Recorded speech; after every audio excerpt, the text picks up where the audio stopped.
Yeah, I think this is I think this is about the best we get.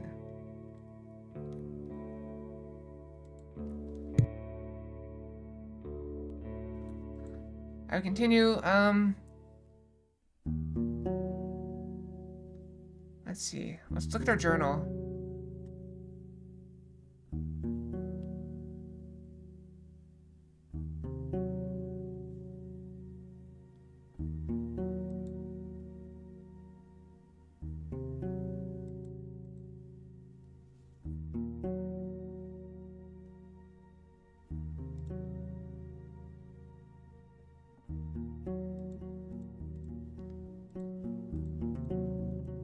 I don't know.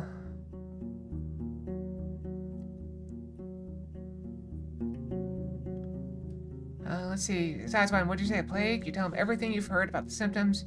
He attentively observes your lips and sometimes asks you to clarify some details, though you usually don't know how to answer him. He finally nods and turns away and approaches the garden beds, lost in his thoughts. You wait in silence. He speaks after a short break. There's anything I can do. His words trembling. Is there anything I can do? He strokes his beard and examines your equipment. There may be.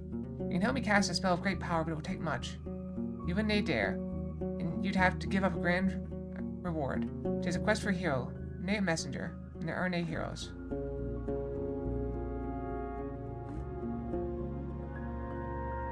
You underestimate me. I show you what I'm made of. Before you finish, he turns away from you and looks at the falling water. Then listen, help me awaken Beholder, the good totem from the swamp. You've already passed its altar in the crossroads, north from here. It needs to be fed, and it only feasts on spirits. The Numa held in human blood, the magic locked in items. Offer them, and it will answer your call. But it is a hungry being, and it will nay be nurtured by a single gift. Who knows how much it wants? He carries on without pausing, as if he's speaking from memory. But let it grow, and it will reward you. Take its holy seed, bring it back to me. I'll enter the village. To its totem's power, I'll replenish my strength and keep the Numa or it leaves the lungs of humans. James stands spot for a few breaths and finally looks back at you.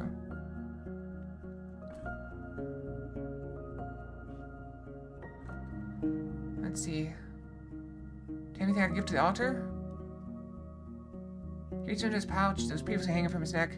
I do know I can trust you, and I can trust you, but if 'tis this or the death of dozens of souls, I have no choice. Here. As he reaches out, you see a flat bluish pebble lying on his open palm. You go to any stream and find hundreds of rocks like this one. It is a gift I received a few years back, a rock filled with Numa by Eudocia, the enchantress. Once put in one's mouth, it brings back the strength of one's exhausted Numa, or kills you if you're a spellcaster. Put it on the altar, and it will help you feed it. Right, fine, I know everything I need. Let's try to stay still.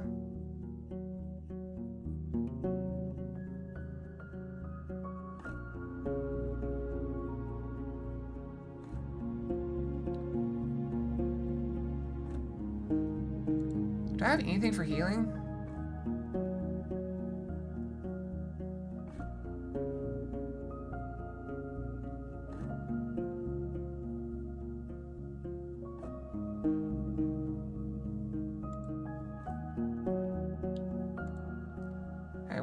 I gotta go to the tree? Where's the tree?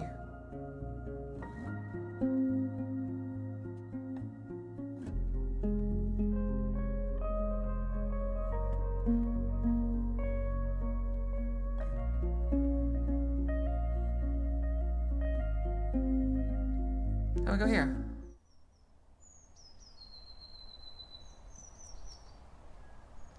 Right. I should talk more to people. I've been talking, but oh, fine, I'll go back.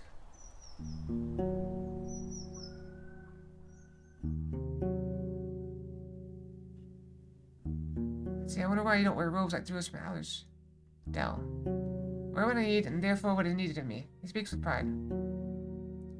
My ancestors knew such paths leads to freedom. They impute gestures of honesty, gratitude, and tranquility. Looks toward the north. Those left in the village are putting their hands into matters that fit the empty-hearted. Their petty clothes are but a costume, nay better than a dress of a merchant, or a pretty rock thrown into a lake.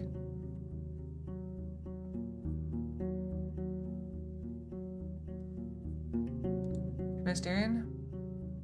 I think I've already asked most of this. He wanders among the garden beds from time to time, touching the leaves at hand. He was here more than once. He was nay one to stand aside and let events play out by themselves. Villagers from the north were sometimes in need of my assistance. Astron was serving them as a messenger. He bends down and tears away a small flowerless plant. He wanted to settle down among these roads, maybe live freely. He had great plans and wanted to make this realm flourish. To rebuild the ruins, get rid of the brigands, and clear the trade route. I told him that the forest needs nay more people, and that this realm is too wild to feed and clothe everyone. His greed and dreams have eaten him, and now he is nay more. He pauses, and you can hear his heavy breathing. He's getting tired. He straightens up. And that's that, traveler. If you want to look for a shell, travel north, far north. People there should know where he is. Do that. Maybe I haven't done that. I've been in the village east. I'm not willing to tell you that. He raises his chin and his beard shakes. That shameful tale ought to be kept in the past for the sake of the living. How can you stop being here all by yourself? His raised voice makes him sound like a preacher. One day, me and my wife will be but defenseless old people, but we studied Noma and leaves for many decades. I heal wounds and illnesses of humans and animals alike. The beasts listen to our whispers. The holy seed lets our shells wait for death and strength. Everything about the altar near the crossroads in the north. He smiles. 'Tis the tree that you should pay attention to. The true gift in the forest. It answers to our offerings and rewards us with its magnificent fruits. They heal both shell and soul, make anyone who eats them stronger than they ever were. We gather around this altar whenever the winter ends. Whilst it requires a painful sacrifice from all of us. There is one soul for the future like nothing else could. Enter the cavern, need a place to rest. No. Tell me about the druids. They share a past with strangers. We are people of the Housdale. Lands around it. Okay. We go here. Right? This crossroads, the tree is perfectly still and hasn't changed a bit since the first time you saw it. The bubbles are breaking through the water surface. You can't get close enough to identify the source. Approach the altar. Alright, make an offering. Blue stone. Spirit rock.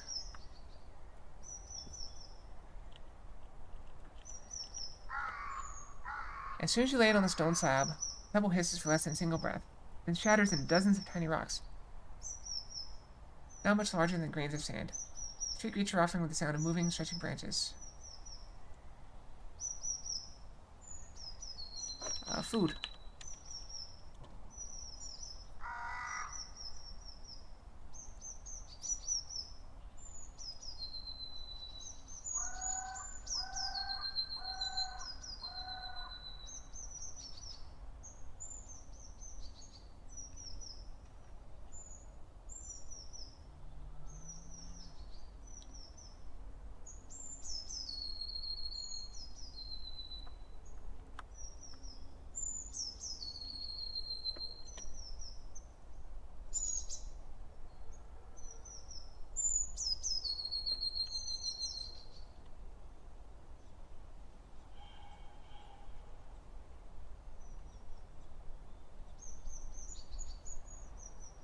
I don't have any items.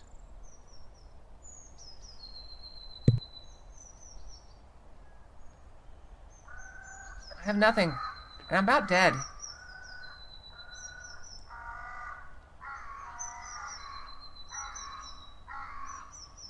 You know, found one that's lying on the shore. It's brown, covered with hair that resembles that on your arm. When you touch it, it's moist, soft, and warmer than you'd expect. Do something with it.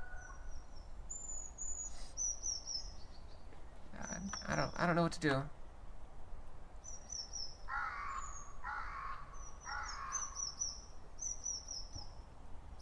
Alright, well...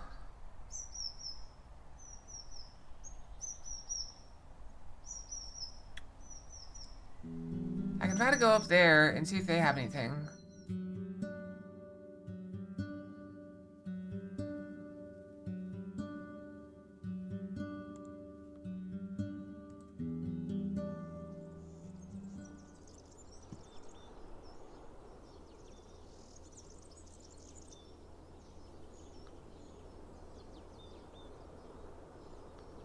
This cavern is right about the toll room. Keep the jar far away from you, holding your breath, and you spread it around. If you splash on the road, if you into nearby bushes and on the tree trunks. Soto snorts and walks in place, but once you also draw breath, there's nothing unusual in the air. Urine smells unpleasant, but nothing worse than Halvolin's harbor. I stick the rest of the potion in my bag and continue the journey. There are no sounds of work, just sounds of insects and birds. You knock on the gate. Tertia opens people after a minute or so. You approach the gate and knock on it. Gives you a long look. Are you sure you're not sick? I tell them about the druid's plan. They know a way to help you with the plague, you begin. Even before you end your story, various voices interrupt you with all sorts of queries. I know. Which results in long and chaotic conversation as enthusiasm rises. More people approach the gate, chiming in with their doubts or asking for things that have already been explained. Through the hole in the gate, you see a swarm of shifting faces and clothes. Sometimes they're worried. I try to tell them everything I know.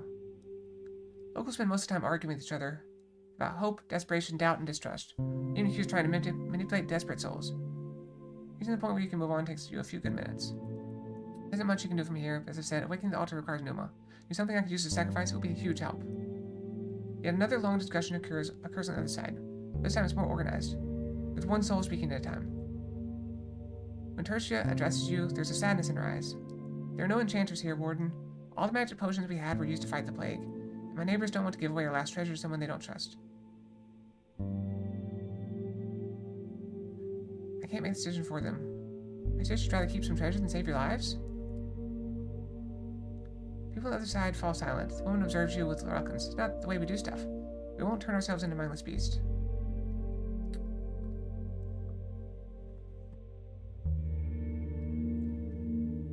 I met Kentis the gatekeeper. He's doing fine. So he's still with us. Her voice rings with enthusiasm. She asks about his well-being, reacting to your story with a mixture of worry and joy. I'm sorry to hear about his nose. I hope he knows what he's doing. In his position, I would just look for work at Hallersdale or ask for help from his friends at Pelt. I don't have any coins. So I can't buy anything.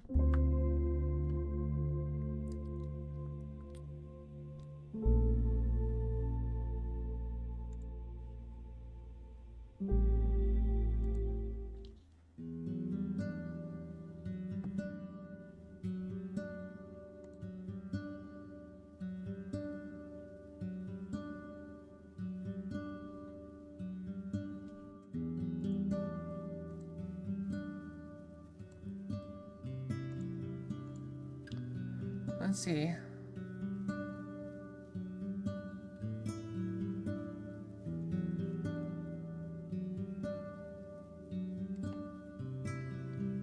Yeah, I don't know where I would ever have enough for that. She stands and looks around, please make sure the other druids gather around. Oh.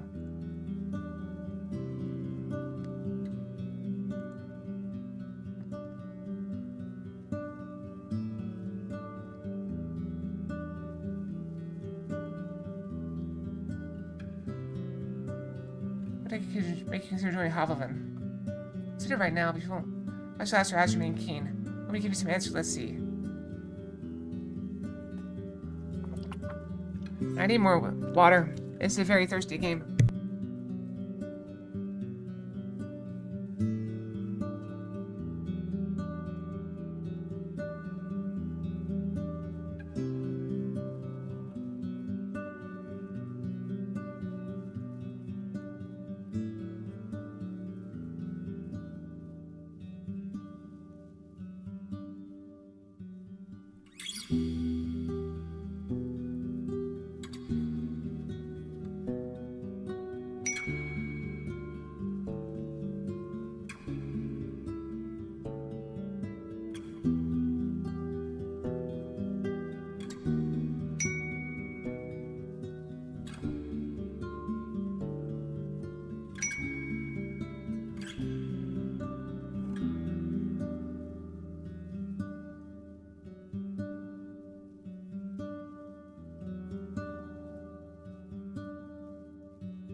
Okay, I'm back. Alright, we got 3 hydrates, apparently.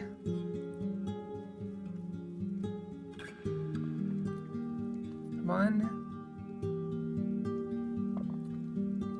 2, alright, 3. Alright. Let's see. If you want me to give you some answers, let's see. She looks up and to the right, theatrically raising her hand to her chin. Some gestures of goodwill will be the great star. So you're the guild's messenger, I need to know you can be relied on. She's a wide, white grin. It's only the first step, I assume. Of course, do you even have the power to handle tax negotiations? She scoffs loud as your head shake. Do enough for my village, and I'll hand you a beautiful signed letter, a list of all the things my neighbors are looking for, so as what I can give in return. Your spirits are going to see more than enough to prepare their offer.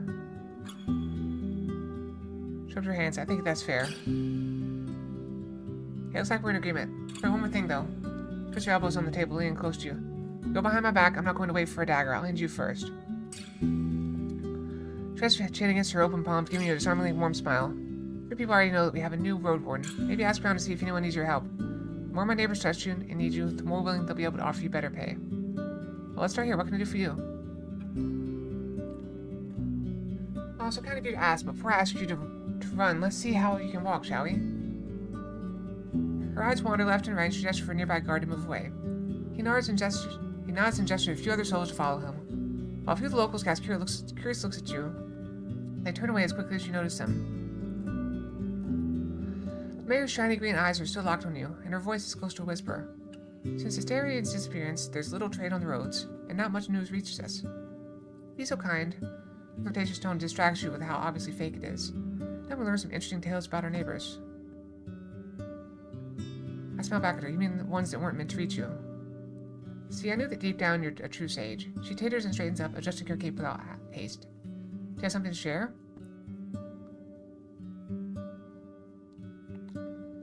The soldiers who came here in the spring were meant to find a good spot for a new outpost. She smiles widely. You don't say. Knowing that, I'll prepare a few very tempting suggestions for the officials. As she seals her lips, she still lets out a quiet chuckle. The squad that made camp at the southern crossroads is now nothing more than 2 people. They plan to return to Havelman before fall. Since they cleared that camp of brigands, they went so quiet I almost forgot about them. She rubbed her chin with her thumb. I'm surprised they've managed to stay alive till this day. Seeing such an inexperienced group here shows that officials misjudge this land. That's all I have to say. We talk and talk, but I still don't know who you are, where you're from, Fox. What's your story? Have you lived in Havelman your entire life? Only for a bit. I was raised in a small village nearby and moved to the city after I decided to look for luck as a Roadwarden. See the city for the first time after being surrounded by a couple of small houses and fields. It's a strange feeling, isn't it? She put her hand on the table. Even after my second winter there, I felt like a stranger. For those who know how to live in the countryside close to the wilderness, we always find a new home for ourselves, don't you think? She gives you an encouraging smile. And tell me more about Hallersdale. It is what it seems like, the greatest village in the far north. She raises her hand and makes an inviting gesture. But I hope to still improve this and that. She winks at you, but is suddenly interrupted by the pained cry of a little boy who hurt his knee during a fall. As an amused elder tries to calm him down, the mayor shrugs it off and titters, then meets your eyes again. Life's good here. We have what we need, and a lot of what we want, building on top of more than 12 generations of hard work and bravery. She spends a good few minutes telling you about mouflons, wheat, rye, hemp, cheese, and wool, proud of every glimpse of prosperity. Whenever she mentions an artisan, shepherd, or farmer, she doesn't miss a chance to mention how significantly she improved their conditions. She also admits some topics. You hear no tales, songs, ancestors, rituals, or days of prayer. It's like listening to a tax collector. Only at the very end of her speech did she mention the wisdom of the elders, now kept in the teachings of the druids, help her guide those who trust her. They heal our wounds in our gardens, she explains, and changes the topic to all the fruit trees, hairs, and nuts in the woods. Why can't they heal me? When she's done with it, I nod politely. I keep thinking, surely acidic folk don't eat just wild game, saltfish, and goats. What animals do people breed in the nearby villages?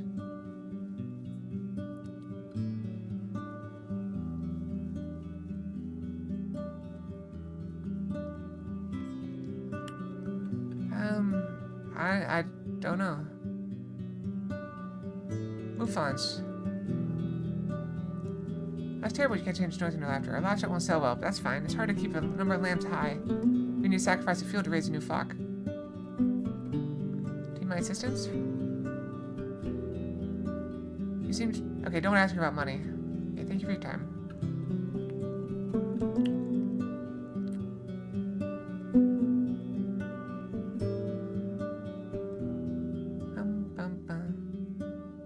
Rum with Foxy Stream? Oh, rum. So no rumors, but maybe you've heard about someone who may need my help. Say it as if we expect travelers to get here any day now. Ask around, come tomorrow. Any interesting guests recently? You didn't know, he scratched his beard. There's one vagabond, he was not here for long. It didn't do much. A timid fellow, talks loudly, but is afraid of everything. Especially the guards. His face is touched by flames. He has a big ballista. He says the word with a strange accent, smirking. And a large bird is his beast of burden. You didn't know what to say. He shrugged. He went south, and is most likely gone.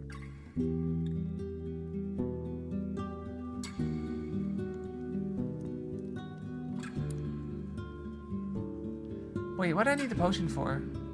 I bring goods to sell. You know, spiders, just take the stick to be on our tailor. She's spiders with jackets. I tried to give it to her. She wouldn't take it.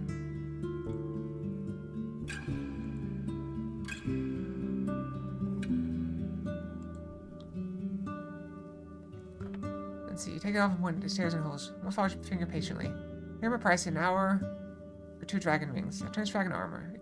I take 3, but it's not that bad yet. You probably patched up. You need to pay 2 rings more. Too strong for long. You need to be made a better. Oh, here we go. Yeah, actually, I have some spider stick with me. Would you like to buy it?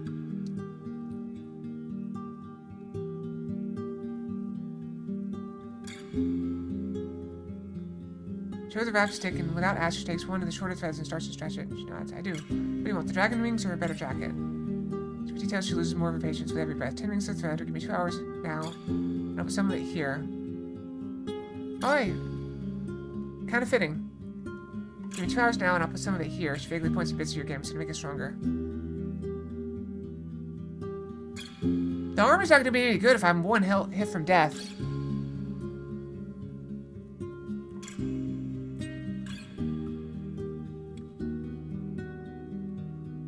But I can always get money later. I go to strengthen armor.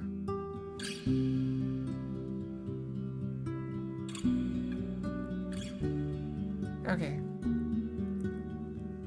So you spend the time brushing and watering Sodal, practicing combat moves and stance with your axe, and washing your hands and face and neck.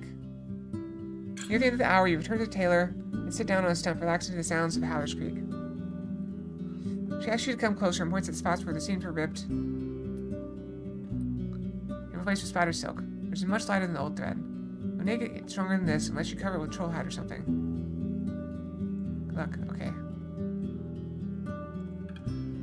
Okay, can I rest?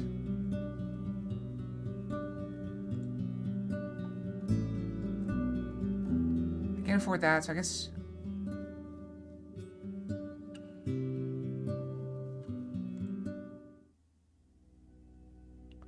I rest. I was asking about jobs in the morning. Your senses right after you lie down. In the middle of the warm, stuffy night, you're entangled by your dreams. Too tired to fully wake up, too accustomed to having a mid-sleep break to just get back to sleep. You're between the realms, surrounded by visions so vivid you're tempted to reach out and touch them. Stretch them out. They're your playground.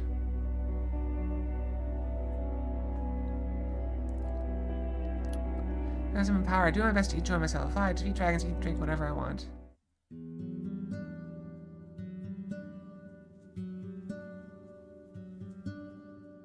So from here, move on skin allows your back to rest a bit. You wake up a couple times during the night. The smell of cooked stew fuels your hunger. Staff returns to the room once every hour so to stir the pot. Wake up early, but leave the building to check up on Sodal. Give it water from the creek. Keep her sitting near the door. Every time carrying out another bowl with either stew or gruel. First innkeeper. Did someone contact you about work for me? Very much so. Ask for Timo. She's at the creek just outside the southern wall doing laundry. She's found herself a husband. There's not much in it for you unless she'll be here from the marriage rites, but it'll make her happier.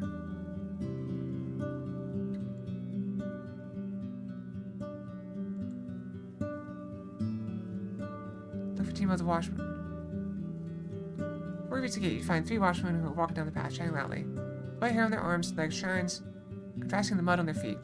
Some of them wear soaked shirts, all have their heads wrapped in kerchiefs. You know the city how hard and sometimes dangerous their job can get. You glance over their laundry baskets filled with clothes and buckets of urine. They usually use urine to clean clothes, because it's got ammonia in it. Once they notice you, one of them puts her things next to the fence, tells her to go ahead without her. Her companions giggle, but loyally leaves the 2 of you alone. As I opens to speak with a traveler, she starts and looks away. Whenever she speaks, she's both very direct and distracted, struggling to explain her plans. After a brief conversation, you try to sum it up. So seek a man who would agree to take part in the marriage rites of your druids. She nods energetically but then freezes. She's tanned from work, but her face is young and smooth. Since her hair is hidden, her bright hazel eyes keep drawing your attention. Ain't just any man, she interrupts you angrily. Someone who stays in the sun and works hard for us and our kids. And she has any children already. After a minute of her awkward explanation, she states yes, she doesn't. You ask if they would make a difference for her to move to a different village. With a good lives here, safe and plentiful, I'd rather stay, but I could leave with a safe convoy. I got another quest, but...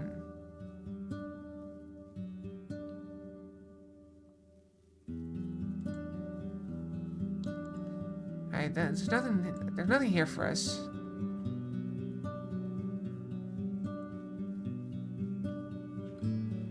I guess we travel.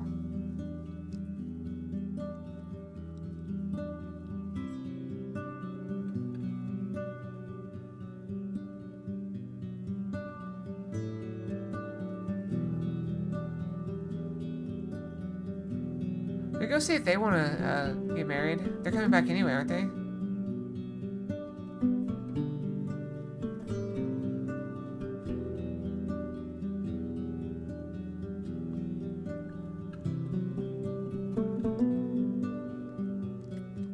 Did I leave a fishing thing here?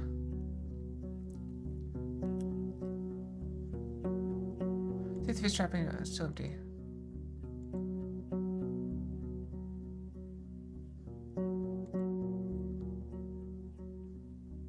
Oh, we never inspected the fields. Some of it looks like a field plowed in late autumn, disturbed by hundreds of rains and snowfalls.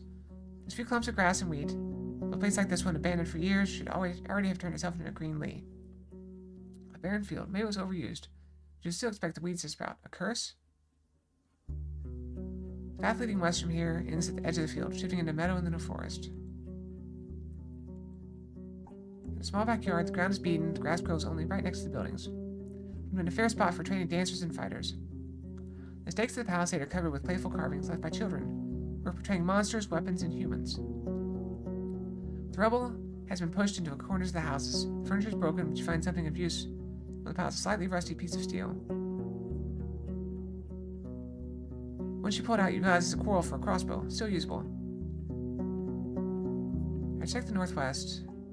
Overgrass covers the entire fenced pasture. The large stone placed in the middle suggests it could be a playground for ibexes. There's an old garden.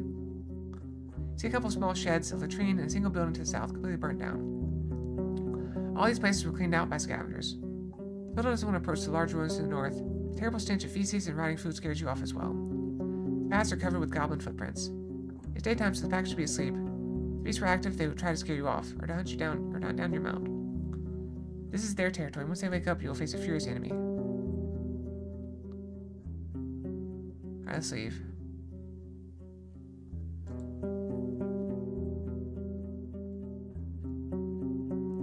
Alright, let's go down here and see if they want to go. More questions. Any idea about what happened to the ruined village to the west? Now, there were goblins around the walls, so we never went there. Told that the wrath of the herds crushed it maybe 10 years ago.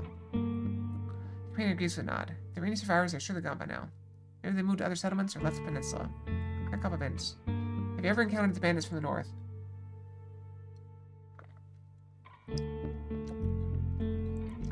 She lets out a sad sigh. So there are other bandits in the woods after all. Her companion hits his forehead with his palm. This peninsula really hates us. We can't make a dent in its shell. Julia puts a hand on his shoulder and looks back at you. Thanks for telling us, Roadwarden. I survived long enough to report to someone. I'll be sure to mention it. Good, yeah.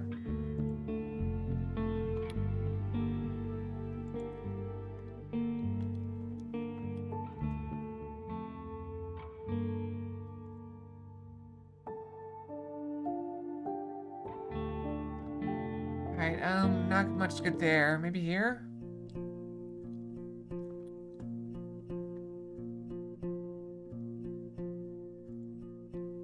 Let's see, go to the scavenger. Go to the innkeeper. Any leftovers? Not today, maybe tomorrow. Fortune. That's Peninsula. These roads are rough as I've heard. Pretty much don't leave the main road, I'd say. Not so far from here, you'll find an old dolmen. A few of my people had to spend a night there, and monkeys stole food and gods from their bags. It was their fault. One of them had fallen asleep in the middle of his watch, but you know. The eastern forests are wild, the roads are rough. Almost no soul lives there. One day all these roads will be swallowed by the trees again. The furthest my team has ever gone was the home of the Enchantress. Just stay on track until you reach the crossroads, right near an abandoned watchtower. From there, turn east. You'll recognize the place. It's a nice home in a lonely meadow, surrounded by a wall. It looks towards the closed window, then at you again. Kind of like our walls, but simpler, without coating. She lives as a hermit, Eudocia. I don't even know how she survives there, but if you don't have decent coin, you won't find much there. Back to crossroads. If you turn left instead, you'll see a road. People stay away from it. It connects the tower and the monastery. The shortcut between the two sides of the peninsula. I was warned by the locals not to use it. It already belongs to the beasts. Ever been to the northern coast? I know about another end. It's far from here, maybe a day on foot, a bit less from the eastern side. His eyes once again focus on the floor. I've never been there, but I've heard it's a safe place. Close to the villages of fishers and hunters, though I don't know much about them. That's all I need. Closest band. I'd ask about someone. What's her name?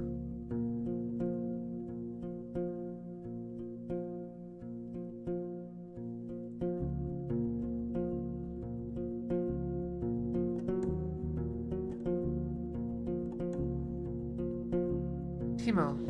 There we go. Alice a few years back, she was close to her doge. She seems strong. I wonder if she can fight. Yeah, she's a washwoman now and hoping to marry soon. Hey, thank you for saving me some time. How about...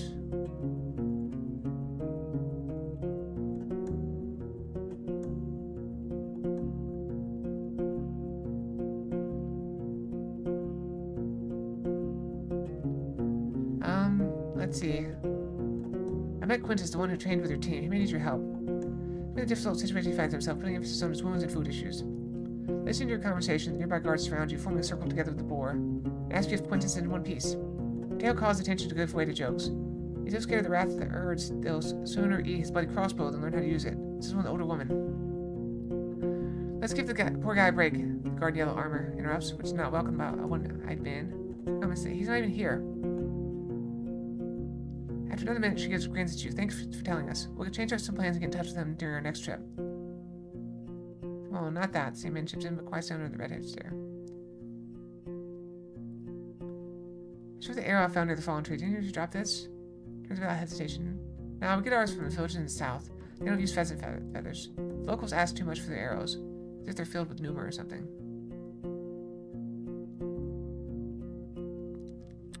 Ever been to the heart of the woods? Someone's hunts out from there. They're good hunting grounds in the western half. The second one is too overgrown. Maybe the soil is different.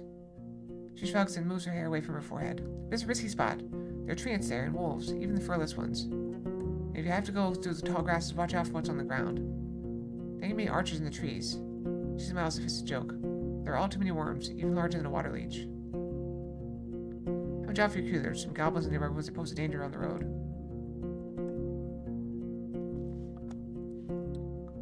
As long as it involves someone paying for it, I'm ready to listen. What do you know about the pack? All interruptions, you tell her as much as you can. King Rhythm will do the trick, sure, but as long as those buildings ain't raised to the ground, newbies will move in sooner or later. Though I want to stop you from reaching into your pouch. Reese smile quirks her lips. I need to take care of some things first. Hunters or not, we won't rely there blindly. What do you want me to do?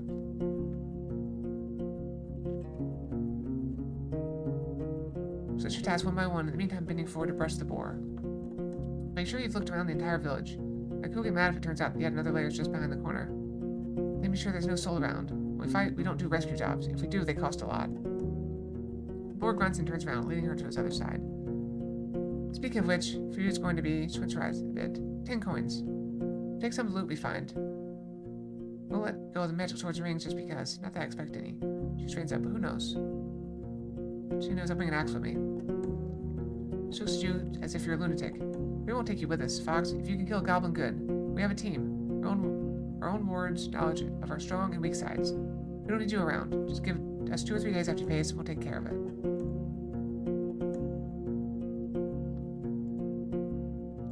Armor. Okay.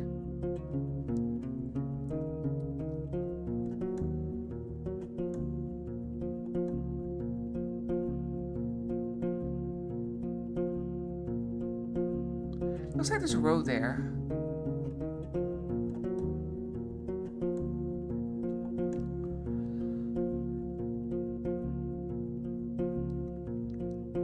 I know, but I'm almost dead.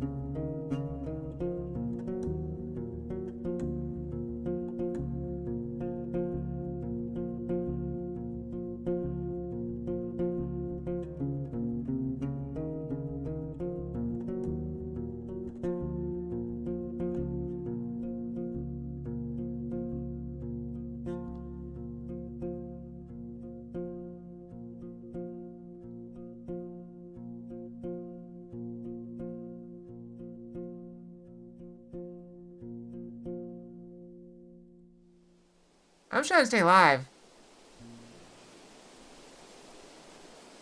Suppose I've been stripped of every berry, and there are no flowers among the leaves. Verna's still inside looking for prey. Should I fight this bird by myself? Maybe I can scare it off.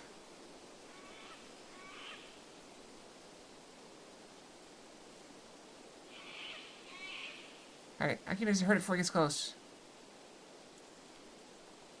Everything you need to head toward the beast. It's taller than a saddle, with a wide breast and long, thick, partially feathered legs. They can easily trample your chest. Its thighs are thick and powerful. The pointy beak can swallow your entire forearm. Once it notices your challenge, it runs at you, speeding up with every breath. You rest the crossbow stock on your shoulder and take a few deep breaths and pull the trigger. The powerful arrow hits the beast's chest. It wails in pain and anger, stumbles, but doesn't fall or stop. You switch your gear. Wait to duck at the very last moment, then cut it while you're still in the air, barely getting through the layers of feathers. But it's fast enough to peck your arm in return. Your strike makes it shake its orange head, and it scurries away from you. Weakened, it turns around and flees in panic, toward the western wilderness, leaving a trail of blood and still finding strength to let out a furious screech. Saddle spares it a curious glance, but it gets out of the way smoothly and trots towards you. You're in sweat and dust, but your fine games and keeps you in one piece. Alright, you stumble on a bush full of juicy berries.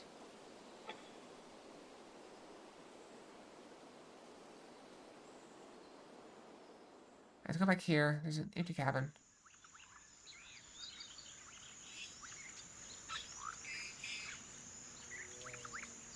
Can I seek shelter?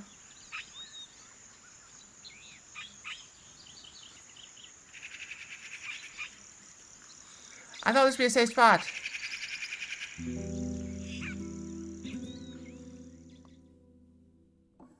Each birds are sitting on the logs of houses. Some of them observe you, but the group doesn't cease squabbling.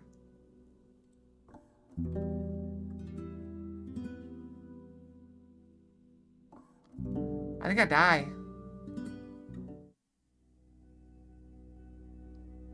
Am I not dead? Tears wake you up. Foggy standing by the open door, blending against fog and backlit by a lantern. She breathes slowly, her eyes are keenly observing the area. After focus, she hears the distant shouts of roaming saurians. Fogs tend to get more common in late summer, but the tribes of the Dragonwoods often see them as a bad sign. The wild spirits they carry are believed to impact both the visible and invisible, and not in ways that help humankind. If there are any undead in the woods, the fog will strengthen them. The moon is bright and so is the night. You recognize shapes of owls and bats and spot movements on the ground. There are many stories about the moon's origins and purpose that are older than any of the doctrines known in the cities. These legends are shared not by religions, but rather by tribes, as if they're part of a deeper conviction. Something spread through the milk of the mothers and wet nurses, or through the whispers of the trees and winds.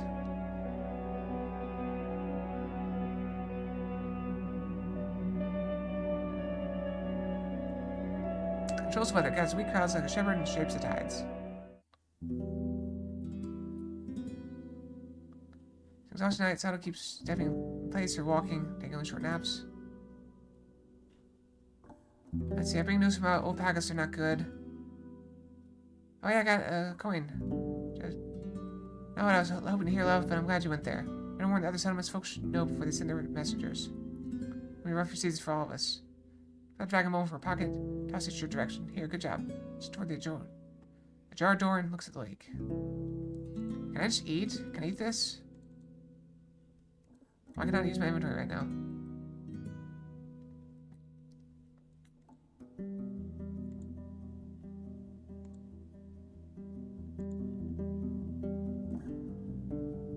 Can we do anything else? Any soul can handle a delicatessen, I'm sure it's your dear.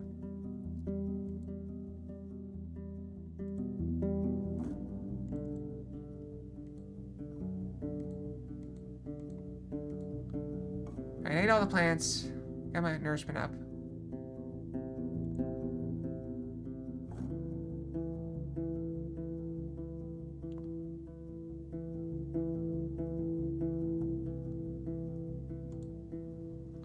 So you followed the road spread between the hills and lonely trees to reach a solid wooden bridge, not older than a generation. You ride uphill, but Saddle managed to keep up. Dark woods in the south are behind a gently humming creek, while the forest on your right was trimmed by the locals. It's a peaceful journey, at least for some time. After a few minutes, you spot a group of wolves feasting on a fallen, furry beast. Maybe a Wyzant. One of them looks towards you. You ride a bit faster. The road fades into an old tunnel. There are no signs of mining, no signposts, or human voices. The ceiling is supported by wooden beams, but the light only reaches so far. The chilling wind mercilessly bends the few lonely trees, while the shrubs oppose the weather patiently. The side path leading west, somewhat maintained, you find boot prints and cart tracks. It's higher into the mountains. Ted is settled to the tree and into the tunnel. Mount observes the area anxiously, so you stay for a moment to give it a good scratch on his neck and say some confident-sounding rubbish. You unpack all the things you need to make a new, simple torch. A log, some old rugs, a bit of oil. You grab your tinderbox and set it on the ground for a couple minutes, preparing the flint and the linen char cloth. Decades ago, before the southern invasion, people used fire strikers made of thick steel. But all you have is a cube-like piece of harsh pyrite. Not the best, but it's enough to make a couple sparks. The loud flickering yellow light unevenly hits your cheek with the heat. You raise the torch but hold it at an angle, letting the oil drop on the ground. To the tunnel leads. For a few minutes you follow a fairly straight corridor. The timber supporting the ceiling is decaying. Don't spot any signs of collapse. The floor is littered with bones and rotting food, most likely dragged in here by wild beasts. There are also signs of soot above you, and boot prints left in the dried mud. Reach the crossroads and stop in place. There's no scouts in sight, so you'd have to constantly carry the torch or lose it for good. It won't last for long anyway. The draft is hardly noticeable. Looking for an exit in the dark could be dangerous. Okay. The detour is not as smooth as the main road. A wagon can make it through, but not even so, you have to squeeze between some narrow corridors, hoping no beast is going to jump at you from the ledge. You walk, leading your mount with an axe in your hand. In the middle of the road, after reaching one of the higher hills, you take a glance ahead. Even from here, you see the sun reflecting from the ocean. There's also a pillar of smoke coming from the distant west. There may be a volcano somewhere behind the horizon. You can't tell if it's part of the peninsula or maybe a yet stranger land. Once you get to the other side of the mountain, you find the northern entrance of the tunnel blocked by a large bronze gate. So tall and wide, you're not sure if it's something you could open with your muscles alone. There's a keyhole as well, as large as your hand. Like the tunnel will save you a lot of time. But I can't unlock it. You get a good look at the village from a distant hill. It's torn between taming the crags and succumbing to their whims. Gray boulders like rotting teeth of a giant, sprinkled around by an ancient spirit. The carved cave mouths are covered with wooden doors. There are only a few windows. You can only imagine how dark and cold the gouge-out rooms must have to be. The buildings and walls made of logs or stone blocks must be much younger than the caves. The impressive whitewashed keep, standing on the top of the hill in the west, could just as well have been built in the city. Smoke rises from both sides of the wild river. You see many busy souls as they go about moving tools, food, and timber over the bridge. Your arrival at the eastern gate causes some curious glances, but the only person who approaches you is a man who is sitting at a table, discussing something with a few elders. He's carrying a crossbow on his back and a long rusty knife at his side, but doesn't reach for them. Must be a guard. I dismount. The man is to be older than 40. He wears an elegant blue-green linen tunic, but no armor. His skin is yellowish, like seaweed, seen through a sunbeam. His long gray hair is tied in a ponytail. His beard is trimmed to half a finger in length. A few large cysts make him look sickly, but his powerful, truculent voice adds to him strength and confidence. Cheers, stranger. You reach Gale Rocks. You did. He observes your mount and looks at the path behind you. I see no caravan from here. Are they coming? Something meets your eyes, and his tone gets even harsher. Or are you here to idle about? You have to use some local words and phrases that you've only heard coming from the mouths of the oldest city folk. The vast similarities to the tongue of Havelin only makes these differences more distracting. Must be friendly. Don't worry, friend, I have things to do and I won't bother anyone. Takes a step closer and examines your appearance until he raises his chin with reluctance. Who are you, a vagabond? If you're not a part of a caravan, I'm not letting you in. Neither here, he points behind him, nor there. He nods toward the western gate. Introduce myself. Another Roadwarden? Are all them parents in the South too dumb to teach their kids how to keep their fingers in their own pots? He shakes his head with exaggerated motions and looks at the elders at the table. A Roadwarden, see that? Trying to cut the conversation short. Tell Sato to follow you inside, but you're stopped right away. Leave it by the walls until it's nightfall, right? We ain't cleaning our roads after any drifters, bards, or adventurers. He speaks with growing disgust. Don't worry, we'll keep an eye on it. You tether your horse, steps a shrub, and the man nods with approval and turns around. You tell me things about the village. Tell some place, and glance at your boots. Right, we fish, we sell fish, we sell fish. Our brave ones trade barrels for whatever we can get at other villages. But, he shrugs. Not much else to it, you see. Life here is slow. Without another word, he returns to the group of elders where he helps one of them remove bones from their meal.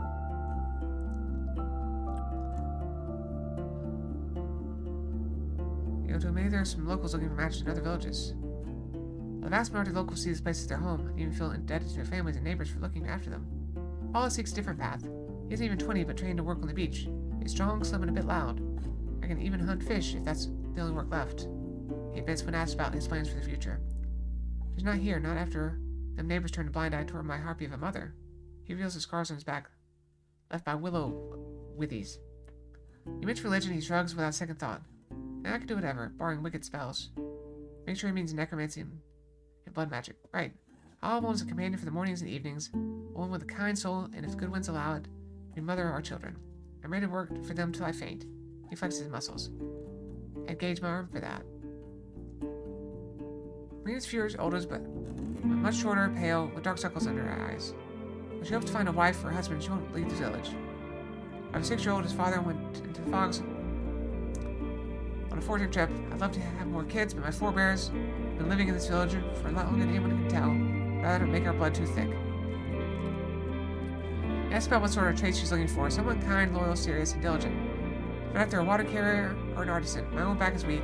It suffers after standing for long hours. I help with fish smoking, cleaning, foraging. Whatever there is to do. When asked about her convictions, she looks at you. As if the question's beyond absurd. I won't lie with the lad, alas, that's a stranger to Wright's teachings. I tell Paul what I learned about Timo from Howlers. Ask you a few additional questions, some of which are centered around Timo's face and figure, and spoken with embarrassment, then flashing with a wide smile. Right, sounds dreamy. She's in, I'm in. Let me know what she thinks about me. Okay.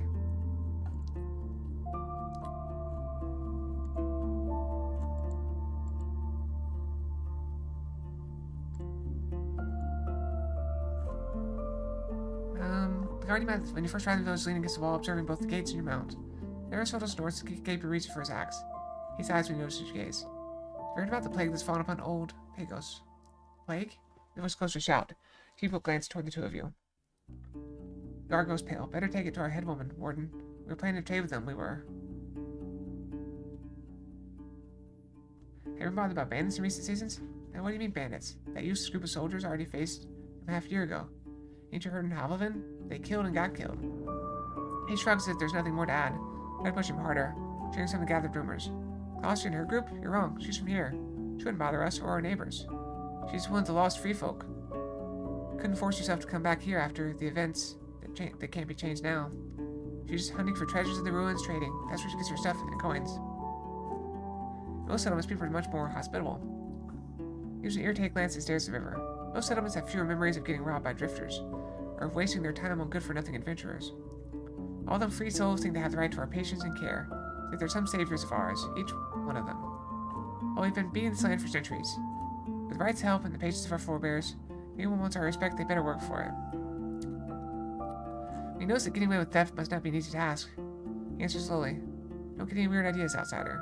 It's easy to disappear in the hills, or at the crossroads. You gotta be vigilant, more than our allies, the stonecutters and old pagos.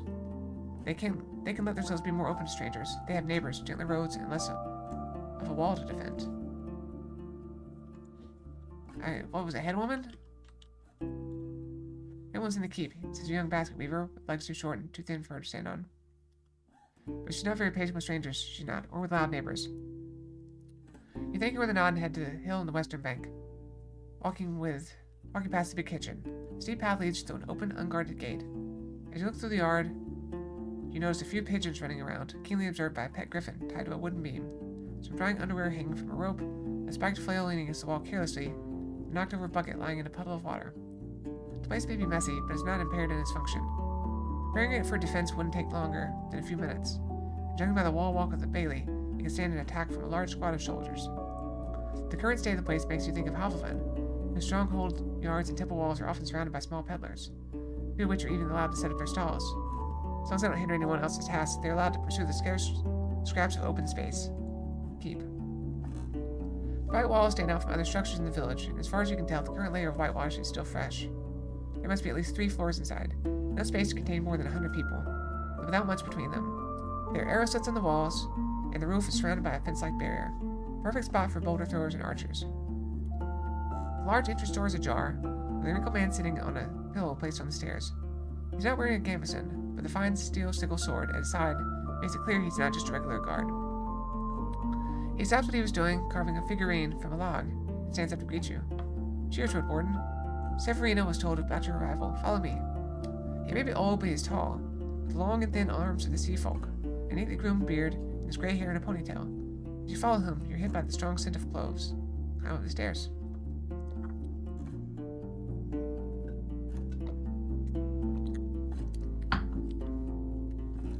The door is thick and barricaded with 2 wooden bars. The hall is filled with benches, some of which are placed on top of the others, giving a bit more space for now. There's one path to the next floor, suspiciously covered in planks. The chamber is free of the roaring river, the shouts of workers, the chaos of animals, or the smell of cooked food. The room is well lit by both sunlight and candles, and quite drafty, though you still smell perfumes and aging wood. You doubt anyone lives here, or even uses this room for dining. The Roadwarden is here, says the guard, and approaches the desk, standing between you and the old woman sitting behind it. Take a close look at her. So far, she hasn't spared you so much as a glance. She's writing on a large wax tablet, with a stylus as large as a dagger. And since she's a bit stooped, you see her only from the chest up. She's wearing a thick, warm dress in the color of a cherry, an even darker, modest hat that's covering her hair.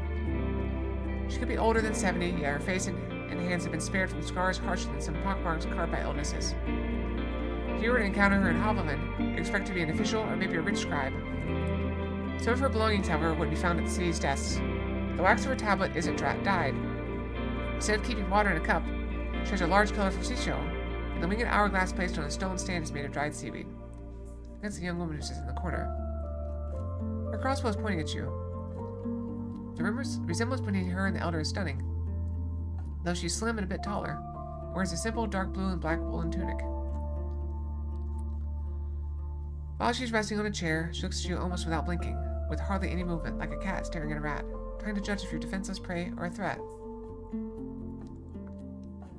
Nice to meet you, Severina. I came here to see if your village needs any help from a Roadwarden. She raised her violet eyes, but only for a moment. Where do you think you are, outsider? Some lost tribe desperate for help from adventurers and vagabonds? Our village carries blood older than your city, it does. We've endured hardships you can't imagine. Her accent is not as thick as that among the younger villagers, keeping shadow of the years when the guild had tighter ties with the peninsula. Since she has no teeth, you have to think for a moment before you recognize some of her words. Better tell me what you want from my people, and scat. Her face shifts into an indifference, and still holding her stylus, she once again bends over her tablet. The village of Old Pagos is struggling with plague and isolates itself from trade travelers.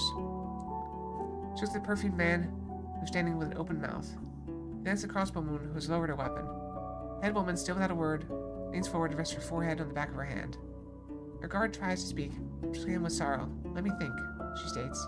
After less than a minute, tells him to gather the council once your meeting is over. Lying inside the watchtower standing on the eastern road. She and the perfume guard exchange looks. Why would I give you a key? You mentioned that looking after roadside shelters is part of your responsibilities.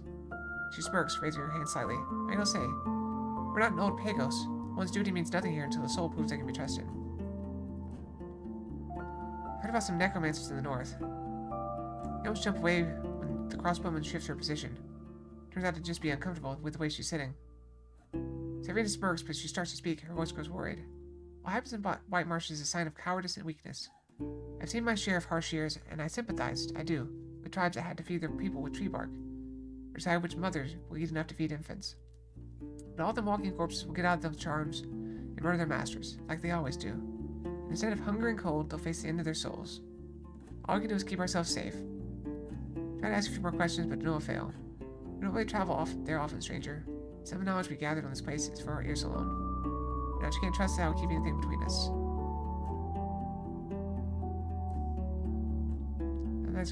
Let's see. Can't wait for tomorrow.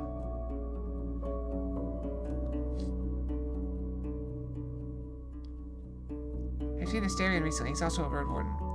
She showed up to meet you for one of the candles, casting better light on one of her smaller wax tablets. I know who he is, but I've only spoken with him a few times. I heard they stopped visiting the village at the beginning of summer. If he was around, I would know about it. I would. When she doubted Roadwarden would simply ignore a head woman for such a large village. She looked at the ceiling, chewing her bottom lip. I know where I'm trying to imply, she says, with a tone that won't accept any discussion. I had as much in common with him as I have with you. I don't trust strangers with crucial tasks. If a warden of any kind wants to demonstrate they know what they're doing, I invite them to survive a year or two before they bark.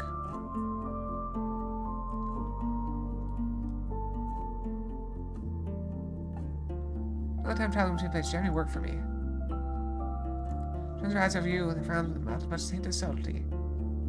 Show me first that you're worth something. With our fishers and work for our fishers and find someone seeking a messenger. I don't need a stranger before autumn, and we'll trade for winter grain. Yeah, it got really loud for a second.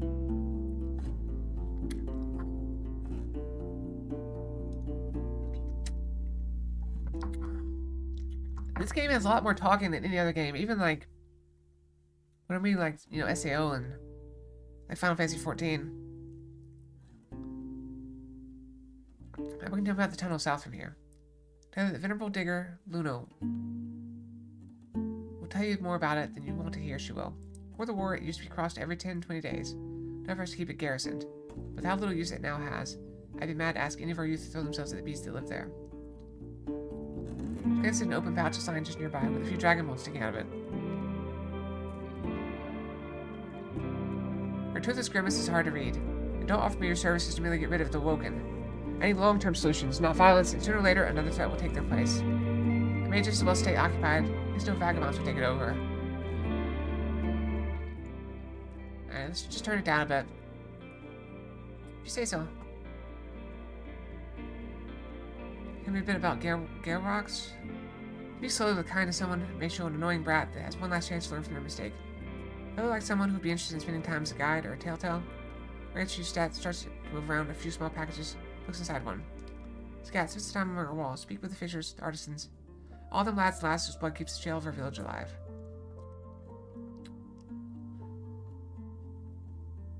That seems like a bad idea. Alright, I think we gotta leave. This worries me because I'm pretty sure that's gonna kill me.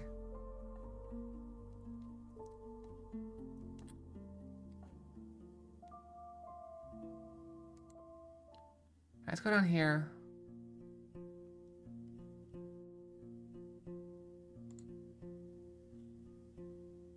Oh, hey, I can get a little health back.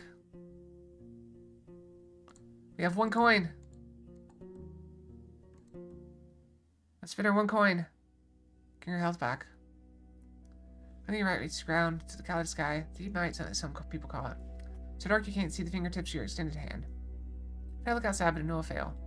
Even the predators will spend the next few hours hidden, unsure what surrounds their shelters and hideouts. Not all of them, though. You hear a cheerful howling coming from the heart of the forest. A hunt queen, or maybe a hunt lord. They already captured his next meal. Feel safe in such a well-guarded stronghold. Just in case, our crowded window will make sure it's closed. I got 1 health back. How close to spanned?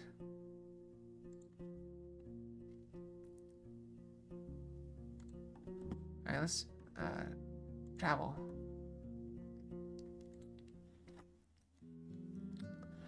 Alright, let's go find the washwoman. Let me get carefully. Or should ready to take your mount to stable. What you bring? We gossip for a bit. Here's locals gather around to take part in your conversation. Recently, the mouflons are getting weirdly fat. No one can tell yet if they're pregnant or not.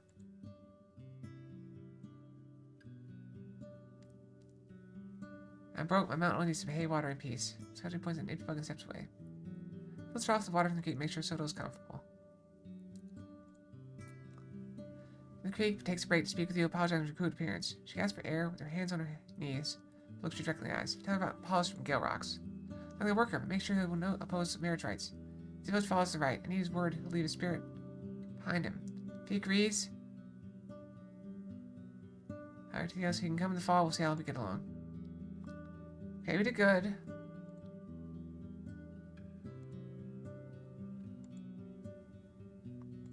We got no more money. We spent all our money.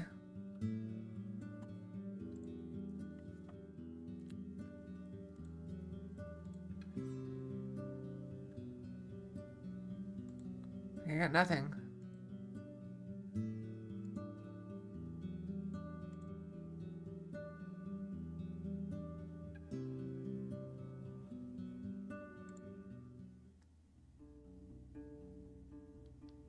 We can go there, okay. Tell Palace about Timo's conditions. Your sponsor smiled and warm laughter. That's all? Of course I agree, as long as she teaches me the empire dances or whatever it is they do. Then I'll arrive with the spring thaw to meet her. So Silver suddenly cut my pain without anyone else, I suppose. Search bitches the compensation for service. You're still helping Rena, right? You've already talked to our head woman. She rewards your work once your matchmaking is done. Be sure to meet her then.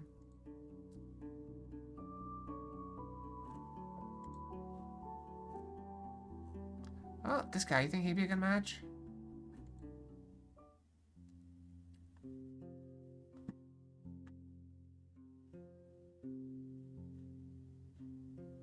No, I don't think he's a good match.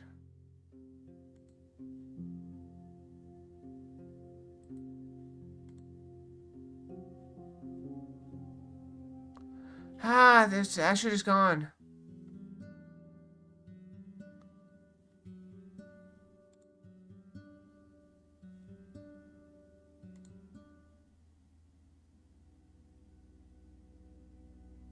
Notice if all you undress when your recent wounds are going to leave a mark. First notice if I touch teeth, the reflection of a lone cut on my cheek.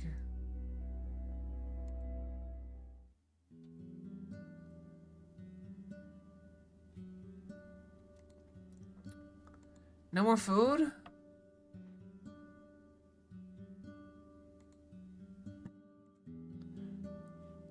It's Creek, but takes a break to speak with you, apologizing for a crude appearance. She asks for air, hands on her knees, but she looks directly in the eyes. An answer from Paulus. Jessica jumps towards you, throwing her arms around your neck. And I had such an awful day, thank you. Tears in her eyes, she steps away, though your clothes and cheek are already covered with drops of water. Of course, Nathan is said for sure. Her calm words are portrayed by her excited tone. Ask my Uncle Akils. Maybe so rabid when he swaps dragon bones with you. Another few minutes for instance you have to come for the wedding. If it occurs, but nothing for sure. You must promise, but who knows? But you must be there. You leave her with her friends.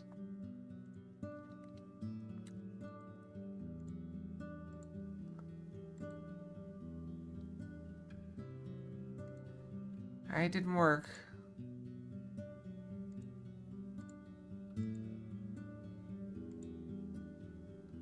I'm too tired. I got no vitality.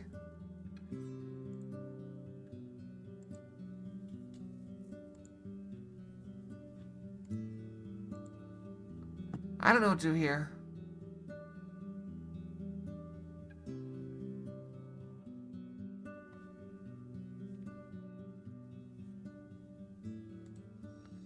I guess we just go. The road east beaten and clean with enough space to fit 2 wagons side by side. Pass by a few plum trees, apple trees, and cherry trees. Many more stumps, likely belong to what has been turned into Foggy Lake. Life in the plains is busy and loud, but so far you don't see any lurking beasts, judging by the many trample past the meadows and the fresh food trails. The forest searches this corner of the peninsula quite often. Leaving much behind. There's a shining pond at the edge of the forest. You ride beneath 2 trimmed trees growing on opposite sides of the temple. The path, like columns leading to Wright's temple. Shouts and heavy steps prepare you for trouble ahead. Two shells are circling around each other. One of them is a four-legged saurian with dark gray skin, as long as you're paw-free, going knee-high. Swanning left and right along the bank, hissing and repeatedly sticking its split tongue out and retracting it. The stout monster doesn't look like a born hunter of humans, but its long tail is swinging like a whip. For now, only threateningly so, but you don't doubt that getting hit by it would likely break your bones. The second one belongs to a brown-skinned man wearing leather pants, a long brown woolen coat, and a magic belt for wolf on his head and shoulders.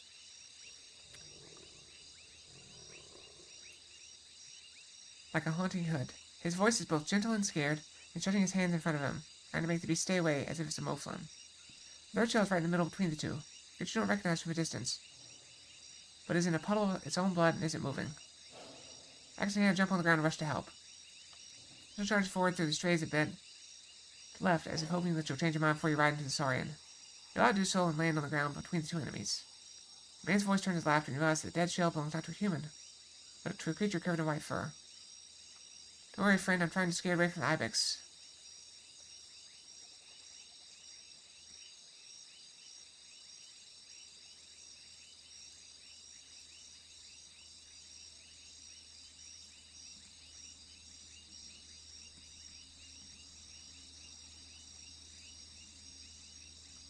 I don't think your ibex can be helped, kind stranger.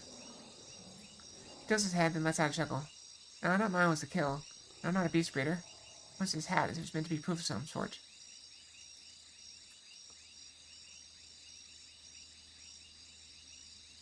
The brown mouth resting on his forehead is quite distracting. There's food in the middle of the road. How can I look away? It's ibex our destiny, friend. The short pause whispers, say, do you have any fruit in those snacks? Throw some at it.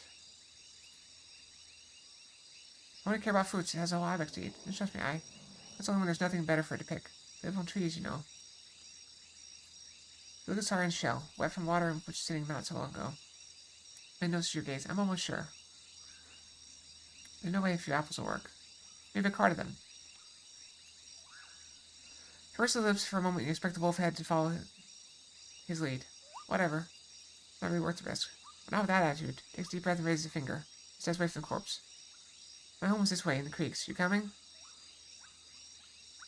Before he answers, he turns around and heads uphill. Saurian observes him for a bit. She can't read anything in his eyes. Once you grab the reins and lead your mount forward, the beast is wasting time. The ibex's head into his mouth as if it's trying to swallow the entire creature at once. Leave the pond behind and approach the woods. Even from a distance, you can see a distinct trail leading between the trees. It's not a forest garden, but it's not bad. With every word, the man's voice gets more cheerful. It's not that gloomy, and I haven't seen a cat there in a year. Well, no cats, there are boars there now. And as there are boars, there are also more gargoyles. He sighs. His steps get lighter, and so he leaps forward and bows to you, showing you the tip of his furry hood. Better not go too deep, kind traveler. There are no roads there. His face is not much older. Are you going to Pure Yang? Okay. Hold on. Let me take down the things.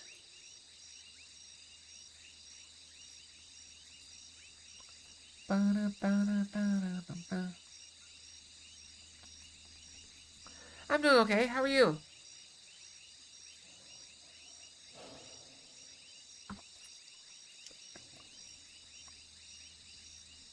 Alright, reset. Classic, random. Specific, alright.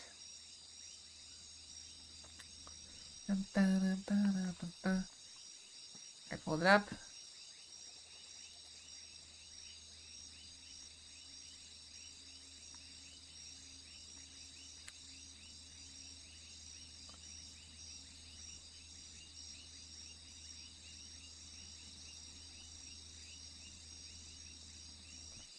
Alright, there we go. We got Pure Yang.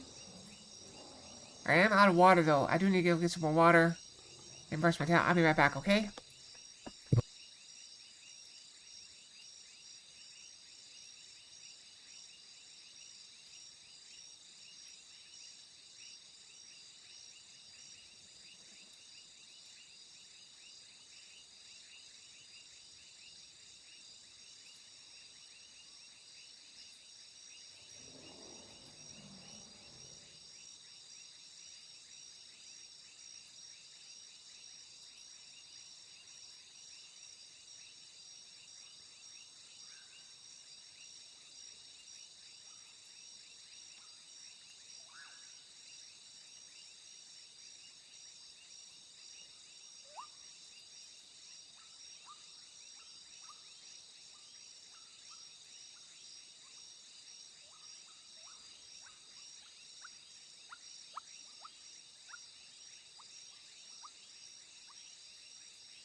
Alright, I'm back.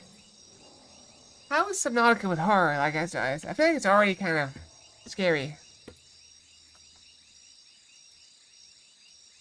Let's see. Face not older than 20, shave of grey hair, cleaner than even among the city folk. While his hood and heavy cloak mask his figure, he seems well fed and healthy. Not a bad find. The wilderness isn't for me. It's for anyone at all, he laughs and straightens up. It's a safer place than most. We even walk from foggy to our homes after dark. Not a soul has died like that in, what, 2 years? His words are full of pride. We're halfway there, friend. Creeks is a gorgeous place. You know, you'll love it. I smile. I'm sure I will. Road is gentle, but the man is incapable of being silent. Every unusual tree seems to be tied to a story from his life. Make sure that you notice the first stream you cross on a new solid bridge. One of many creeks you see, he says with untamed amusement. A thin gorge leads you between the mountains. It feels like an end of the realm. You follow the trail of shouts and laughter. 7 people, about 20 years old each, are gathered at a wooden bridge, leaning against the railing, bathing in the stream, lying on the grass. Pieces of clothing made of fur and leather are spread around, next to cudgels and throwing clubs.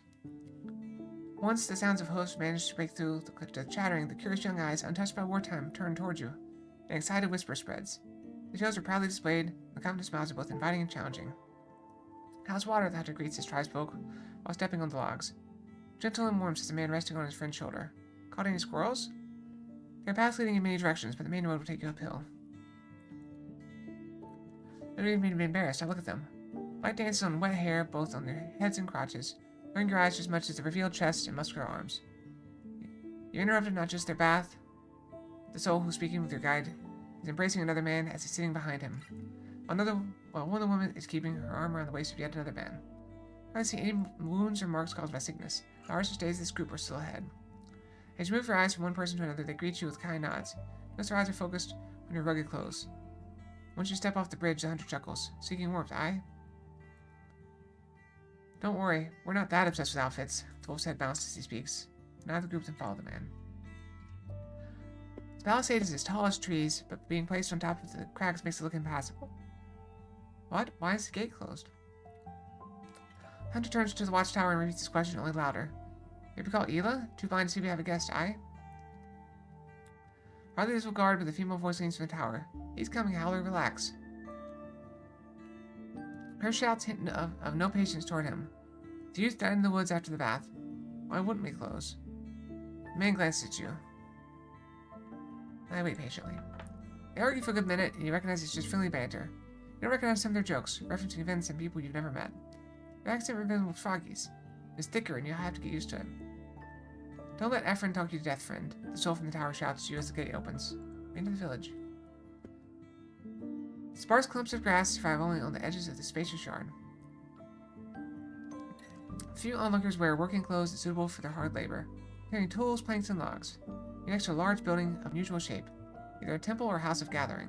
Makes you think of a cabin that's been getting larger over the course of years, the section in the middle being darker and more crude than the outer ones. A slightly overweight man is standing in front of the building, with open arms. Welcome to Creeks, friend. His voice and eyes are gentle. There's vigor in his stance and gestures. Everyone was meant to hunt. As he brought a very unusual creature. The hunter rolls his eyes. Don't embarrass us with this prattle. He then raises his voice. I almost brought us an ibex, but this traveler was no help. Long story. At least I tried. This smile is replaced by a raised eyebrow. I trust you made the right decision, friend. I nursed myself and I observed him more closely. Being close to 30 years old, he's one of the older souls around. Just like the other villagers, he has clothes made of animals, not plants. The leather pants and jacket are humble, but the shoulder cape, reaching from his neck to elbows, used to belong to a yellow elk. His brown skin is darker than that of the farmer. And just look at the outreached hands, they carry the marks of being cut by tools. I'm Ela, the carpenter. We've heard of you from Foggy. He takes a step toward the fruit trees and invites you to move forward. Like most men in the village, he's cleanly shaved. How about I show you the rest of the village? Maybe humble, but it's as beautiful as a blue starling. Thanks, Ela. That sounds lovely. He grins to notice unusually white teeth. He moves with heavy but enthusiastic steps. It won't really take that long, but we have quite a view. Hunter gives you an embarrassed look. Don't indulge him too much, friend, he says without lowering his voice. He'd be proud of a falling wheelbarrow.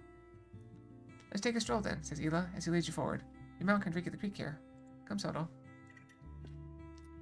You tether your mount to a tree next to drying laundry. Eli points to the land behind the bridge proudly. There are no addition to the village. The hunters grow old, so we're taking steps away from meat and fruits. We spot only 2 people working in the field, a rather large garden covered with cabbages, carrots, onions, and garlic, indistinguishable from the wild plants growing in the woods. On the path between the 2 halves of the field, an elderly woman is sitting on a stool, looking in your direction as if you're interrupting her contemplation. Honestly, I thought they were eating their old people, because everybody here was young. Old Hava there will turn this place into a proper farm one day. She has little strength, but keeps precious memories from her trade. She seems austere. Efren snorts, holding his laughter. Just be happy you haven't grown under her. I'm lucky to have my ears after all the pulling and pinching. Don't overcolor, she cares a lot. Eli invites you with a gesture to follow him deeper into the village. He's about the quiet children. Just let her do the talking. The fewer things she says, the fewer reason for her to get upset. Yeah, I know the type. The bonfire spot is surrounded by logs that were cut into tables and stools. Eli approaches the nearest chair, rubbing his back with his cut hands. When we share a meal, we do so here, sometimes beneath the stars. You'd have to see it. The flames dance at the walls to the monster roars and crickets. Efren's voice also grows in enthusiasm. Dining at the edge of the forest is something you wouldn't forget. Unless you can drink, don't swallow anything stronger than spoiled ibex milk. The Shadow's friend. Terrifying.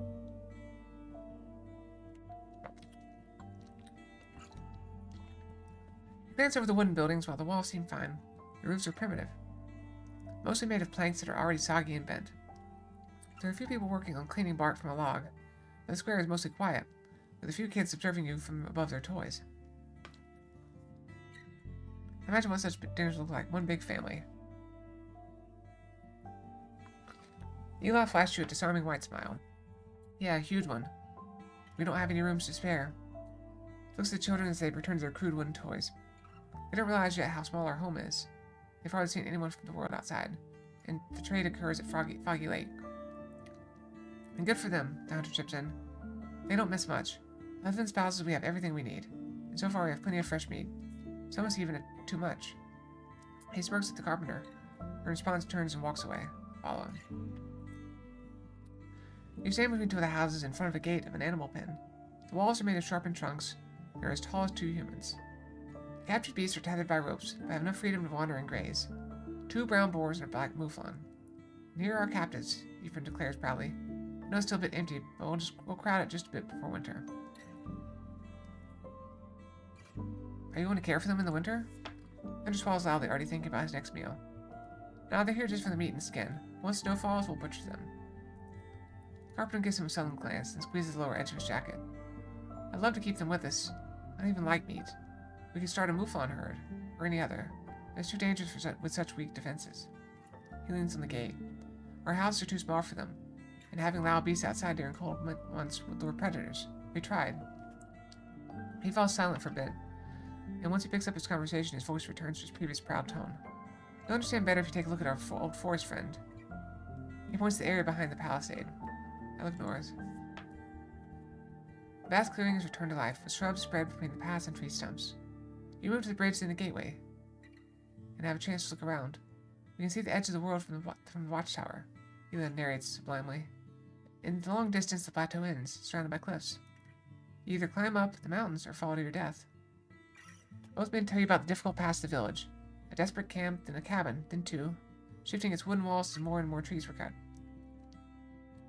Without tree crowns, we can walk with no shadows, beast dens, gargle eyes, concludes the carpenter. Is it really better than a forest garden? There's much more food now, I'll only see berries. You hit the heart of our worries, friend. Eli admits and is interrupted by the hunter quickly. We did what we had to do and push away the beasts. They don't feel safe here, and don't seek food on the shrubs, as they would on the trees. That tells you there's one more thing to see as you walk away. He returns to the matter at hand. The animals keep their distance now, at least in the meadows, so hunting for them gets difficult, and meat with hardly any mushrooms and herbs gets bland. A forest garden would solve the problem, sure. We don't know enough to even start one. Hence, a field of berries. He taps his stomach. First, we need to learn how to feed our children. We lack strength and skill. But we have time. I know, but time comes opportunity. You reach the edge of the village, a cliff as tall as a wall. Beneath you, 2 creeks meet each other and form a gentle river. These are the trees we use to learn more about woodwork. He laughs, smiling as he leans back against the wall of the house. We plant new ones, but we'll soon have to bring wood from further away. Give the saplings a few years, or however long they grow. A decade? And this is where I leave the two of you with your boring tree talks. Ephraim points at you. See me later if you need. I'll be around. I rarely hunt alone. The carpenter watches his departing companion with genial eyes. Well, there's work to be done. A new chair awaits me. He leads you to a humble working station, placed at the edge of the square. The tools you notice are very simple, if not primitive. You don't have to talk about my trade, Fox. What brings you to us? While pagans are suffering from a plague, the village is isolating itself from outsiders. He freezes, puts away his tools, and looks at you with wide eyes. Wait for a bit, will you? Without waiting for your response, he springs up and knocks down a few planks as he lurches away, asking his neighbors to call the entire tribe. People surround you, asking what's going on. Once the news spreads, you answer dozens of questions. Most of what you have to say can be summed up with, I'm not sure. Aside from the worried faces, there are also more pragmatic ones. Hunters mention they won't be able to deliver the autumn pelts, while the farmer wonders about her cousin. She's always so pious. She says with an accent you remember from old Pagos, may the right reward her prayers or else. After some time, the crowd pays you little attention and Eli leads you back to his workshop. They and I will discuss this later, he says with an absent voice, and sits down and glances at his neighbors. Heard about the bandits, have they caused you any troubles? He makes an awkward cut with a chisel and lets out a quiet shit. Then starts to rub the plank with his thumb. Bandits, you say? Soldiers from the city have already taken care of them. Is Asterion around? He halts his work and looks at you with an exaggerated frown. That's a weird question. You're the first Roadwarden I've seen in, well, this season, I think. Do you check in the western villages? You get to Haller's Dell simply by staying on the road. His right hand, still holding a tool, is now squeezing his stomach gently. This village isn't much older than you are. What's his story? He proudly raises a carving knife and gestures for you to look around. It may be a young village, but there's a lot to say. While his story is bloated with names, relationships, a step-by-step description of the growth of the settlement, and bothersome creatures, you get the gist of it. The settlers arrived here 25 years ago, soon after one of the 10 cities had fallen to the southern invasion. Most of them came from the capital, while some joined them along the way. They soon came to realize that none of the villages had enough space to host a few dozen refugees. The folks of Gale Rocks used to have a much kinder attitude toward strangers than they do now. They offer the newcomers to stay at the beach behind their village. Yet there was nothing for them to eat other than what they caught in the salt waters. They soon started their search for a land remote enough to not compete with the locals. They helped the kind of folks from Gale Rocks, White Marshes, Old Pagos, and others. As Eli vaguely states, they received enough wood and tools to turn a scrap of this plateau into a clearing, then a camp, a hamlet, and finally a village. Fascinating stuff. The tale is assisted by walking around the village, introducing to original settlers, or their offspring, and showing you some of the treasures displayed in the House of Gatherings. The unicorn's horn found at the heart of the woods, a blue rock that shaped it and hollow like an egg, and is darker inside. An arrow that hit a fright ape in an eye and knocked it down. Fright ape. Behind each of them there are names, stories, and memories.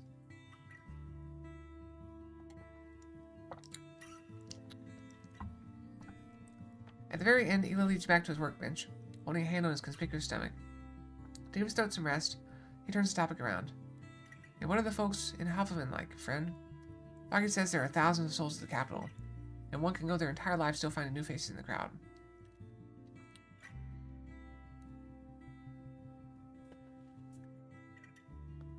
Let's see.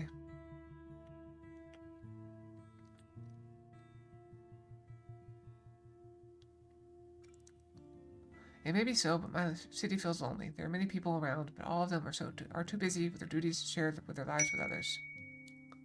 Alright, you got it.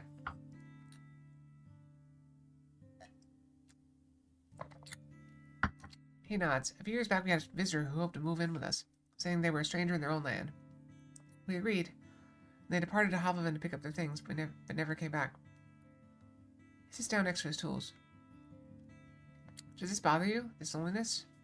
I've learned to live with that. It's already part of my nature. I couldn't. I need these folks. He looks at a few young people on the opposite side of the square. They are also observing the two of you, and now give you awkward smiles. Eli adjusts his shoulder cloak and asks if you need anything else. I'd like to learn more about the peninsula. Our tribe won't be much help there, he admits while judging the harsh surface of a small plank. It was our parents who did all the traveling.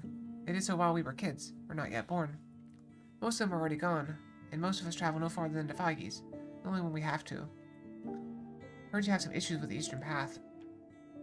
First, he gives a bright smile, but then nods with a sigh. Aye, so our issues are so clear that folks gossip on them.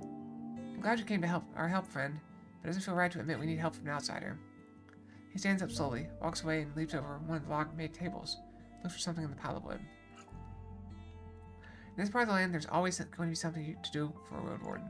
He straightens up with a piece of charred wood in his hand, gets back to you. As he draws black lines on the workbench, he mentions a few names: creeks, foggies, gayrocks, there. Here's a lake. The map is simplistic and doesn't align with your own understanding of local distances, but you follow his description without issues. The path from here to south is getting too wild for us. He repines, making another few strokes. Merchants travel through the other routes, through Hallisdale, passing by Old Pagos and White Marshes. Once they reach Foggy, they already have full stomachs and many deals closed, and when they travel back, they visit the same places again. Folk already know that trading here takes a long time. So you want me to give them an option to get to you first and move west without backtracking, and do so all by myself? How exactly? I'm sure you can find some help. He pats his stomach without noticing he leaves a few black dots on his leather jacket. There's a few things you could do. Follow the eastern road to see if it's clear. Any safe shelters left? Any blockades to get rid of? Is there an overgrown path to burn? Maybe see if the road from here to the western crossroads is safe. It's hard to get through the heart of the woods. If you're brave enough. Hope your soul with sage judgment. Taking a puzzled look, he rests his palms on the table with a shy smile. I know I'm vague, but I bet you already know more about these roads than I do, friend. His eyes return to the map, and after a moment of hesitation, rubbed an uneven line with his thumb.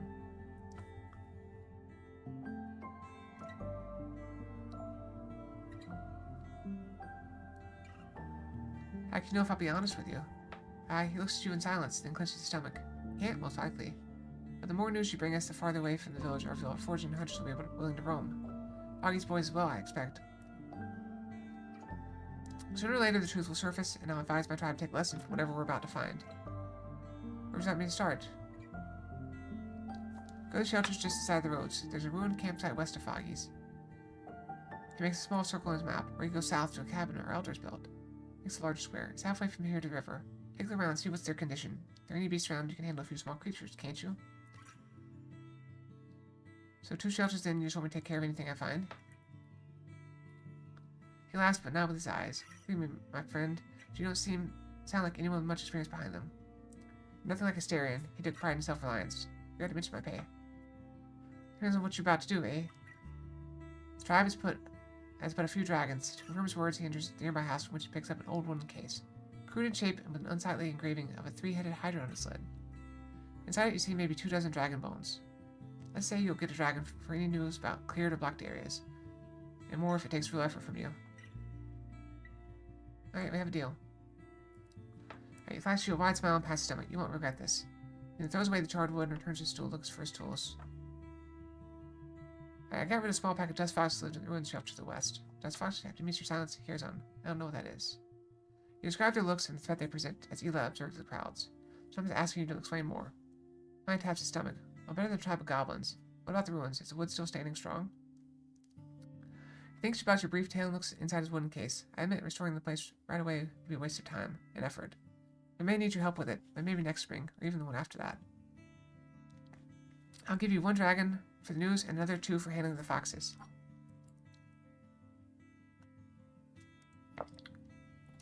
Alright, there's a big spot at the hunter's cabin, but it's gone now. He observes your cheeks and hands them, then smiles. I'm glad to see you're fine, friend. How's the cabin doing? He answers him a few times and he stretches his arms, then puts his hands on the back of his head. His eyes are absent. So it'll be an easy restoration, maybe a few locks to swap. The roof won't do much good anymore.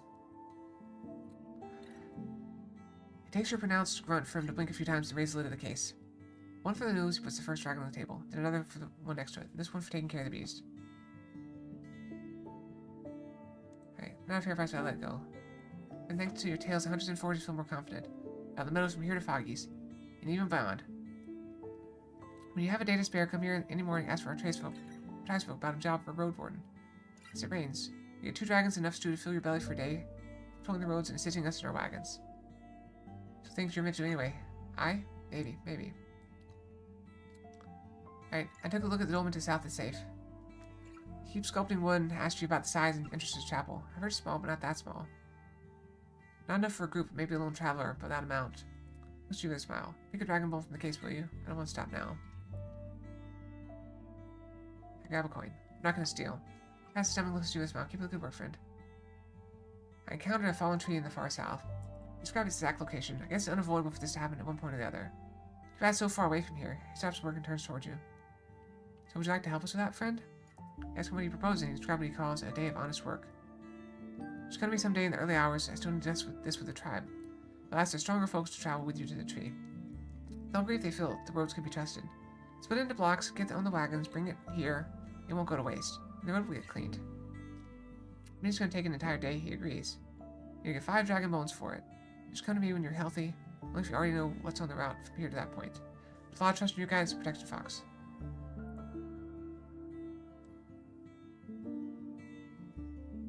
Alright, quite listenable, Stephen, do you? These are your words and reach for his case. You're right, that's a lot. Can't help you much. You at least deserve 1 bone right away for bringing me the message. Maybe buy some rations for it, or a good day rest. So we also need at least 1 day to prepare ourselves.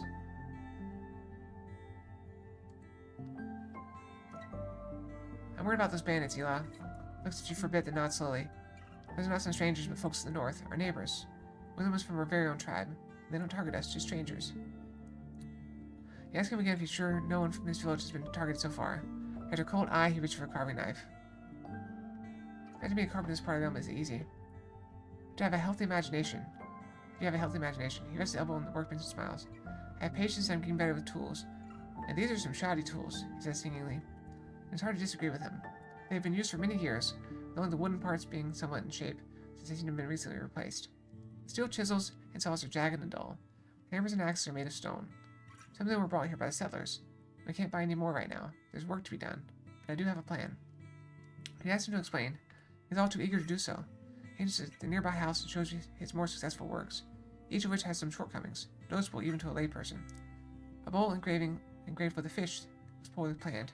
The animal's too large to fit on the entire space, and so a part of it is blank. A simple relief of 2 naked people in their embrace. It looks almost believable. The legs are in one case too long and another too short. One chair is a broken leg. The remaining 3 show that they are a bit too ambitiously shaped and got dangerously thin. The chest seems fine, but equipment sticks out of it. The man acknowledges that he wrongly estimated the required size. So you want to be an artist. Better, I want to turn pots, cups, weapons, cupboards, everything everyday stuff into things of beauty.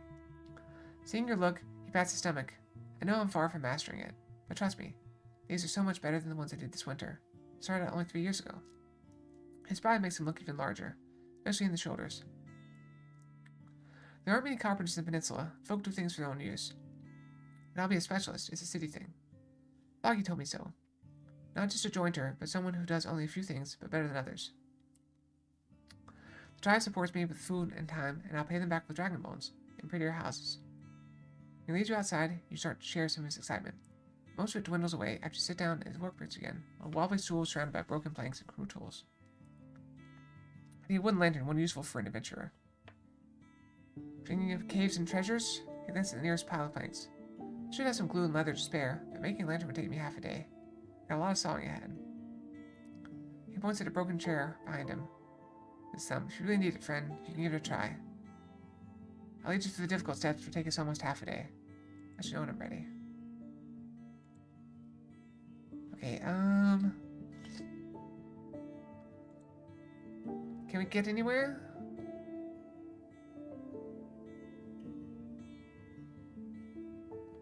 We can get back here. We can come back later.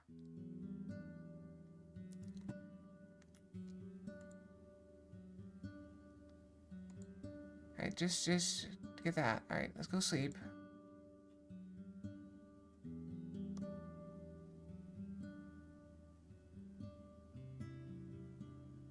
We need the health.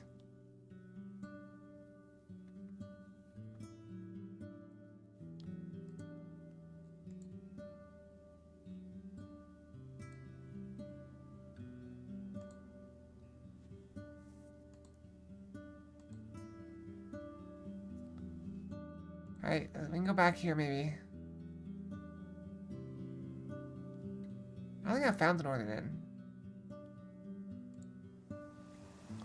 We can go here.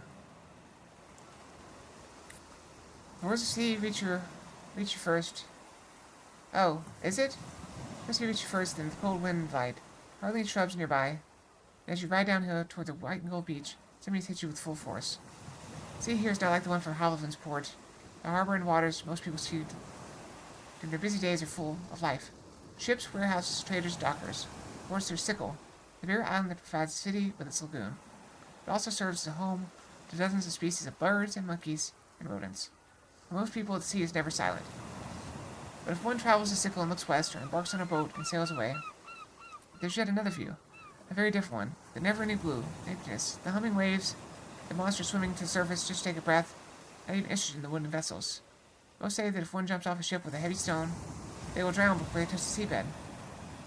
However, the water can't be separated from the rocks that cut through it, like a swarm of mushrooms in a dark forest. Their shapes and size vary, but it's their number that makes them unusual. If you were to name each one, you'd have to make up at least half of the names. There's no doubt where the name of Gale Rocks comes from. The stones piercing the surface of water are shaped like beast fangs, as if they're asking the ships to dare and test their strength. This also keeps the greener parts of the beach the same as offer for hooves. You follow the sharp turn to the right. The road remains broad enough for carts and wagons and avoids sands, letting so it'll trot without disturbances. The grasses to the east and south are short. Hardly any shrubs have managed to oppose the harsh winds. Human activity witnesses intense. A large barge is resting on the river, immobilized by the ropes and wooden post. And you see a few people foraging on the beach and in the grasses. Even more people, most of them without wrinkles, are gathered at the pier. They prepare their boats and nets. Talk about their plans for the following hours. You reach the end of the beaten path, getting to a stone-made pier, just next to a small dolmen-shaped shed. Only the door seems to be fairly new. You no doubt that both the structures have been repaired many times in the past, crumbling under the touch of the waves. Look at the fissures. You approach a group of workers standing in front of the shed. Hojos is there, one of them tells you, and points to the tallest man dressed in undyed wool and linen. He's discussing something with a group of workers. As you head in his direction, he nods for you to join him on the side. His outfit is heavy, appropriately so for someone who spends long hours under the hits of the cold onshore winds. Massive leather boots, thick tunic and pants, and a heavy cloak, now held under his arm, make you wonder if he'd even be able to swim. Like most sea folk, he has long limbs, almost no facial hair, and ears so flat that they are hardly noticeable. His neck draws your eyes. It's covered with marks left by the burning suckers of the sea monster, as wide as your finger is long. Below these scars he's wearing a pendant made of a fist-sized black beak. He speaks first, with the strong and confident voice of a young man, no older than 25. We don't really sell any catch on our own. Maybe ask our smokers as a cook. That's fine, I was hoping to speak with you. And who are you exactly? As you introduce yourself, the man raised a corner of his mouth in an angry grimace. I don't have much to tell you, Roadwarden. Like my neighbors, the nearby fishers, I struggle with day-to-day living, I do. Not adventurers. Even less so outsiders' schemes. You have any work for me? Work? What do you know about fishing? Reach the docks of Haviland after a few questions about fishing nets, boats, and winds. It's clear you don't impress in this conversation. Teaching one how to work with us takes time, effort, and rescuing those who fall overboard. You ain't a kid of ours, so if anything, it should be you who pays us for sharing what our forebears have mastered. Explain that you can fight better than most. That gives you an idea. Our guards stay at the village, so I always move in groups and waste time securing the beach from harpies and saurians we do. We can put 3 more souls on the boat and keep you on the beach. You can guard those not fishing with nets. What's in it for me? Now, what's your want, stranger? Respond carefully and you spend a few minutes discussing the details. Right. You're gonna be on 2 coins for a peaceful day, another one for putting your life at risk. We'll be at the beach soon after dawn while repairing our boats. I have enough strength to convince me you'll be more of a help than a bother.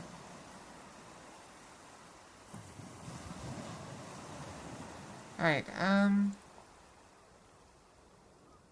Your next to shed the fish in the middle of the work. Alright, nothing there. Are we good? Did we get the guy? Is he happy?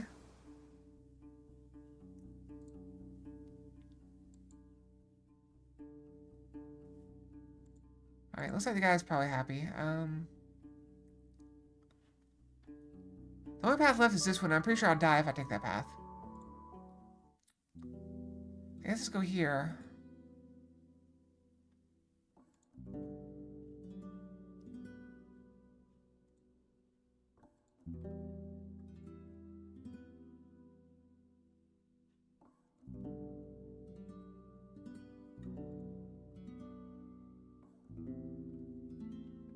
Once the man in black fur hears your steps, he nudges his companion nods towards you. Put away the old noose traps they were trying to fix, proper hares and small birds. Colin spreads his arms, thundering a style welcome. Roadwarden, I guess we're going to see each other a lot. I'm Elin, and the shorty here is Zvi. The man in black fur looks up frowning. There's also a third man. Unlike the rest of the staff, he has an unkempt beard and worn clothes made of blue fabric, patched with scraps of flour sacks. He's only the right hand, though unlike the tavern keeper, he has kept the rest of his arm. He's looking down to examine the trap. His shoulders are slumped, eyes absent. Elin doesn't introduce him. Fox, nice to meet you. Were you at the Pelts of the North yet, friend? He blushed. How's Dalit doing? That's the one with the yellow armor? She's well. Seems to keep the whole crew together. That's her. A lively color. Eye yellow? He smiles. She gets a hint of envy in his voice. There's a hi to her for us. Her boss is looking for hard drinks and healing potions. I wish I could have helped her. He glanced at his companion, who's currently observing a column of ants running alongside the palisade. They were offering good prices. She was really good at dice and told us about so many monsters. He adjusts his black cloak. Our traps won't fix themselves. What brings you to us? He finds this interruption, says nothing. Turn to the one without a hand. Do you know Tulia? He surprised glance, but looks down across his arms. His hand under his shoulder. I'm a new man now. There's nothing that ties me to the army. His accent of city folk, same as yours. You've crossed a great part of this land, greater than most. Have you seen anything unusual? Takes a deep breath, his voice is close to a whisper. There's fog in my soul. I was on the eastern road, hungry and sick, praying for the right to send this beast on me, and save me from the pains of living. I remember the touch of fur and the breath on my neck, the claws pinning me to the ground. I was swinging with my eyes closed, and I woke up in the middle of the night, still feeling... I got back on my feet, walked until I reached the lights of the tavern, without so much as a bruise. Foggy may have no faith in her heart, but the right used her kindness to give me a second chance. Elin frowns at the man's words, but there's cautiousness in his voice. He may be crazy, but it's true he came here after midnight, raving. Maybe the monsters don't like his scent. So he forgot everything? He hides his thumb in the palm of his hand and curls up. I've seen a dragon eating a tree, an ape that tore away the head of a monstrous cat, and a wolf without fur that was as quick as lightning. Leave me alone, evil spirit. Let my shame rest. He's shaking. Let him be, Speak, Clarence Jew. Nothing wrong about a man trying to forget. Elin rubs his chin. Our father's wolf, friend. I've heard about one. Our tribesmen saw it in the heart of the woods. Nasty beast. Let's hope it won't find a mate for breeding. It charges you like a runner. It jumps right at your throat. There's his neck. Even the hunters stay away from it. Too bad we no crossbows. He raises his wooden club. I had better avoid the deep woods without one. Which plan? I could use some work. Oh, we have none. He shrugs. You're a bit late, friend. That's Elin. We were hoping to catch that large bird, the one in the valley south of us. But it's gone, looks like. No more hunting for us. Oops. Do you often have travelers here? Elin flies like thunder. Now he may very well be the last one this season. Sometimes a group of adventurers, who knows why, and southern traders in spring and autumn. Most of our visitors are from the villages, usually creeks and gale rocks. They leave goods in our place, or just outside. Mama barters in their name with a few others. Rocks, timber, furs. Failed fish can wait a few days. You can tell me about the peninsula. Let's set it aside. Not much to see here. Trees, rocks, ponds. I've never been in howlers. He starts, but then chips in. I have a couple of times. Nice place, kind folks, lots of grain. They have but one trader, Akikios. He pays poorly, but at least it doesn't waste time. It gets straight to the point, see? He thinks for a bit. And they're all so tall. Twice as tall as he is. He points at Zvi, who frowns and squeaks back at him. Bullshit. You gossip for the next few minutes, but things they share with you are of little use. I'm saying that you should talk with Foggy inside. Instead, you should travel a lot. He speaks with every visitor.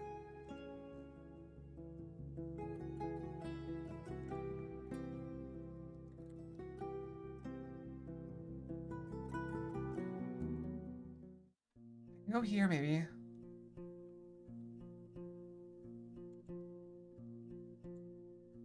Any leftovers? Not today, maybe tomorrow.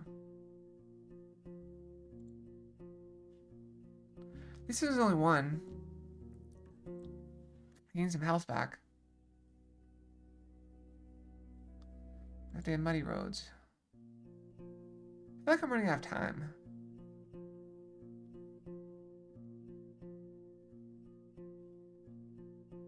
Leftovers, not today, tomorrow.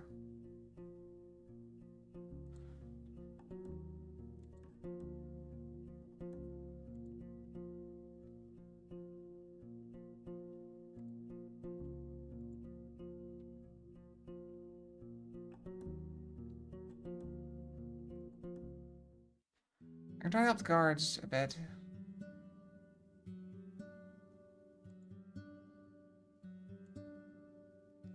I don't know. I don't know what's going on. I have so many quests, but I need money for everything.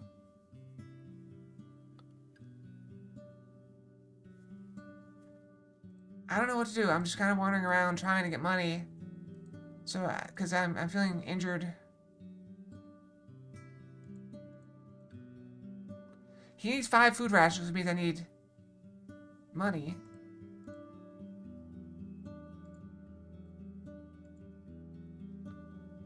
I might have enough to stay up there to open up the road.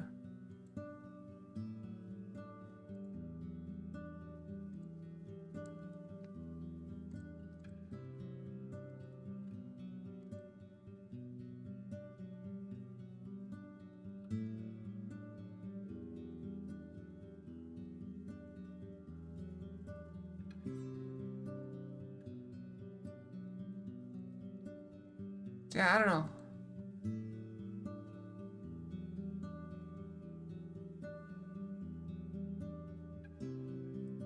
Oh, wait. Maybe I can talk to her.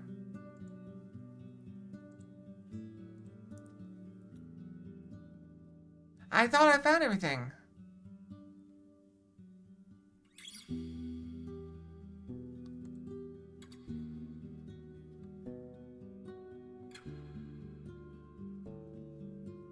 Oh, I haven't been to White Marshes.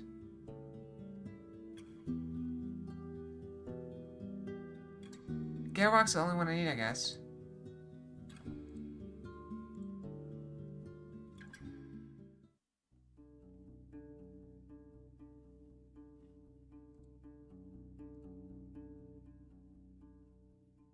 Those facing struggles bandits. There's a garden and around her. Have you noticed where we are? We're safe enough to fight a dragon. And if there are any bandits in our woods, they eat nothing but barring timber and worms. Every trade we see in groups of 10 to 20 souls strong, enough to push away a few footpads.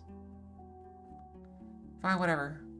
I think we ought to do. Encourage them by taking the land or startle their wild game. Maybe torch their roofs. Takes an awkwardly long pause. As you start to answer, she instantly cuts in. We have no plans to conquer or pillage their home. While some of us would like to take matters into their own hands, I ain't risking our lives in battle with mere heretics. Without walls, we'll have nothing to keep us safe.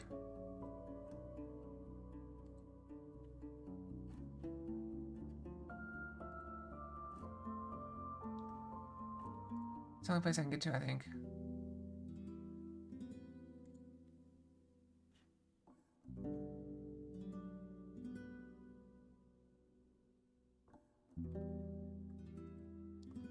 I can sleep here. Maybe I can get a lantern. Okay, so I wonder why did you decide to keep him around? I need a reason? Her amused eyes get thoughtful as she looks at the ceiling. He came here as a poor soul in need. Taught only how to use a spear, and she'll know how it feels to have all that you're good at taken away from you. Trains up and hits her chest with her fist, but so I know that new paths await us. Without the help of others. Chaos legs may be buried in despair, but I'm ready to throw him a shovel, once he asks for it. She pauses and looks through the window. Those feelings of his won't help me ask anytime soon. They swallow his thoughts. Alright, let's go. If we go here, we can go and open up the village.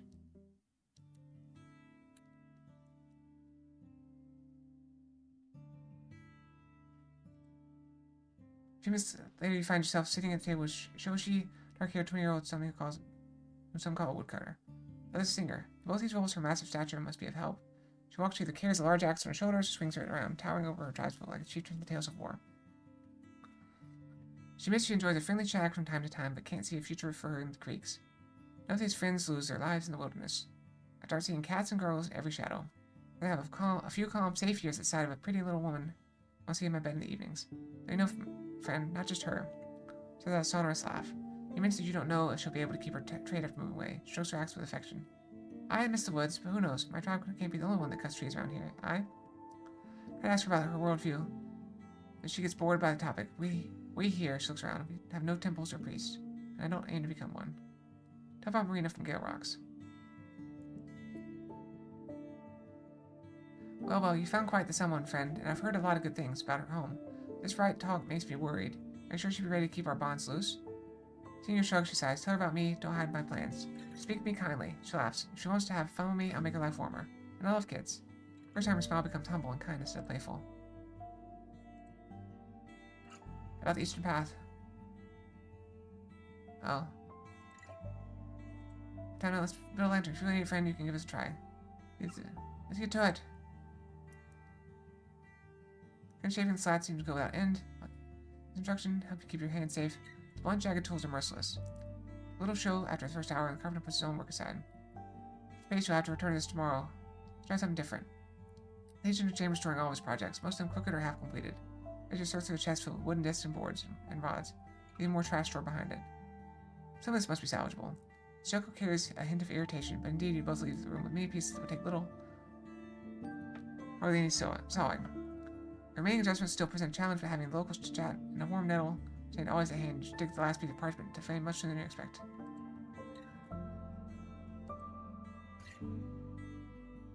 All paths, George them around, pointing at various plants. Better change. One spares you a wry glance and turns away, focused on the struggling vegetables. She's the only person in the village who wears clothes made of plant fabric. They're weathered and covered with decades-old patches. Her hands clasped behind her back are constantly twitching. How are you doing? After a moment, she turns to you slowly, chewing her bottom lip. I'm doing my break. Say what you want and fast. No place to sleep. We need another hut, and we have no space for it. She gets you dry, tired eyes. If you need to scrap before go to the tavern. We have for sale.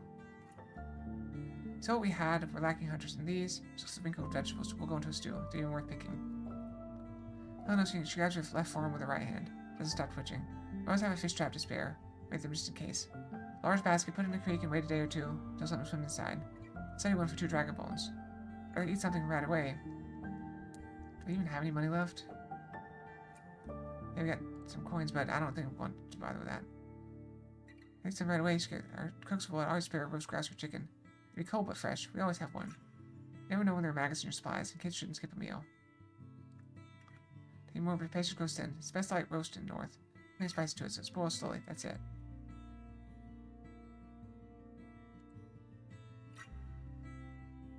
I expect many merchants reach this place. Why don't you move your traps to Foggies? What's it to you? She doesn't wait for your response. Does her yard look like it has space for nets?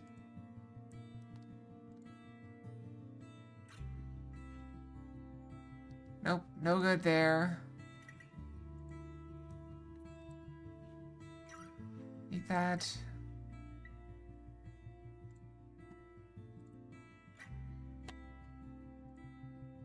So do I have a lantern now? I do, okay. Let's go back to the thing.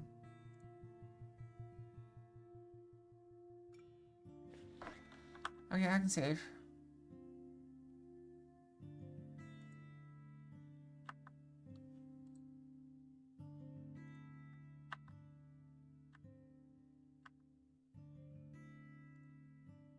Let's go to the old tunnel. Time to see what hides inside. I grab my lantern. Place a candle on the ground, then light it up with a few sparks from a tinderbox. Shove it inside the lantern to the hole in the top, pressing it onto a nail. Shake it for a bit, making sure it will stay standing. The candle isn't as bright as your torch, but it's safer, will last longer, and can easily be replaced by another one.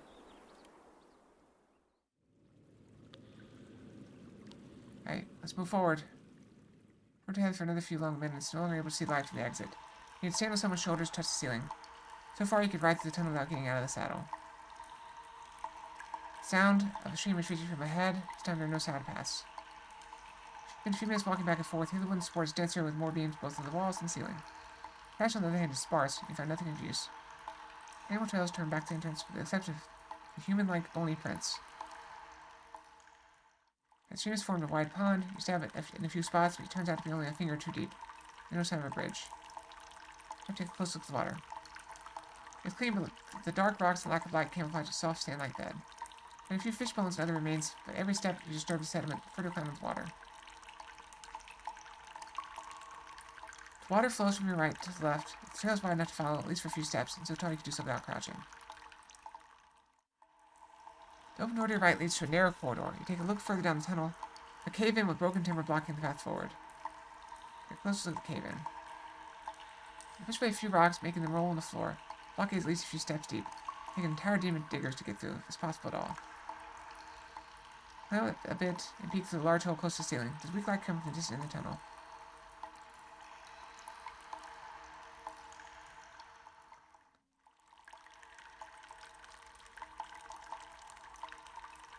Alright, we follow the water.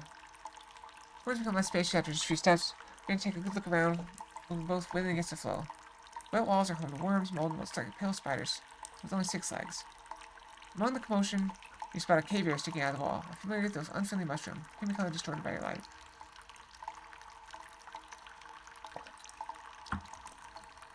You grab your knife and cut away what seems like the least bug-infested chunk.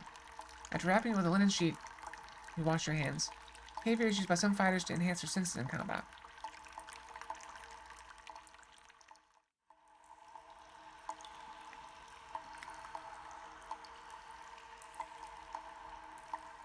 Alright, I think we just leave. Okay. Oh, we tried to unblock it, but we didn't do it good.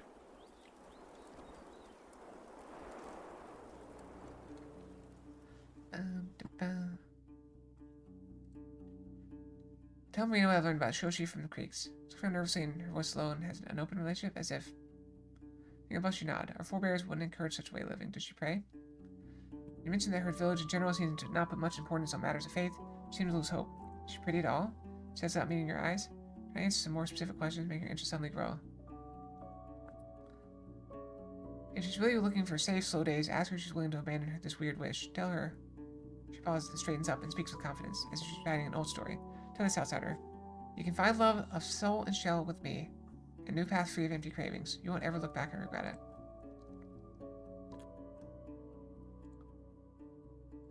Alright, nothing here.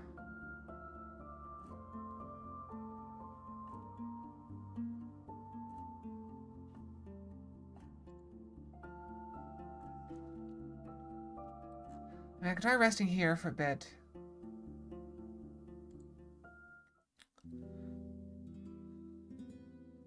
I feel like I'm gonna die. There goes all my food.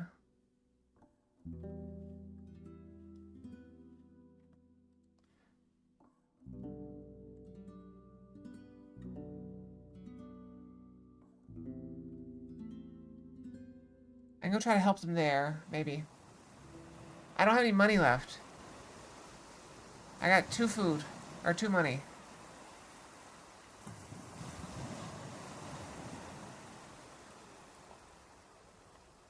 I was hoping they'd have something to do there.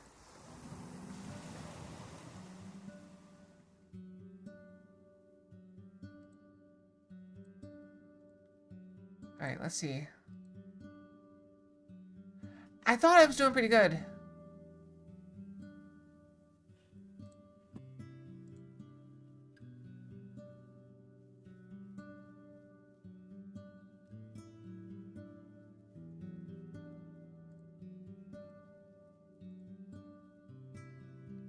Keep through the hall, smoke bun, and a stack of dried fruits, nuts, biscuits, fresh here, and paid with work.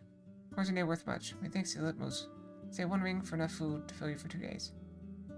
Halvin, the kind of price would buy you 3, even 4 times much food. If you're in the mood for some spinning, I also have something special. Just give me a minute. Get the stairs returns a small wooden box and a long, hand-long leather sheath. To the teeth set. If you're afraid of what he's going to show you, but when he opens the box, you realize he meant teeth cleaning. See, he points 3 different compartments: salt, cloves, and mint. You mix whatever you want here. The first holds only a small pestle made of polished stone. Here are the twigs you need. They last for months. You're not convinced. He takes a deep breath. Well, we can nail it at Cider's Bathe in our creek. Give me 2 dragons and I'll ask my kids to get you in shape. You can tub with soap and rose oil, and wash your clothes in water. Do something nice. Show me the rations first.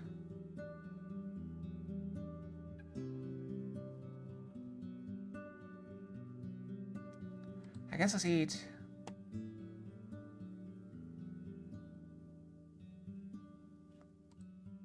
I need to find jobs.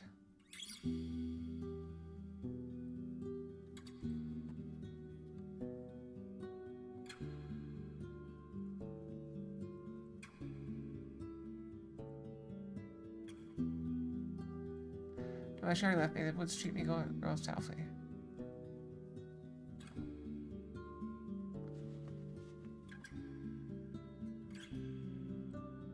Oh, I guess I only had a certain amount of time. Yeah, but there's nowhere to, like, do I just wait? Evening.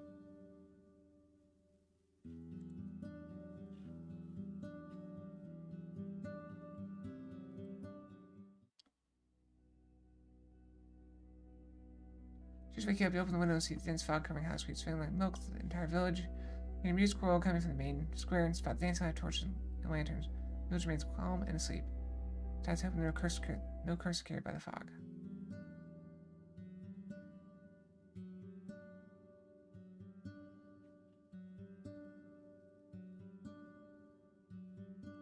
Alright, offer my service to the guards.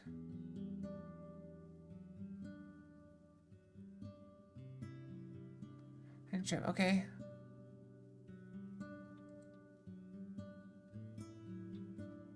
Work. Not much to do. Get your job done quickly with little difficulty. Okay.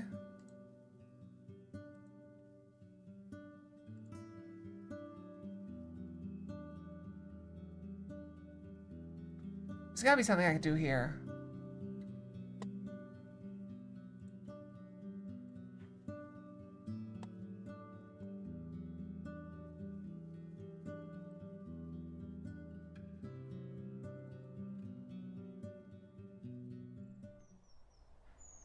Do I have anything I can put there?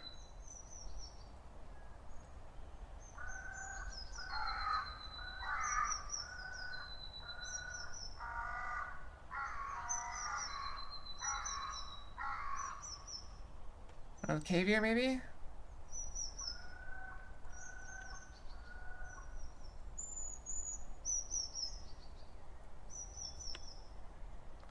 Wow, what? Can I not type?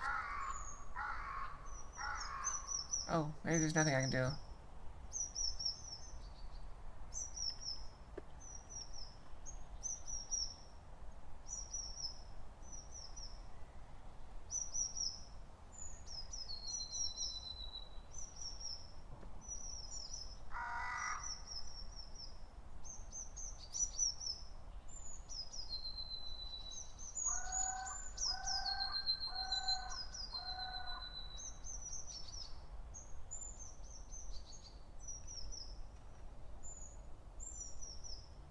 Hey, can I offer?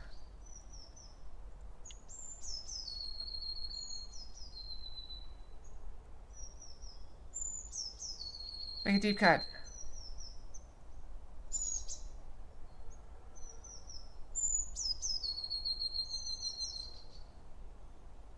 Offer my blood.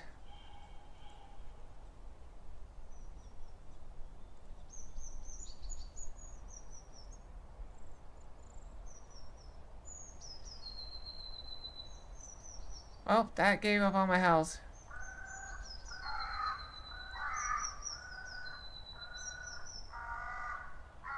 I don't like that.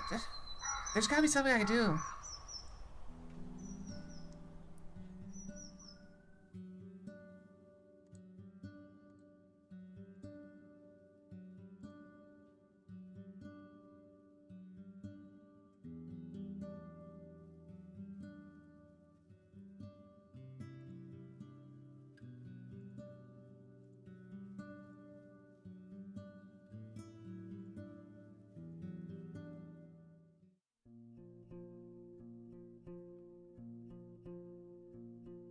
The yard stained with coughed up blood, the trail leading to the building. There's tents with weapons in hand looking at issues for bringing the answers. First by Dalek, you heard the lieutenant from Hag Heels fled from her camp. She picked up without her potions. Patrol. She had shame in her voice. She says she stopped it without, not for tore the other soldiers to pieces. Better speak with her. Inky grits you with a nod, and his eyes lead you to the bench in the corner. Tulia is sitting with her hand resting against the wall, breathing heavily, with clean bandages on her neck, arm, and leg. Next to her, there are 3 small bottles, all of them open, but your nose catches no scent of ale.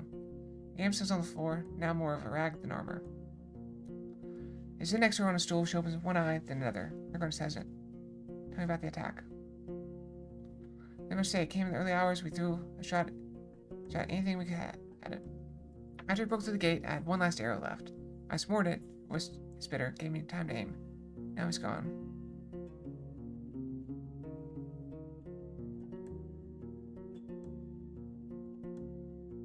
So I'm okay. You mentioned the tavern and Foggy's care. To his side's relief, rest your hands on her sides. Alive. That's good to hear, deserter or not. How's he doing?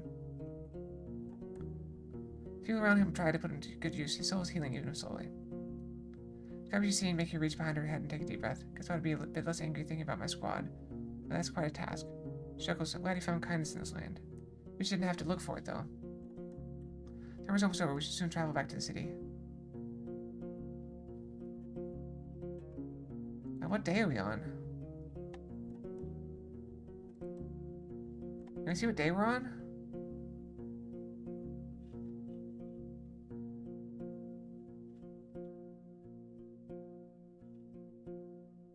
Day 15. Yeah, we got plenty of time. Do you mean to burn the other soldier? Someone has make sure shake your head redundant. Your orders are back in camp. Scout looks down and shakes her head. Take her with it. I knew you would ask me that. Yes, all there. I took everything of value with me.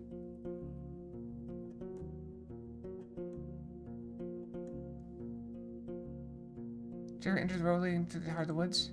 I was advised not to. Have you seen that huge gate on the west? Made of rocks very tall. Met a guard there named Quentin, maybe. Kind soul, but a bit slow. He almost begged us not to enter the woods, so he took the longer route.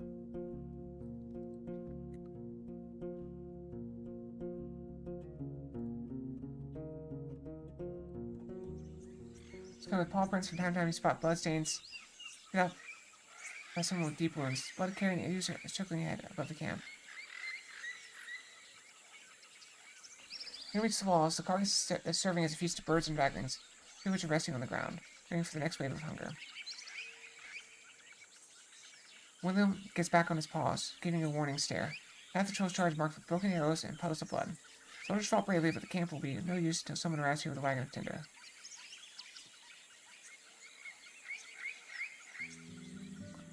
Alright, let's go back here, I guess.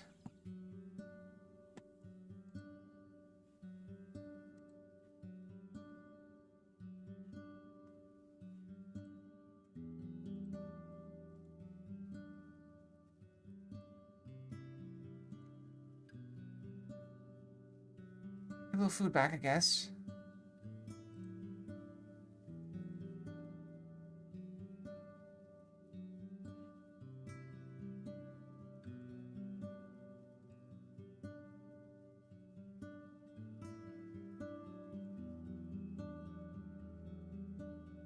I don't know what to do here. And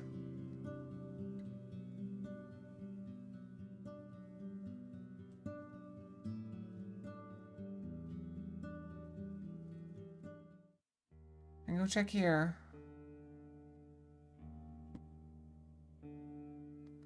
No, it takes for her to let me in. Go inside, should be. I'll be with you soon. Face heads or shakes some. Let's beam blocking the gate. Well, your hand's already on the half tracks. My suggestion is gonna stay in my life. The gate opens violently and rebounds with a loud thud. Almost close again. The creature in front of you is made of floating rocks that appear to be connected. It's just an illusion. They can twist and bend in every direction. Eyeless and no faces you blankly. You've seen other golems in Havloven endlessly helping with bothersome tasks. You have no idea what makes them move. It lowers its slab-like hands and steps aside, making way for you. Its head rotates, following your steps, but other than that, it's as motionless as a statue. Enter the yard.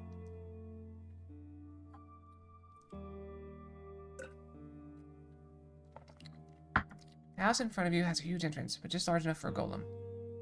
The building is whitewashed, but the lime is aged and damaged. Tools are spread in no particular order. The rocks resting on top of the shed resemble the golems.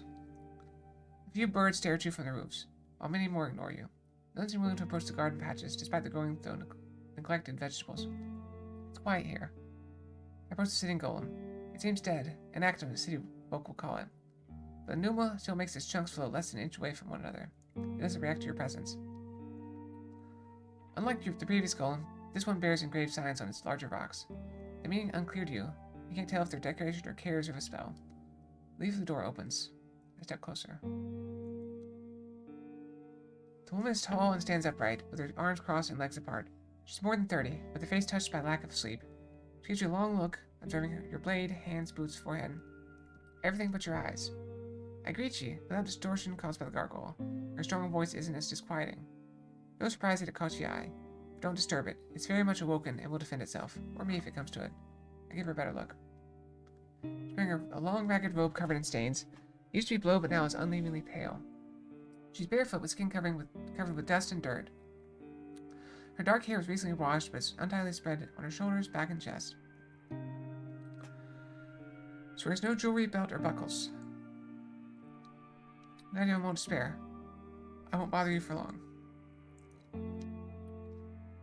She looks at the ground and draws out her words. I sure hope not. I'm not interested in chatter. If you need to bother me, speak in the tongue of dragons and barter. I don't serve stew, and I don't offer baths. If you come here, I better get aught from it. She walks past you and cocks her head toward the golem who let you in. Turns around and shuts the gate.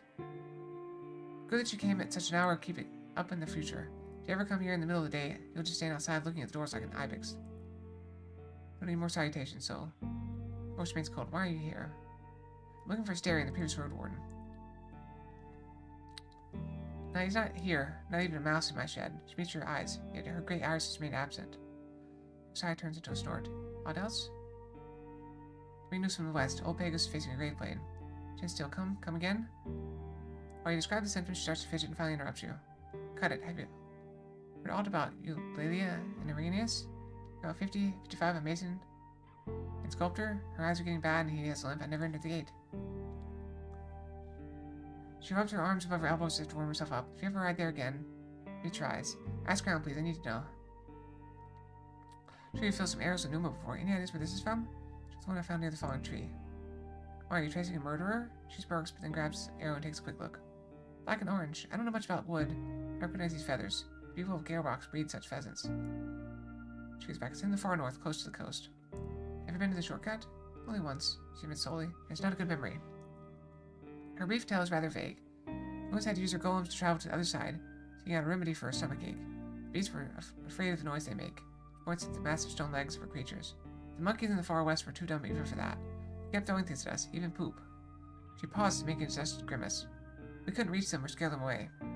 That's what happened next, but she crossed her arms. I was told it's better to ignore them. Let them get used to one sight. My stomach was better already, so we just took the long way back. I've heard about some bandits. Do they bother you? Puts her hands on her sides and straightens up, displaying her unusual height.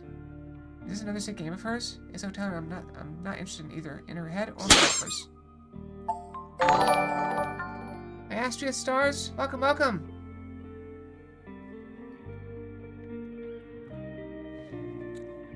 Sounds were a little bit disjointed there. It's very strange. Hi.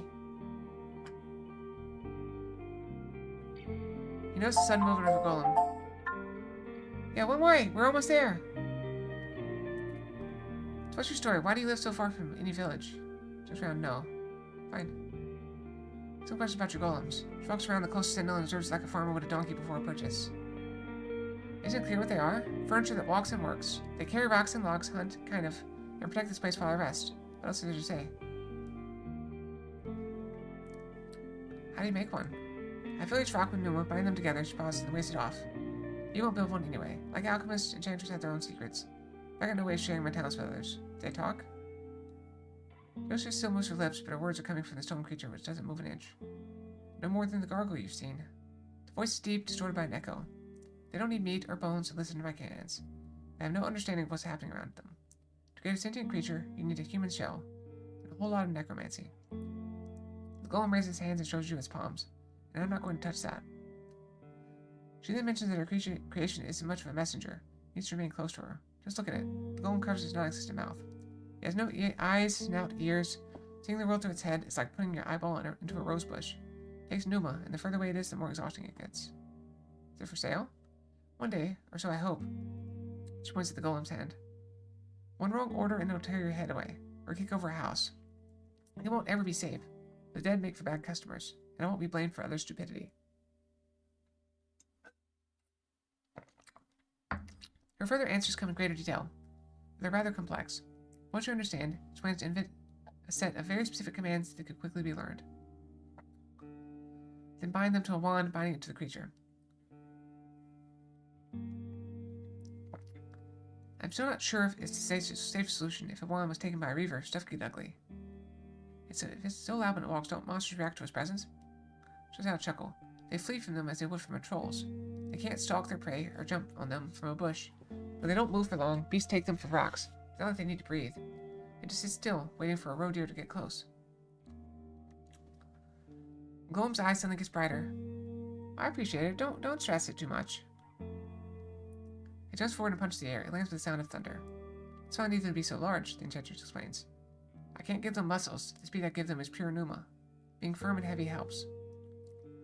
She disregards your mention of the wrath of the herds. True, I make more mess than most humans would. But that's one of the reasons why I stay away from the villages. Being all alone, I give the beasts time to get used to my walls. My sentinels know to stay away from unicorns and pepplers. I saw some words in your golems. What do you mean? Just your right elbow. It's not Warden. Decorations. What's the gargoyle? Can't the enchantress show for trophy? She gives you a proud smile. My sentinels took it down years ago. The tribe of old Pagos is fond of statues, so I have my own, like in the old days, long before monks came in to the north. Seeing your puzzled look, she twirls her hair. A dead gargoyle on the road or by a village gate was meant to scare off evil spirits. I don't know about that, but its sight sure taught the local beasts who they're dealing with. What can you tell me about enchanting? She looks at your hands and starts to twirl her hair. Not really. I don't know how I do the stuff I do. As a kid, I put pneuma into my toys. I made my earthen sparrow fly. My whistle gave a tune without being blown. I practiced for years but by doing, not by understanding.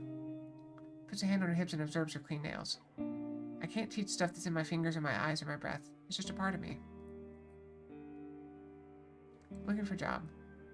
Stands still for a moment, then cocks her head to the side. Got some stuff that could use another hand. Ever some danger if it comes to it? Now and ask what sort of creature is bothering her. I meant riding and climbing. If you can do it without grabbing that axe to us, fine. Now give me a moment. She opens one of the heavy doors to her house and you catch a glimpse of a messy bed and a floor covered with clothes. After a minute, she shows up with a large sack filled with rods made of smooth, clean bronze. Here's the gist of it. I need you to get to 8 spots outside the peninsula. High buildings, trees, mountainsides. I don't really travel much. She lets out a confident chuckle, so I can't hold your hand. I need one of them in white marshes. In the wetlands, far west of here. Other than that, you need to keep your eyes open. Takes one of the rods. Once you reach a good spot, place one of these as high as you can. I'll pay you in dragons, 2 for each one. Place at least 4 before you come to see me. I need as many of them out as there as possible. So far so good. What are they for?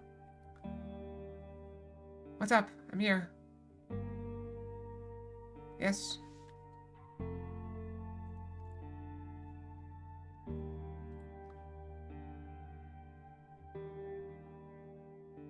Clean my nail. What? What are you talking about?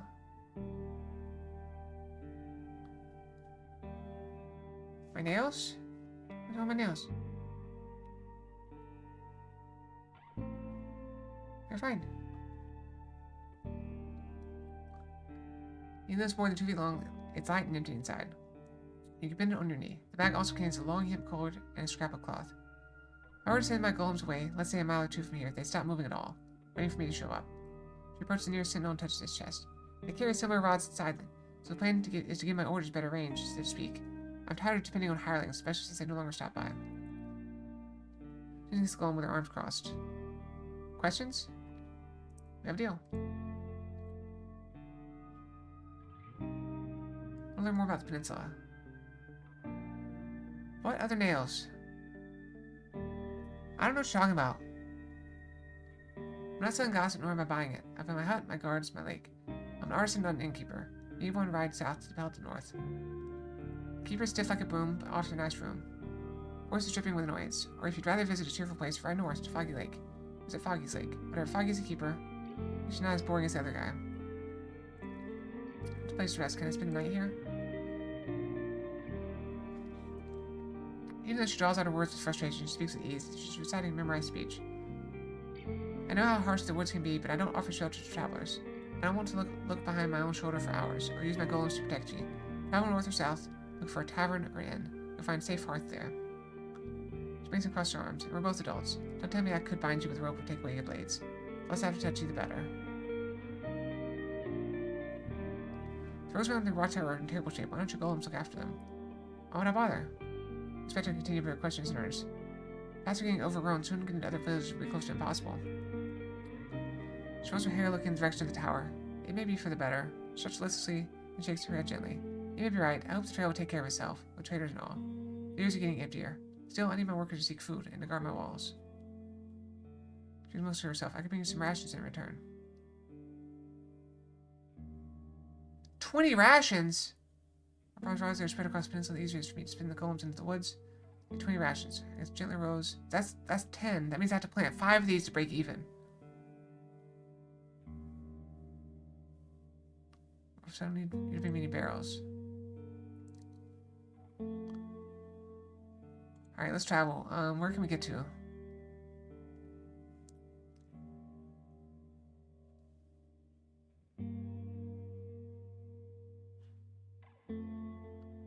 Let's go here and try to get our health back, I guess. Let's rest here.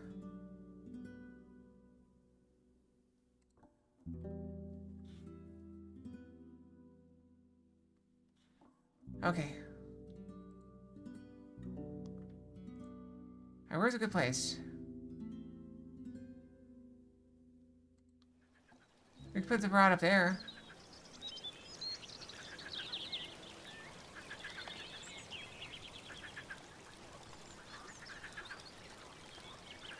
Make it a little cleaner.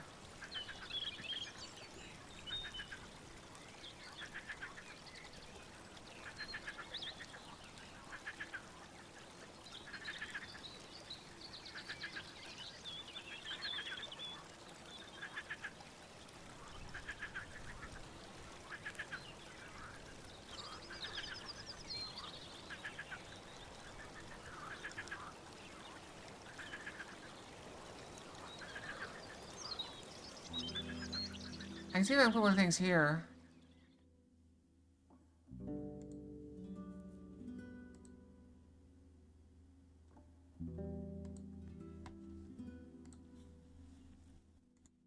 But I guess we can go up here, I guess.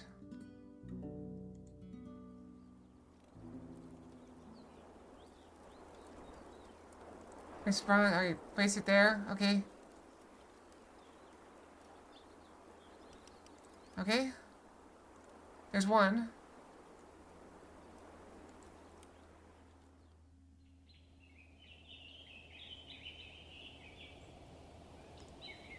I'm trying to take a look around.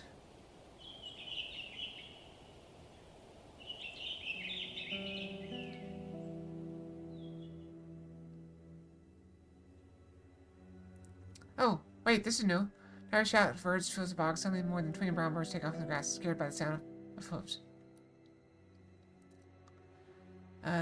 There's sitting on the bench, observing your arrival as he's grinding something into mortar. You're going to be asked to wait a moment. Only after decided that it's work to leave his tools behind, moved to the edge of the scarp. Papers on his arms are slightly raised. I need you to open the path to White Marshes. Then you know what I need you to do. Reach for his basket. Will food ration be fine? Very fine. He licks his lips, and once he spots a piece of jerky among your gifts, he reaches for it right away. With a full mouth, he snaps fingers and mutters something with satisfaction. I have a scrap of land that may be cursed, though I'm not sure how to examine it. Saying the rest of the north isn't cursed? That's how I chuckle, but seeing how you still wait for his vice, he raises one of his creepers and looks and scratches it. I know a cure for that. Ask Eudocia, the witch from the other side of the woods, far east. Perhaps she has a wand or something. Is Pete really worth constant overseeing? He looks at the nearby bricks and frowns. He's seeing them for the first time.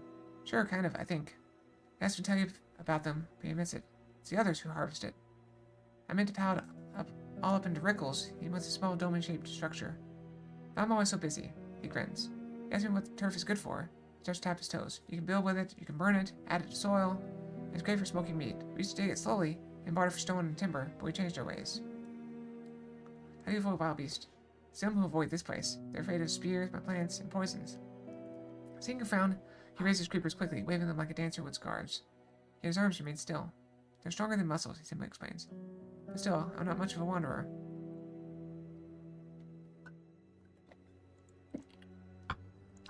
Okay, so we can go to White Marshes now. The road twists between the flooded purplish grasses. The field ahead of you is still green. We're in the second sowing of broad beans. Maybe the third one, if the land allows it. The workers ignore you. Some of them are nothing but bones. Some carry scraps of flesh, wearing them like forgotten rags. Others look almost human, as if they were woken right after death. Most of the witless shells move around piles of soil, carry wooden logs, or dig in the ground with their bare hands. But there are also those with considerable abilities. They use pitchforks, hoes, and splitting axes, and confidently cross the uneven ground. There's only a few breathing souls inside. They observe your passing, but keep their distance. Alright, I'm taking a moment to go brush my tail. Get more water. I'll be right back.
Okay, I'm back.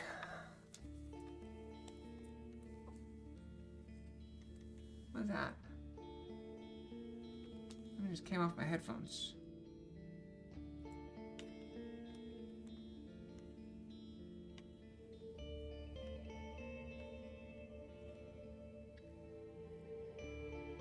I don't know what that is.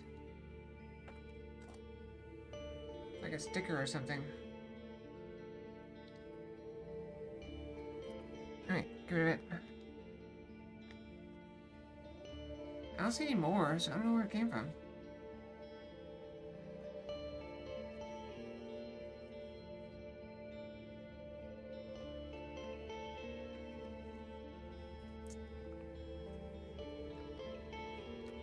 Oh well, doesn't matter. Let's get back to the game.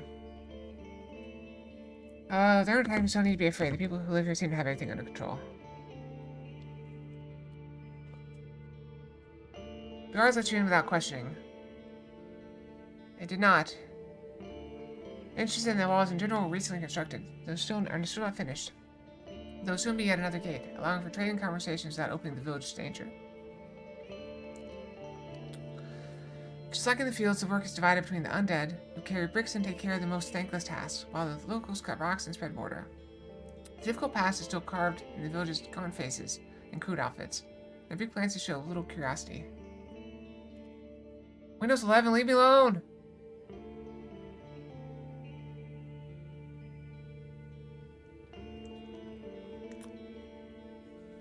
Okay, the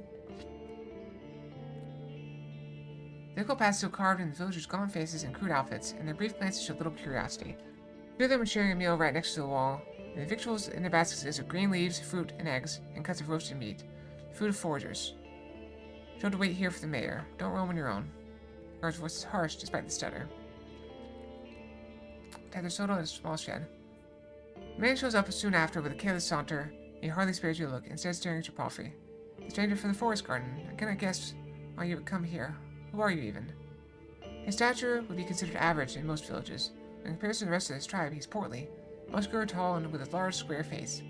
His hands are resting on the shaft of the poleaxe placed across his shoulders, making him seem even larger.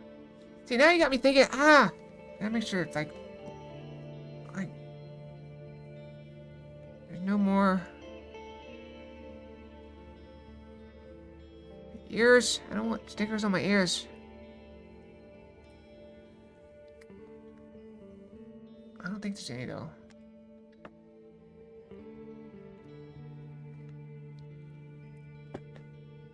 Okay, how...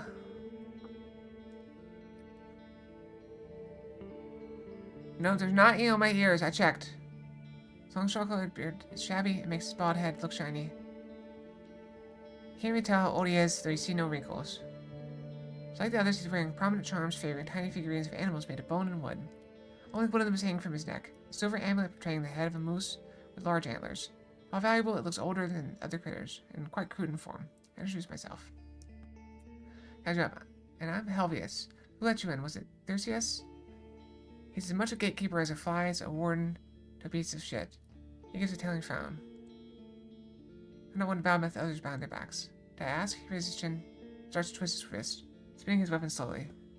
No city folk will tell us what to think. Take a good look around you while you can. White Marshes isn't for strangers. The turf houses are old, covered with lush grasses and flowers. You can't imagine any large family fitting inside such a small, one-chambered huts. The alleys are so narrow that only one cart can squeeze through them at once. Your boots are sunk into the mud, squares covered with deep boot prints. The noise of hammers shouting, of wood splitting, and shuffling of undead legs pierces through the constant buzzing of insects. Total snorts, hunting down flies with his tail. There's only one elder in sight, and he's observing me. He's standing on the top of the wooden platform by the building that's unlike any other in the village. His eyes are keen, the left one is dark, the right one is gray, bright. His head and face are shaved, and his simple, undyed robe is in even worse shape than the outfits of his tribesfolk. Once Helvius realizes what you're looking at, he lowers his weapon and clears his throat, like a boy caught red-handed. The elder walks away holding a walking stick with one hand, touching the wall with the other. Laurentius, says the mayor, the priest of our fellowship and the one who saved our people. He raises his hand pointing at the dead shells bustling around the construction site. Probably. I don't know. I don't know where it came from. But it's only on one side. Wouldn't there be one on the other side? That's what bothers me most.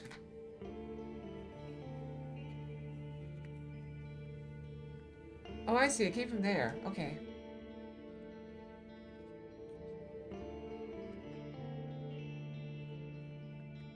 It's like inside, but you can't see it.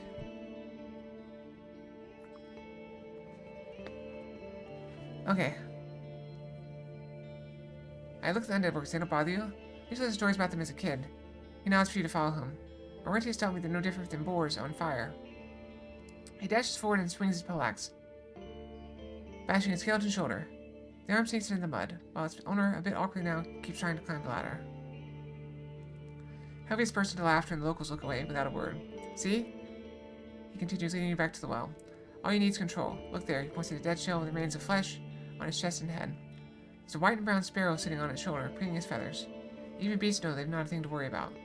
The awoken are now like they were yesterday, like they were in spring, like they were a year ago. Leave worrying about them to idiots and unites. I hear what you say about the awoken, but your tribe used to be strong without them. So what, Warden? That was 10 years ago. What was 10 years ago? What isn't? And what isn't? Doesn't matter. We needed to trade, yet the others pushed us away. We won't let them choose for us ever again. People of Old Pagos are fighting the plague.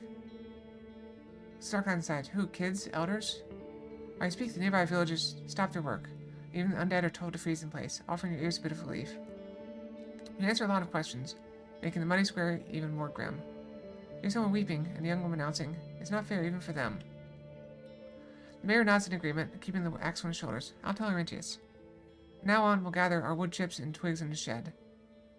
He raised his voice, looking into his tribe's eyes. We may have enough for them before winter. Is Astarion around? Huh? Why would he be? Pay attention to his confident stance and strong voice, with its usual hint of disdain. It's about no sign of a lie. He's hardly ever been here. I have no need of wardens. You say you know nothing about Astarion, but people claim he had strong ties with your tribe. Elvis began swinging his axe left and right, the heel of it half now resting in the mud. Trying to recall the past, he makes a puzzled frown. You know what? I told he met with our warlock often. Who knows why? Ask him if you must. Were you recently bothered by any highwaymen? He reaches for his hair so quickly it makes you flinch, but then scratches his head gently. And if so, we'd deal with them on our own, without some warden's help.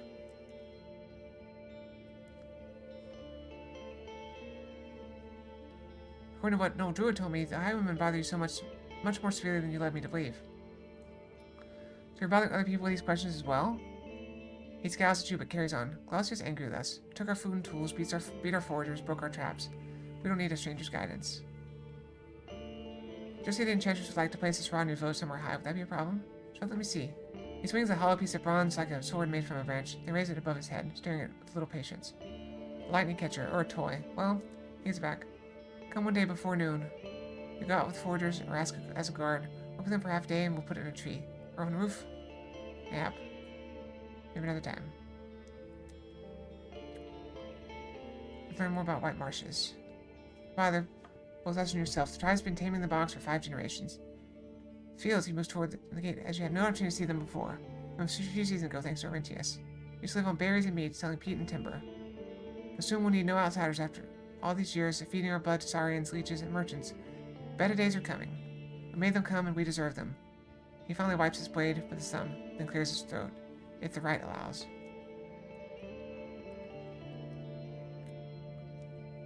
So you want to separate yourself from the other settlements? Tribes with little iron and bones struggle more and more. We're getting ready to welcome plunderers the way they deserve. Saul, our palisade wasn't enough for all this. He raised the wall, his voice full of pride. It was built not even 2 years. Can you believe? Against a yellow skeleton that carries 2 large rocks, each too large for any human to lift on their own. You sell wood, correct? Nodded approval. In the old days, our firewood warmed up all walls and toes on this side of Ag Hills, Gale Rocks on the far north, and was on hamlet for woodcutters. And Hallersdale grew a fine garden for themselves, just to get by without us. They have oaks, cherries, and their own darker birches. Have no more reason to trade with us than other than peat. Against the buildings, while they are indeed new, most settlements of the province would view them as crude and cramped. Let us speak of Orentius. As he straightens up, the moose head on his chest bounces enthusiastically. You and many others. He's swamped by his work. Enough threats in the shadows already. Besides, you're trustworthy. He may speak with you once. Why would I even ask him? I need his guidance. Then seek of fortune tellers and scholars, he scoffs. We have our own struggles to solve before we start leading outsiders.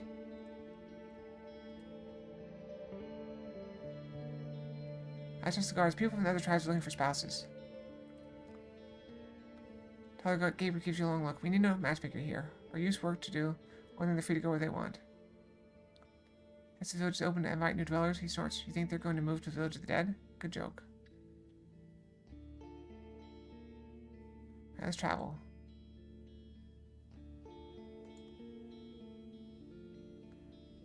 You drive past the fields, one of the local farmers enters the road, gesturing for you to stop. He's holding a rusty sickle. His basket on his back, filled with various weeds and sharpened club. It's patched, worn to an extent neglected, but fitting for a farmer.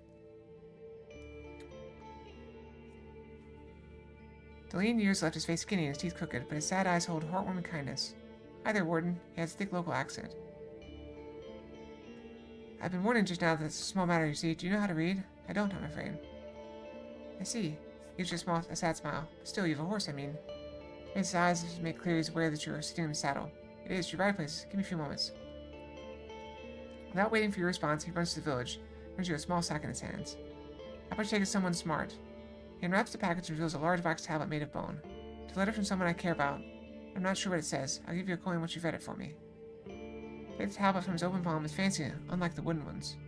On his back, on an engraved portion, a large furry beast. Made of troll's hip, the farmer says proudly. That's fine, I'll see you soon. He waves to you and steps away, clearing the path. I'll wait for you with the coin I promised.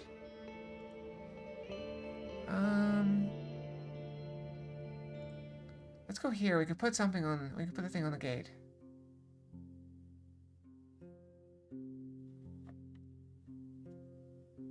Do you see the enchantress? I'm wondering if you placed it in your tower for her. You package home the rod. Light it looks, he says quietly. And I know Eudocia. She always does all weird. She was a quiet kid, but a smart one. Never tried to steal my milk. He hands it back to you and puts it on and then plays a smirk. But I'm doing it for free. Let me guess. 4 rations. Look over staring. That nice man's been here many days. You sure he's not dead? Very much maybe. He puts his hand on his waist. He slit open every dragon belly in the wilds. Do you often travel through the woods? He's on a different mount. He had a saurian 4 abexes long, 2 abexes tall. He moves on 4 legs and jumped high and far. Dark green like rotting leaves. That one time I was taken a piss in the shrubs and the stair made the beast run up on the rock face and it jumped on that.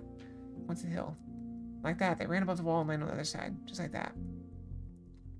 He snaps his fingers, his voice and eyes gain new vigor. The saurian was large and green.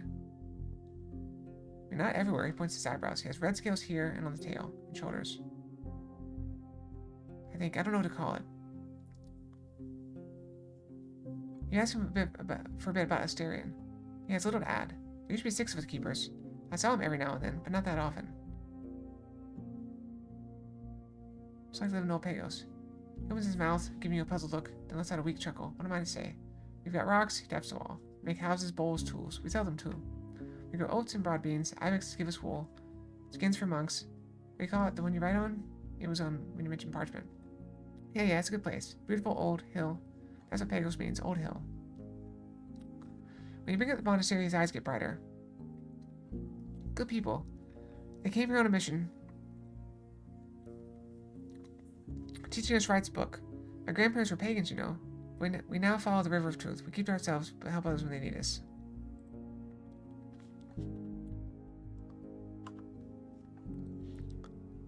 Alright, what time is it? It's getting late. Let's stop here for a second. Can we make it?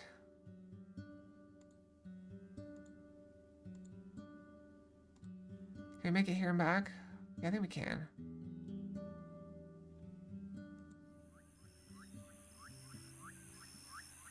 Some days ago, returning this pond, this time to come back more members back. Towers over the others with animals larger and powerful. As we step toward you, shaking his head, you better stay where you are. He gives curious, lazy glances. While the adults quench their thirst, the young ones are playing in the tall grasses, or basking in the middle of the road. It's quite a few minutes before the large beast orders the others to head back into the woods. They spell like a falling boulder.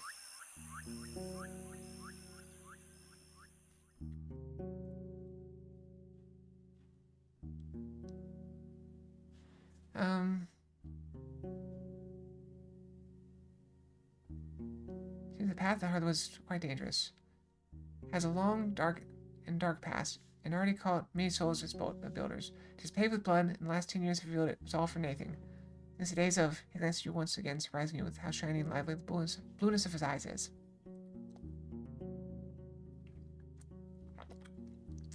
Of grand discord. The tribes of this land are locking themselves in their fields and houses, too afraid to leave them behind, too entrusted to meet the other souls unguarded. Today the first road to be cleaned back by the wilderness, and will maybe the last. If there's any tips for you on how to survive such a trip, he tells you it'd be wiser to just avoid it. Then he reaches into his pocket, grabs a leaf, and puts it in his mouth, chewing gently. Death may take many paths to a stranger, but cats are the one enemy that's both dangerous in its stealth as in combat. No human can fight it alone. If you see one of them, and it's nay too late, do not provoke it, make it wary but nay scared. Look big, talk a lot, see its action in its eyes. The enchantress asked me to place these barn rods in high spots across the peninsula. It should be done in about half an hour. He takes and observes the rod for a moment, then closes his eyes and bites it gently. Returns it, he seems unconvinced. I can sense the spirit in it, but I'm no one who can tell who's behind it. How can I be sure? Explain what you know about the nature of these rods, but he changes the topic to Eudocia herself.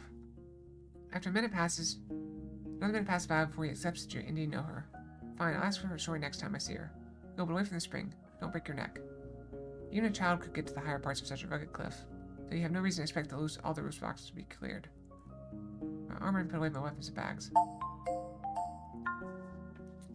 Hi, Drake. The bronze rod is attached to your back by a cord. As you place your feet and hands to rocks, you realize that you have to move slowly to maintain your balance, pushing away small and large pebbles, making sure that the wall doesn't collapse under your feet. But yeah, once it happens, then I'll have to do the thing. So I'll have to clean the room, and then we can, I'll take a video and show it. Oh, thank you for the pets. Make sure the wall doesn't collapse under your feet. The rocks are coarse, supporting your grasp, and you barely find a sharp spot. Climb resembles a nice summer walk. Your muscles are not prepared for such movements. You find the perfect spot, a small crack between two massive rocks. You use the rod to broaden it just a bit, then push it halfway in and fill the gaps with a rag. Doing it with one hand makes you dizzy, but not for long. Take a short second to catch your breath. Climbing down is easier, though you struggle to recall exactly where you've previously placed your limbs. The warm grass sun eases your tension. After a few minutes, you land on soft grass and dust off your hands. Once again, you prepare your equipment. Joe gives the shining rod a pouty look.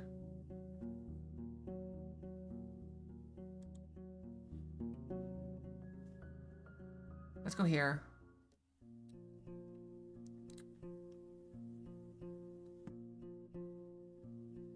Let's see.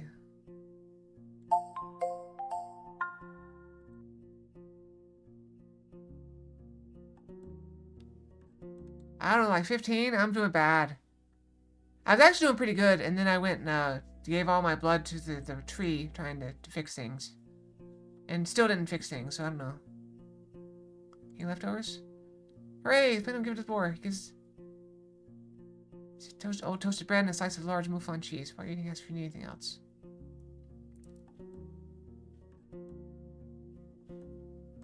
So I need to go outside. Let's travel back here.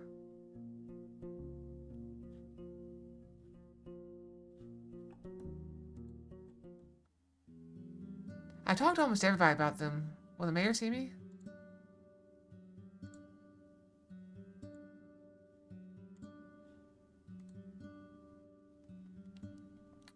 I know Josie the interested. I'd like to hang this rod on a watchtower for her.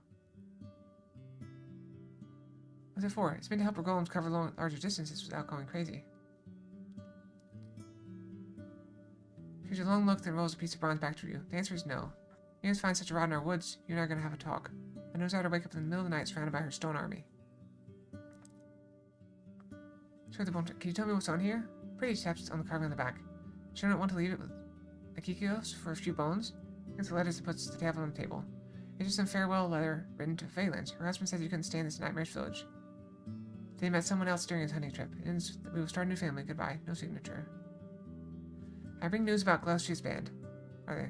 The only place bothered by the raids is White Marshes. The people from Gale Rocks and Creeks have faced no such issues. She exhales and raises her open palms, so there's no reason to worry. The people of White Marshes are no friends of ours. If Gloucester is so eager to bother with the poor settlement in the north, especially one filled with Woken, it must personal for her. You have no reason to stand in the middle of it. She straightens up and adjusts her cape, then stares in your eyes. Her voice is solemn. As the mayor of Hallersdale, I appreciate your concern, but I don't share your apprehension. The guards of our village will stay on our walls. If you come see us soon, we will gladly share a lamb and a tail with us. Very well, pass it down.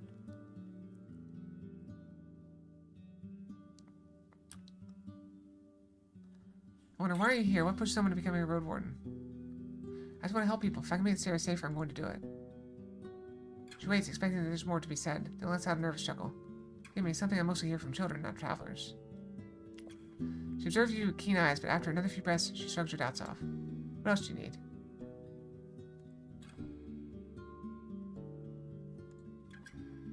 Alright, let's see. I've got 6 bone rods. No money. 1 ration.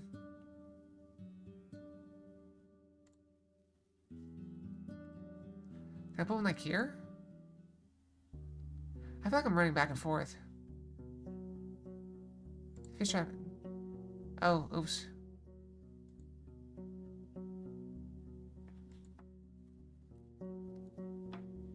Alright.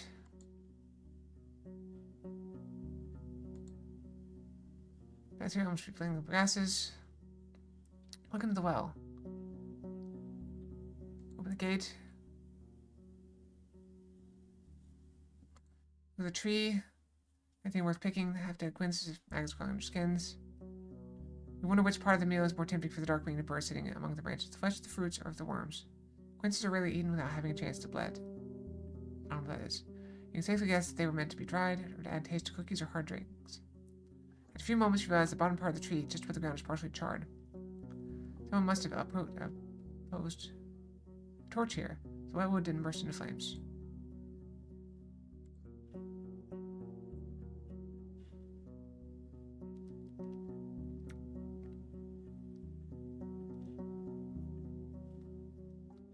Can't get there.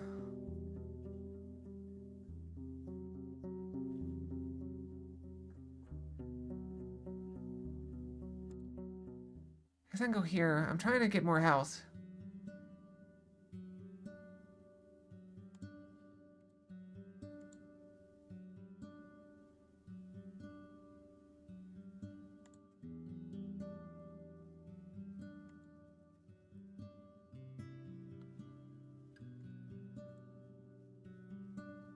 If I get there, I'm not coming back. I can probably rest there.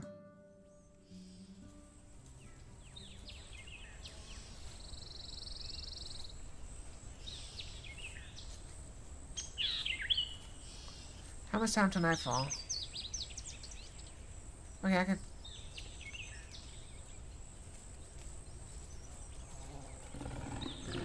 Once you find a large apples, not as sour as the wild ones, wild strawberries, a few clumps of sorrel, somehow spared by the wild critters. Picking them takes little effort. The short meadow has nothing more dangerous than rats, rabbits, mice, and grasshoppers. Help your mount, you can reach the higher branches. Where's the guy that wanted me to read the thing? White marshes, okay.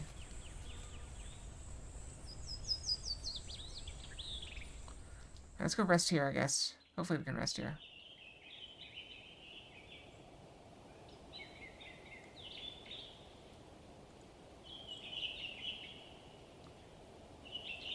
Ah, crap. I think I'm about to die. Maybe not. I have no money.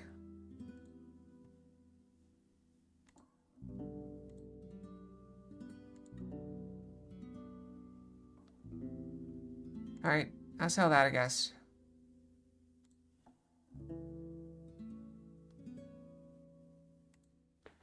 I get my health back a little bit. Lose my food, though. I guess I'll let go. Spend another night of rainfall.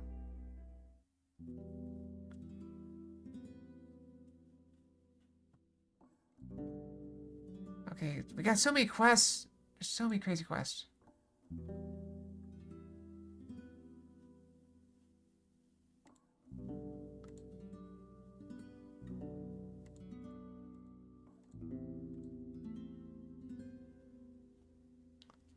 Okay, where else can we play some?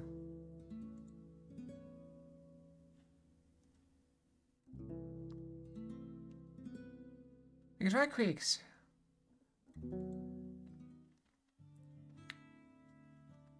I got trees and stuff.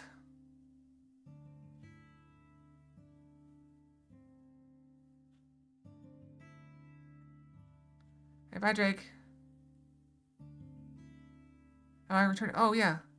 Try to call Marina's message. I guess it's not meant to be. Tracer have the disappointment. I'm glad you opened this chance for me, friend. There are parts of me I'm not willing to change. Still, I'll make sure the tribe hears about your help. She suddenly raises her axe and shouts, "Hey, you!" She addresses no one in particular. Her powerful voice makes everyone stop. Fox, do me a big favor, aye? Be nice. People smile or scoff, and life goes on.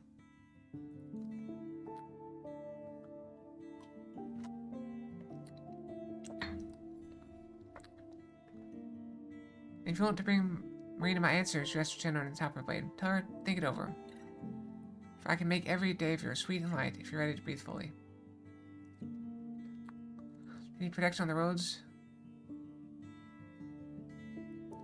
Deliver a few barrels of foggy and stay up 3 hours.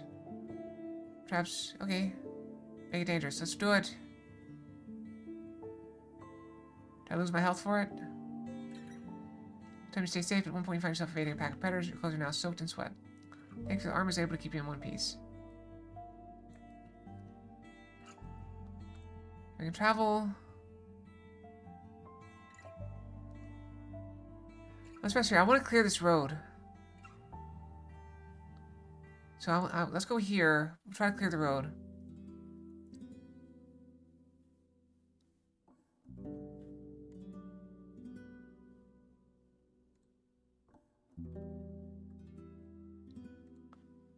Alright, I think we need to wait like an hour.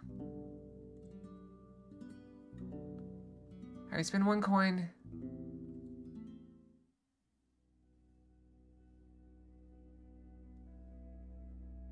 Alright, this is the halfway point. Okay. Let's see. Just wait to right back to Havelin, otherwise the roads will get too dangerous for a lone rider. So Tulia maybe should be willing to head to the city earlier. Okay. So we are running out of time. Alright, we might be able to go and take them and clear that tree.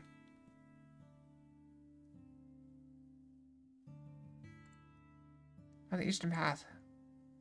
Oh crap, we don't know about that. That place Rod somewhere high belongs to Eudocia, the enchantress. As Rod looks at it with caution, I wouldn't call her our friend exactly. You'd better selling this. Left to right like a club, he tells you to wait. It can't be just my decision. I'm going to ask the others, at least a few of them. Here's the table and observe how the man approaches various souls and exchanges a few words with them. Take them so long you manage to get bored enough to indulge a little girl who liked to pet Sodal. Man returns without the nut rod. Oh, my tribe calls you a fair soul. He smiles and wipes the sweat off his forehead. We'll put it at the watchtower. There aren't that many birds that would steal something of this size.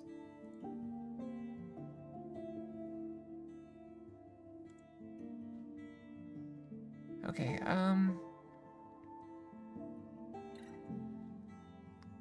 what are we supposed to do about this? I can buy enough food and maybe get a rod there. Then that'll just get us our money back.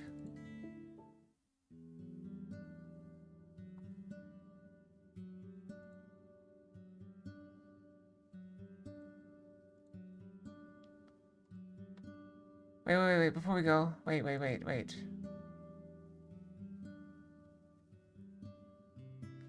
This guy gets 2 for 1. Are they cheaper there?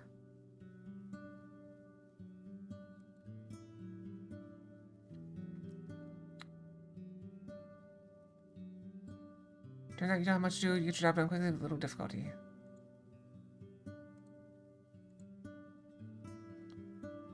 They're cheaper than 2 for 1?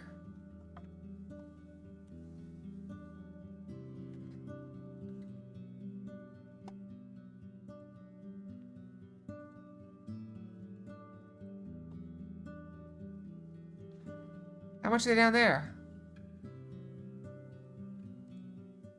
Let's go find out.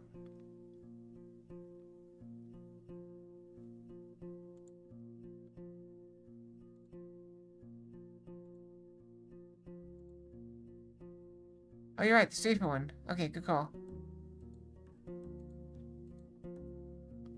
Oh crap, I can go by 1 at a time. Alright, we'll sleep.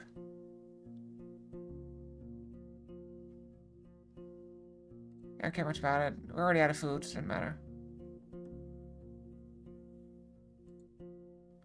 Hooray, rations!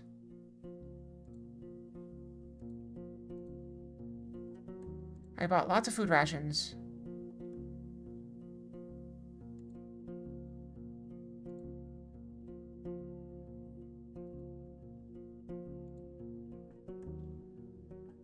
That was on your watchtower. Oh, there it is. Your face is stirring like with vine. Is this some sort of magic thing? Be sure and much pause. I mean, if it's nothing dangerous, fine. I'll tie it somewhere during my watch. Don't you worry. I met Elin. He says hi.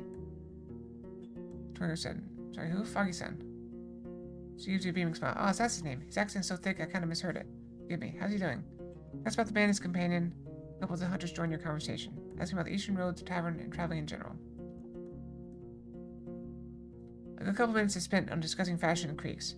Some hunters regret not being used to wearing leathers and furs. Others are convinced that linen is more convenient. If you're cold, just put on a cloak, says a woman with a bandage on her neck. Sometimes the guards walk away, leaving you with Dalit and a napping boar. Dalit, right? Oh, she goes to cover confusion. Are you asking me out? Ain't interested in any silliness. Brush away the hair from her forehead. Tangled chaos all over her scalp. Cares not for her efforts. But yeah, half my life ago, I was living on crops. I bet I've shot down more monsters than you've broken eggs. Are you much of a fighter? Many more items turn towards you. I fight to protect others. That's my job. Now pets the boar. The guards get back to their own affairs. Hero, Matilda, huh? Ain't something I'm gonna be jealous about, this trait of yours. My cousin who tried to get rich as a Roadwarden. She kept together for maybe half a year. Was lucky enough to die in a village, down in the middle of nowhere. At least she hadn't woke up. The good folk burned her on a proper pyre. Just a moment, she runs out in front of you, cutting your way with a wide grin. Want to help us out? So our boss and I kind of need a rider. What do you need? We could use another pair of hands here, someone who knows their way around the woods. I guess we'd rather stick to the saddle, but she waves it off. Can we find a better soul? There are 2 people I've heard of who would like to join us. Aristos from Howdell and Cassia from Garox. She rubs the side of her boar, then pushes it away gently. She's just asking a child to play by itself for a few minutes. The thing is, we already have hunters who have used to live in those places. They told me they ain't all eager to welcome them here. I can speak to them both and ask the folks from their tribes about them. If I make a decision whom I should invite, I need to be sure they can handle the job. Why not hire Quintus? Your question sparks playful comments from her companions. He's a great friend, she admits. He can't be trusted with more delicate tasks. When possible, we'd rather avoid using muscles alone. What matters the most is getting out of trouble with as few scratches as possible. Who's this Aristos? A trapper. A few months ago, he told us a passing by caravan he wanted to leave his home, and asked them to bring us his message. One of his past neighbors told me he remembers Aristos as a weak, quiet boy. I ain't sure he knows how to fight, but he'd rather use traps anyway.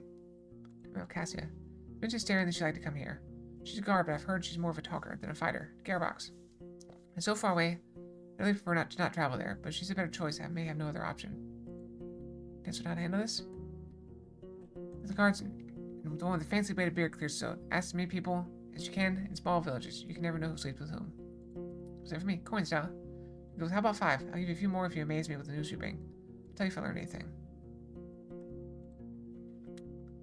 Alright, let's see if we can get her rod planted, and then we can turn in. So we ask for one, here's the bronze rod.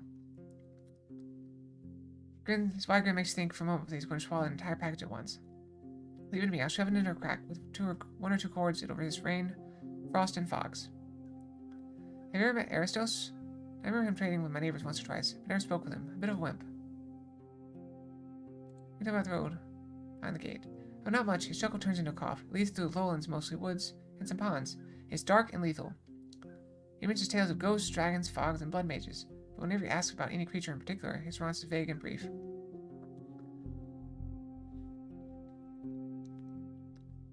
The tribes abandoned this path. Ever since the war, the trade has been slow. People refuse to patrol it. Plants are getting taller, but for at least a few more seasons, it's still a shortcut. It's good that you have a mount. If all chases you, always stay close to the pass and ride as fast as you can. No one used the road. Why are you here? He scouts you.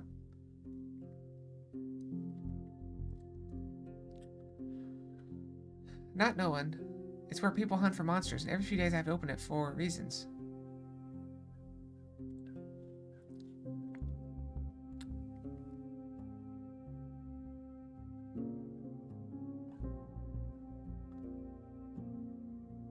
Oh, I can't get in to tell him.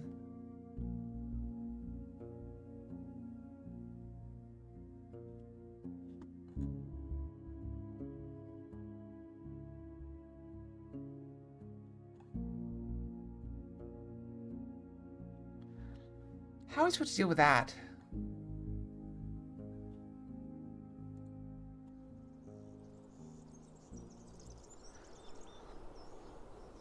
So cover with little branch leaves, at least species nowhere in sight. Smell of urine is already at the verge of your senses. The peppers have a strong sense of smell. Most creatures have a stronger sense of smell than humans. About feathers, bloodstains, and fresh prints of a large cat. Knock on the gate, and Tertia opens the peephole after a moment or two. Gate and knock at it. She gives you a long look. Healthy still? Good. Let's see. You don't see the enchantress from the east wants to know if Eulalia and Irenaeus have avoided the sickness. Long uncomfortable silence. She's too late. They were asking for their daughter in their nightmares, before the illness took away their tongues. We burned both of them on the same day, if it means aught to her. She looks down. Tell her I'm sorry for her loss. I hope she found the peace she was looking for. I've been in many settlements warning locals about the plague. You don't have to worry about their safety. Thank you, Warden. She bows her head. I'll ask the council to rethink her isolation. With the gates and doors of her neighbors closed, we can start seeking food after all. Maybe even send outside a few hunting trips. People from other tribes looking for spouses. This brings the question reached her from another realm. Can't be sure of the next spring, even less so that the gates will be ever open. Can't offer you any promises from the tribes. Have you ever met Aristos? Slowly, remind me who that is. After a brief description, she still needs to ask someone for advice. I believe he was here, yes, but soon left to ask the monks for their guidance. Rather unusual. Always gets cold for a pagan. Which way would you take if you were to travel to the watchtower? One route, most likely. There's more tribes there. The eastern road is dangerous, no matter from which way you're going to enter it. Here about time, she says, you could check on the gate, one guarded by Quintus. It's the most dangerous path, but your palfrey may be just fast enough to get you through. Ask her what her thoughts on the gatekeeper. She gives you a warm look. He may not be the sharpest wits. He's loyal to his duty and returns kindness with kindness, like we all should.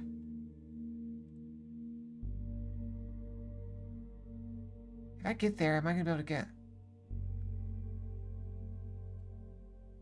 sleep? I don't know. We'll find out. Might be risky.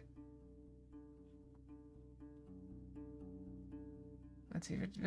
The work is so far from being over. You see lights and smoke coming from the eastern part of the village. Fish are being gutted and prepared for smoking. Our instruction not to disturb anyone after dusk. Tell you to visit Fulvia, who may have room to spare. Locals slow down to observe you. Whenever you meet their eyes, you find a challenge, not enmity. Let's meet to speak with Cassie Fidalit. Finding her takes a few minutes. The other guards claim that she's patrolling the grounds on the village. Find her sitting against the western wall. Once she sees you, straightens up, greeting you with spread arms. Outside her in our delightful village. Her shouts make you stop long before you reach her. How can I be of service? Do you need help with bloodthirsty beasts? Are the treacherous bandits chasing after you? Have you lost the taste of life? Her sudden laughter makes the pigeons fly away. Speak, speak. Della heard you like to be a huntress. Linda, as long as you can promise we'll head to Portia for a filling dinner first, then ready to leave first thing in the morning. Her voice remains loud, adding to her confident gestures and cheerful stance.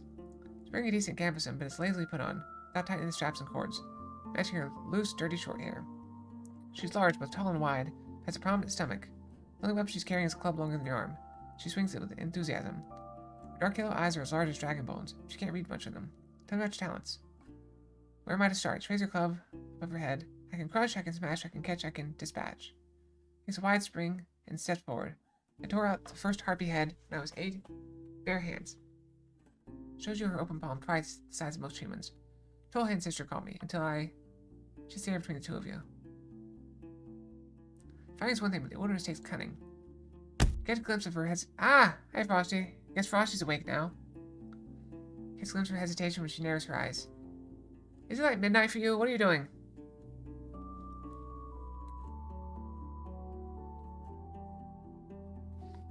Wait, it's not midnight. It's like 4 a.m. Yeah.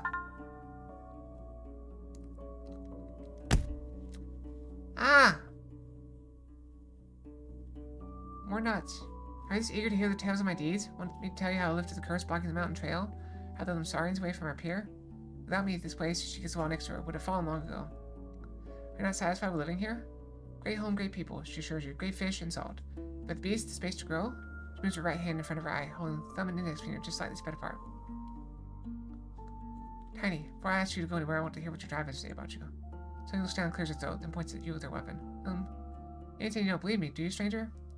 Ready to respond, she bursts into laughter. I guess so. We're a busy tribe. Better not hear you causing trouble around here. Cheers. She says the last few words while being turned away from, against the top of the nearest hill.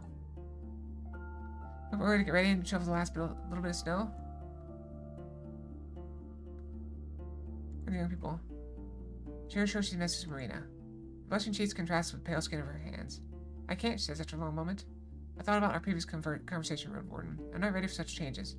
Not just because my son deserves the peace we have now. I'd rather join a monastery than put pleasure above prayer. You've already matched Paulus, so I've heard, she says without hiding her jealousy. Go and speak with our head woman. She'll reward your help.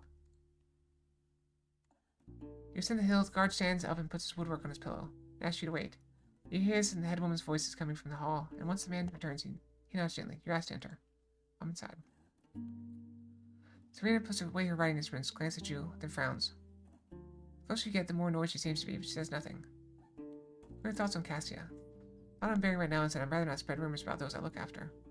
No one to ask contradict her calm voice. Can't you bother the elders with such questions? Or speak with Petronius, the gossip? He'll be happy to share with you all the dirty laundry he touched. Maybe I will. Paulus and Marina already talked with you. Alright, you work for us now. I can tell one of the neighbors to overlook the usual fees or duties they'd ask you. You need anyone's help?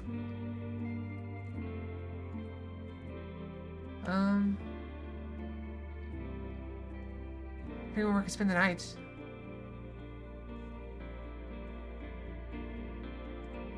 I'll speak with Fulvia in the evening. She's having room to spare. She's in the building just at the edge of the village across the gate. Great.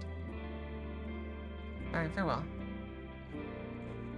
Instruction reached the building with interest from the garden side. Step to the door leading to the mouth of the cave. Call the person you were told to speak with, Fulvia, the roomkeeper. She comes to you from the half-dark corridor. She fits the description you heard, slightly round, partially because the tunic, heavy pants hidden beneath the dark green robe. She looks like an eccentric city priest, but with a massive hourglass made of beautifully polished driftwood. She wears a kerchief covering both her neck and hair. One feature that hasn't been mentioned by the locals are her eyes. Gray, asymmetrical, partially closed, and unfocused. When she gets closer, turns her head, gazing into the rock, and pointing her left ear at you. Her steps are confident, and her hands keep touching the walls on both sides. She's old, wrinkled, and pale, but her voice remains strong. Your first instinct is nod, only then realizing it won't help you much. She repeats, you smell force. Room? Ah! More snowballs with rocks in them. Why are you doing that? Yes, right. She simply walks down the corridor between the few humble chambers, some of which are inhabited by sleeping souls. After just a few steps, the light coming from the entrance helps you no more. You follow the sounds of boots and the smell of rosemary perfume.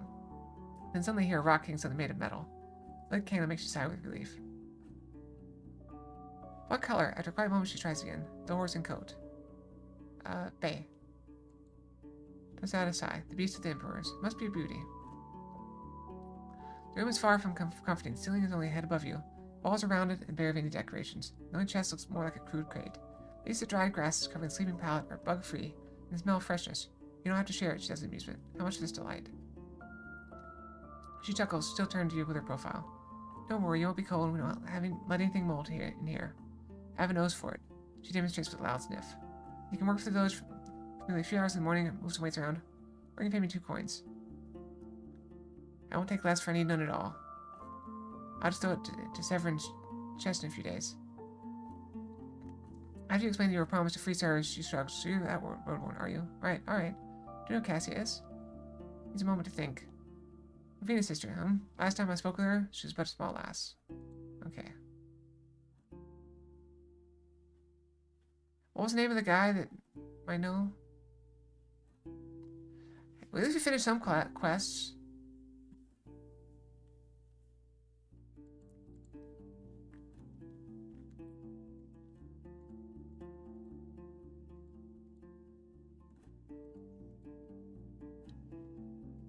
Okay, I gotta take that back at some point.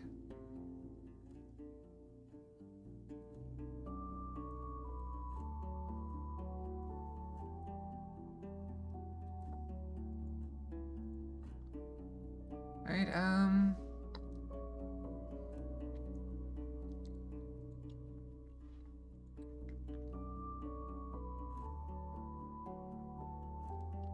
she mentioned some name, but I don't know who it was. Cassie work with you often? Exactly, I used to, but now I don't. Such a thing. She's an annoying lass, but that's about it.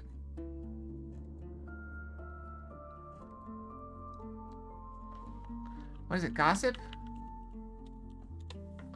Someone following you around, or at least accidentally showing up wherever you go. Bored with walking around, he spares you a smirk.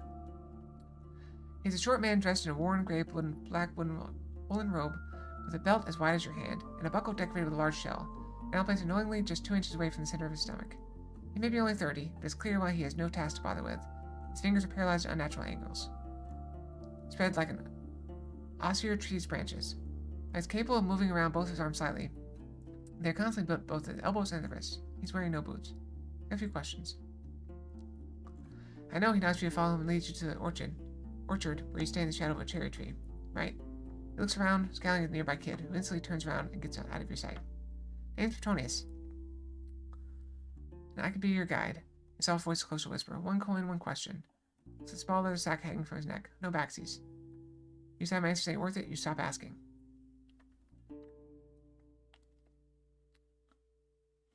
How much money do I have? I got 3 coins. I gotta go back and talk to her. So I will give him 1 coin about Cassia. The opposite. He straightens up. Can't stop lying, can't stop arguing. Used to drink till she fell on the ground. She was banned by the head woman when she fell in the stream. Almost drowned. Let's see, something's wrong with her. Why do you need coins? Those are forbidden. He's trying to hide them. Why? He still straightens up. That does make him much taller. Why don't you pay first? Now let's sleep.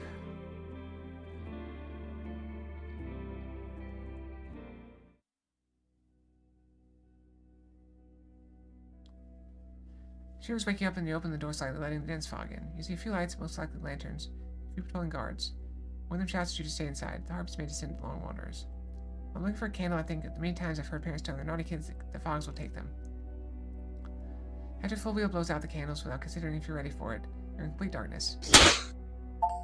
Ah! Hi, Ocean Diamond. Welcome, welcome. How's it going?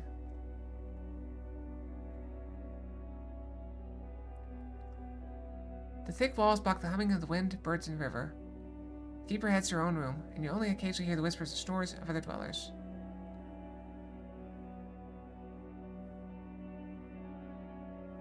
Find some peace.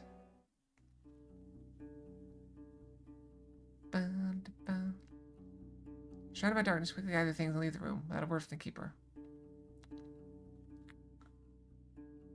I'm gonna do a video later. I gotta clean up first. It was clean, and then, you know, it's been like 3 weeks. Village is hurriedly... Oh, take the picture of the 1K? Yeah. Village is hurriedly preparing for a busy day. Workers gather the wagons at the gates, push the barrels onto the barge, move equipment out of the sheds, and shove meals into their bags. Alleys are much calmer. The overseers are waking up their crews and discussing their goals and plans. The only souls that can afford a longer rest are the children and the elderly. It still shows 998 for me. Hold on. Let me refresh. Maybe it needs to refresh. Hey, look at that! 1,000! Hooray! I should be more excited. We'll have to celebrate later with the room reveal, but that's I gotta actually do that. I gotta clean up, take a video. I can't do it right now. I don't have it ready. So, yeah, we'll celebrate. Yes, thank you for the follow. I really appreciate it. 1,000 follows. That's been my goal for a while. How long has it been? When did we set that goal? Like a year ago? Thank you.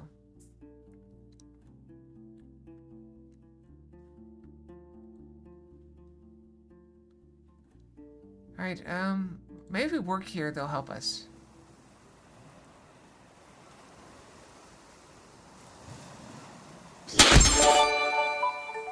I'm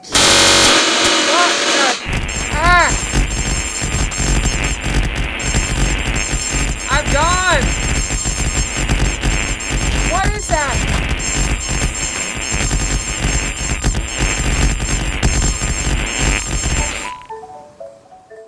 Holy crap! I never expected that. Thank you for the 100 gifted subs. Holy crap, Frosty. That was the sound of like 1,000 pies hitting me. Hi, brownies. Holy crap, Frosty. You gave gifted subs to everybody.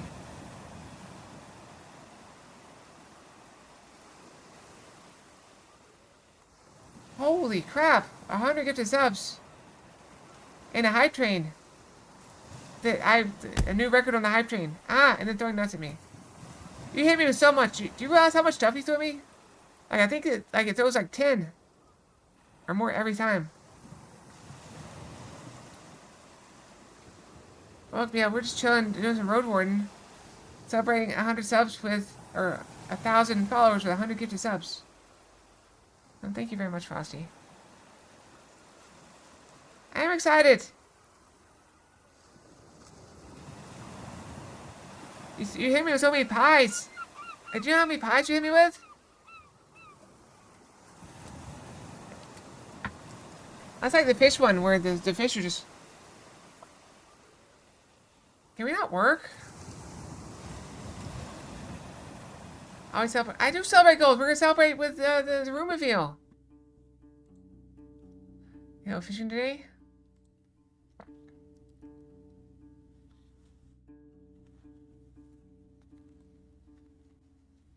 We help him work. Guys, goodbye. You're fresh. Both fish, cool fishes too. Hi, Crimson Second. Welcome, welcome. I did. I hit the 1K.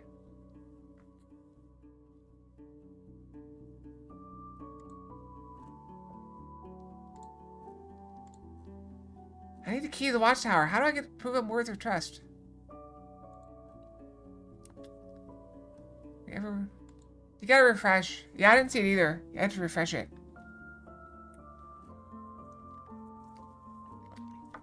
Yeah, that one they got a level 11 hype train. From the one gift of 100 gifted subs. Holy crap. That's a annoying grunt. What did she do this time? Getting no answer, he blazed it off. Right, I give her orders sometimes. She's a tough rock. Won't get paused easily. More often than not, she's the first one to run away, saying she'll get the others. Give me a break. Okay, we gotta do something. Thank you. Wait, can't get here for a knife? Oh, because I worked. Alright, we need to wait. We need to rest again.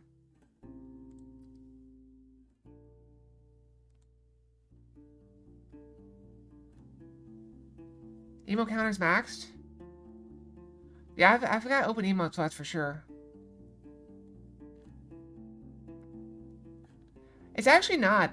There's more. But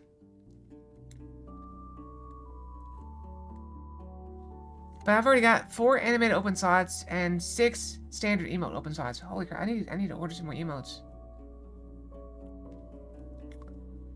Plus a big bits one that. No, there's still there's one at 215 subscriber points. But it'd just be another animated slot.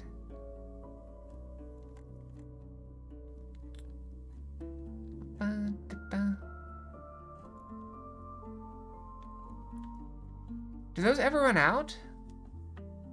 I don't know how many there are.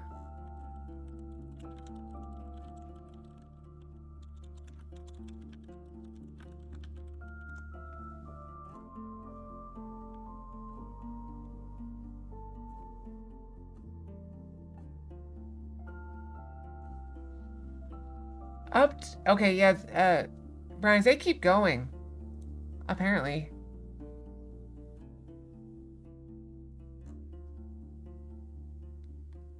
So you can get up to 20 animated emo slots, and I have 16.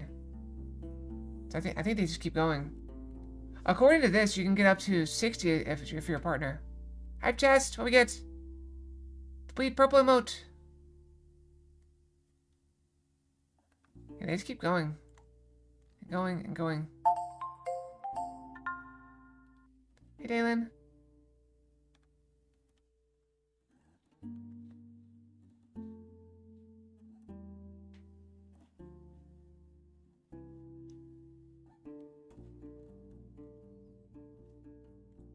Alright,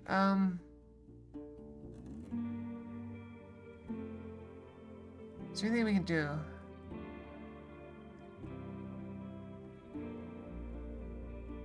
Let's pop by here. Try to forage. We got kill time anyway. I picked a new food ration. Okay, did pretty good on that. Ash didn't get one? How did Ash not get one?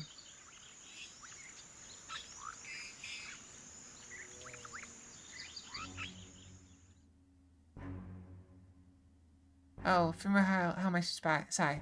Animals dash out the meadows trying to chase anew. Seems like they return here every now and then. You look for anything to teach them a lesson. Crossbow's ready. No crossbow and bolt. Lock your sights on the closest creature. Poor Ash. Oh, here's the emote I got.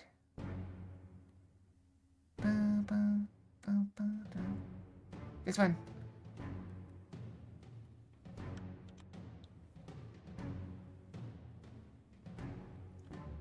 I have no idea how it decides who the random subs go to. I have no clue. You reach for the drawn crossbow and bolt. Lock your sights on the closest creature. You wait until you learn its rhythm, then shoot once it's midair. The arrow flies through the wolf's flesh, causing it to let out a pain, cry, and plunge to the ground. So it's like randomly, like... But is it people that have been to the channel, or how, like, does it get people that haven't been to the channel? How would it work if you gave like you start a new channel and, you know, someone gave like 100 gift subs to someone that has never gotten any viewers? Random watchers? Boom, boom, down. At this point, though... Oh, where is it? Where did I see that? Oh, that's true. Random such a way toward people in chat, but it hits everyone on Twitch. That makes sense. Where do I see it?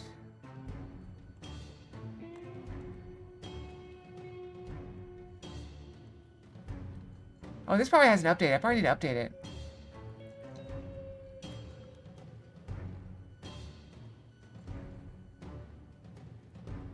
Boom.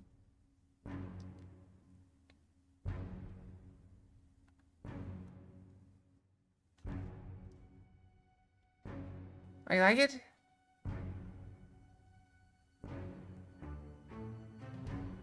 It's concerned allies how fear and anger. While a few of them try to keep up, many more stay behind and surround their pack members, prepared from potential threats. In a few minutes, you're alone again, this time on the crossroads for the Watchtower. So the pack will now move to a different spot, at least for a few days.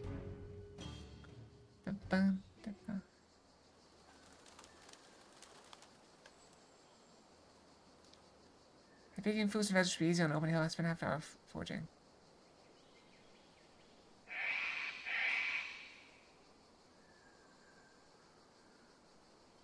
Need more food for me. I'm taking food from the squirrels. That's what you have to throw nuts at me, Frosty. Taking food from the squirrels. Oh, let's break through. You're dropping the door in a spot where two planks are connected to one another. It takes a bit of time and precision. Just a struggle to find the right angle to take a swing. While the wood cracks, when you push it, it lets out the dizzy creak of rusty hinges. An empty table stands in the middle of a large round room filled with dusty furniture. Without opening the door, you struggle to see anything. You wait to be sure nothing tries to jump on you, and finally hide your weapon. You need to remember to sharpen it later on. First thing you notice, the room isn't high. Just like the window suggests, there's a second floor above it. The scent sparks an image of cellar, humid, but without much mustiness. Three stumps use a stool surround a round table in the center, now covered in dust. The shelves are empty with no tools left behind. You see a couple of dishes laying in various spots, empty, sticky. The bugs are crawling both on the furniture and near the walls. Spiders, roaches, worms. Think about taking a look into one of the casks. The smell coming from it makes you change your plans. Should you climb up the ladder? The view there isn't much different. The floor is covered with pieces of trash, dirty furniture, and sleeping pallets, which are moist, smelling full of wiggling, chirping creatures. So I'm actually going to ignore them. You climb down. Sato's looking at the grass outside. Sato's looking at the grass outside, still touched by sunlight. Hey, Netheroth! Welcome, welcome.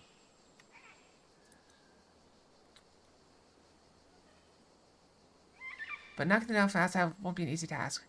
Stay with me, it's a safe place. I can open the trapdoor and leave a bronze rod on the roof. Climb up the ladder and push the trapdoor with one hand. The planks are thick. As they fall down under their own weight, they make a loud thud. Find a crack between two bricks, use the rod to widen it a bit. Push it halfway in and fill the gaps with linen cloth. Move it a couple times, just be sure it won't attach. You're just going to lure any lightning. I'm down. I follow the clue from old Pagos. I look for anything that Darien could have left behind. Move around all sorts of furniture, light and heavy. Among various pieces of garbage you have to push aside, you find something unusual in the space between one of the pallets and the wall. An old, molding wax tablet. There's some writings inside it. Other than that, the place seems to be empty, unless you count broken pottery and ragged clothes. Now I hide it in a bag and put everything back in its place. Time to wash my hands. Signpost. Yeah, we already looked at that. Alright, let's go over here. So now we can sleep there, with all the bugs, if we want to. Loud roar comes from the north, making your coffee stop. After a few heartbeats, it snorts and moves along. Just a cold chest. There's no response. Alright, now I can go in. Why did you ask me about to place a rod in White Marsh specifically? Is it because of the undead? I know why. She scratches the ground with her foot, then points at her golem. Still need to do a bit of work with the sentinels, but I hope to offer one to them. Maybe in the spring. It could replace 10-20 humans. The villagers may not have much food right now, but I know how to be patient. They have quite a bunch of awoken corpses, you know. Arms moves her hair behind her shoulder. All I can do is hope they know when to stop. I bring news of your parents. Takes a deep breath. Tell me. I'm so sorry, Eudacia. She closes her eyes. Her voice becomes absent. Back to trade, then. I'm going to lower the price of my spirit box for you. By 2 dragons. I think that's fair. I know, we're doing great. The view count's been up. I've been very happy. That's my other goal. Is to get an average of 10.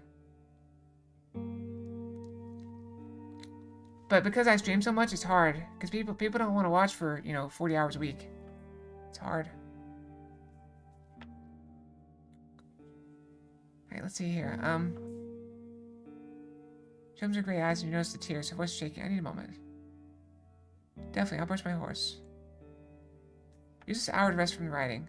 Your exercise forbid. Practice combat stance with your axe, then brush shoulder with. Then gladly takes a nap. When Nocia leaves her house, she crouches by a bucket of water and washes her face. When she straightens up and turns towards you, there's a shadow of a smile on her lips. I'm glad you stayed around. I'll be fine. That's all I can do for you. I want to collect my reward for the bronze things. We got 12. Very nice. Puts her hands on a rope, puts one in her pocket, and waits for you to describe the location where you place the rods. Asks you a few details, then thinks out. Let's see, 6 rods in total. So that would be, here you go, pull out my pouch. Anything interesting to sell. I'm not a trader, but I do the stuff people ask me about. Not for sale. Hands to the house and ignore the pocket at her hips. There's one tool I'm willing to part with for 9 bones, but it's for spellcasters only.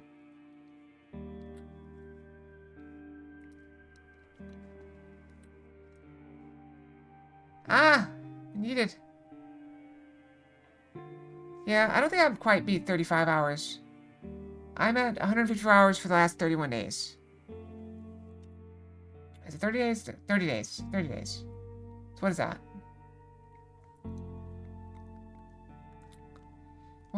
Almost 55. I'll say 55. Divided by 30.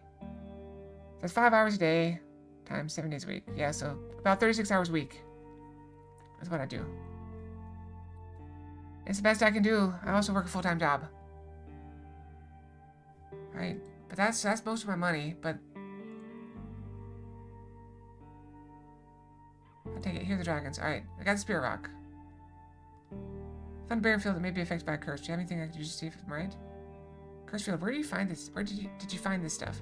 Explain briefly. She observed your boots. I know the place, but she steps away and approaches the garden patch by our house. She looks at it for a moment, then kneels down, paying no attention to her rope, and reaches for a wooden spade.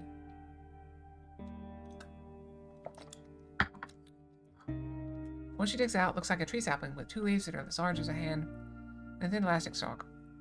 It's shorter than your head. But you look at that, it's still green. Give me 2 dragons and I'll put it in a bag with soil. Survive at least a couple days. How's it work? She straightens up. Well, you planted it, of course. Wait for half an hour and you'll see. If it grows an inch. She frowns, raises the plant to her eyes, and grunts. Forget it. If it bursts into bloom, the soil is enchanted. If it withers, it's cursed. Stays the same, no Numa. She lowers again. Just be careful when you do it. It loves fogs. It's a plant that goes by magic. Yes, it costs 2 dragons. Taking care of the dragons. Alright. We need shelter. We can make it here. That might be good. And then we can get to the village and plant that in the morning.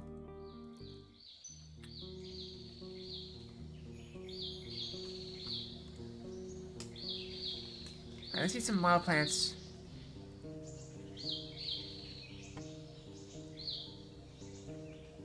Wait, what is that? Spirit rock, okay. Well, I lose the health, but that's okay. I thought I could rest there. Guess I can't.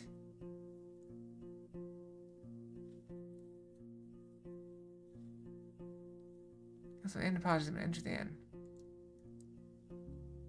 Innkeeper.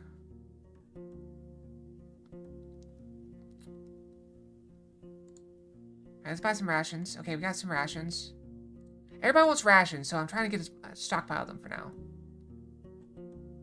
Let's sleep. Oh. Belt lost his band. They sent me to other villages. The bandits are focused on white marshes, so she's not interested in your deal.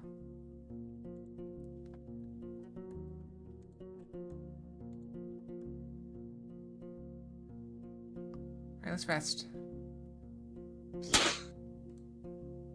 Confetti! Okay, any leftovers? Alright, get some food. I can buy more rations. I'm almost out of money. Okay. Alright, let's travel.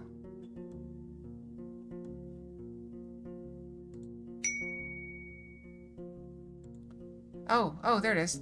So I didn't actually say it. I thought that was his response. I did. You got it.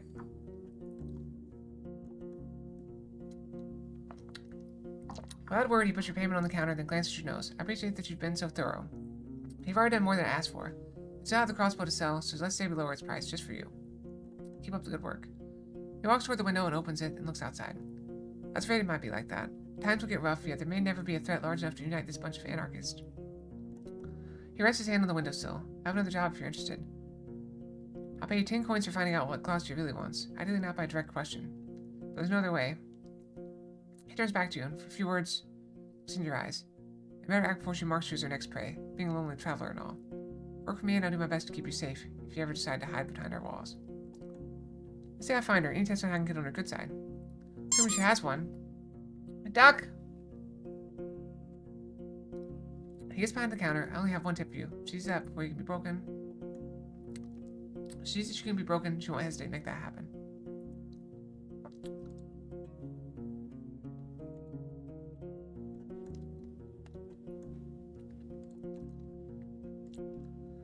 Okay. Alright, let's go. Let's stop here. We can check our fish trap. I'm so bad at this. Alright, use a weird sapling since there's Numa buried in this place. Alright, we killed a plant. Alright, let's go. Where are we heading? Let's go to the tree. If we put the rock there, maybe the tree will be happy. And I get the seed. Alright.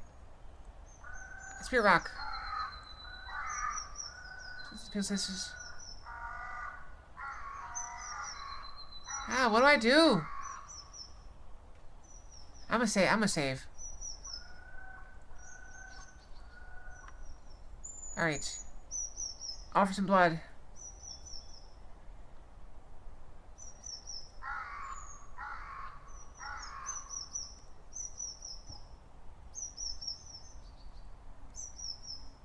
Alright, I offered a little bit of blood.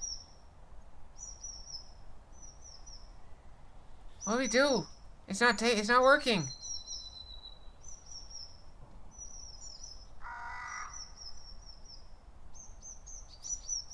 I'm gonna get him to open the gate. Does he only open it one time?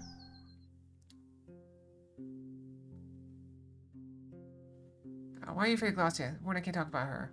She'll stop making him look like a wind troll. I gotta look after the gate for her, or she'll hurt someone. Important to me. I'm telling stories about her, I'm dead too. Have your food rations. Javane smiling, cups his large, scarred hands, waiting for you to give him the packages. Once you're done, he opens a sack of nuts and shoves them in his mouth. It's the only thing that stops him from looking like a hamster. I could open the gate.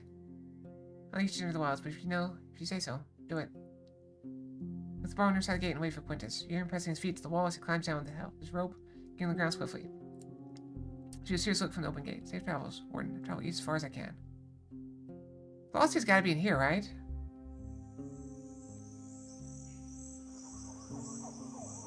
Force his way to rocks and green hills, but among the tall trees are numerous monkeys sitting in small groups, loud yet shorter than half your size.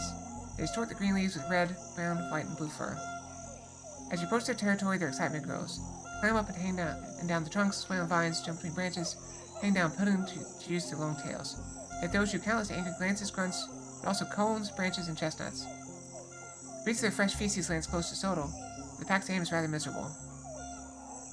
2 precise shots from the crossbow should be enough to discourage them. Loading a crossbow from the saddle isn't easy, but you've got time. And you catch a second quarrel with your teeth. Aim carefully and pull the trigger. The hopeful beast falls down in silence. Its companions point at the fallen shell, shouting as it doesn't move. Panic spreads through the troop, giving you time to reload. Soon another creature hits the ground, this time screaming in pain. Monkeys flee through the trees and either hide in the trunks or observe you from denser leaves. Ride forward, shaking my weapon in the air. Every minute or so, you get lost in the dense woods. When possible, you stick to the remains of the beaten path, clearing the overgrown thicket that blocks your way. It would take many more travelers to sustain such a trail. The land around you may lack greens, but is far from being empty.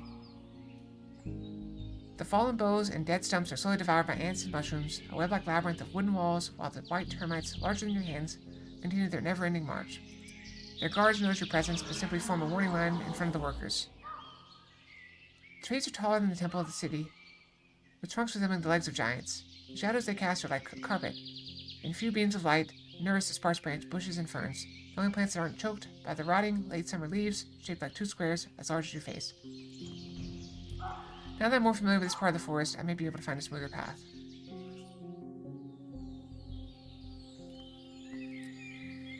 The road is bright and empty, surrounded by sparsely growing trees, gentle hills, and meadows. These two to occur a pile of rocks ranging in size from your abdomen to your fist, but also quite a few tiny pebbles. A narrow, hardly passable trail leads south, but you likely won't survive another year without travelers. No spot like place rod. Look for stakes in the grass, grab the reins, and climb uphill. Through sparse flowers and grass as green as merchant's dress. A few trees you pass by are healthy but unremarkable, more like shrubs with trunks. You get a nice look from the top of the hill, but even from here you can't see the tips of the trees to the north and the west. They're surrounded by the walls and blankets of greenery. First, the closest scrubby tree with thick branches that go right above the ground. Prepare the rod. Alright, you allow Soto to graze and step on the lower branches, getting up quickly. Make your weight against the dry bow, holding the bronze rod with one hand and tying it with the other. In no time, you land back on the grass, not down the hill. Take a closer look at it. It's wider than two people standing side by side, and taller than Sodal. The grass surrounds it tightly. It must be years old, but could just as well be older than any village in the north. Find rocks in many colors, including red, cream, white, black, and blue, and many dotted or mixed ones. While the cairn stays firmly beneath your touch, it'd be easy to shatter it with a pickaxe or a single swipe of a dragon. You also notice pieces of old chicken bones pressed among the rocks. Unfortunately, no coins. I step away. Let's go south.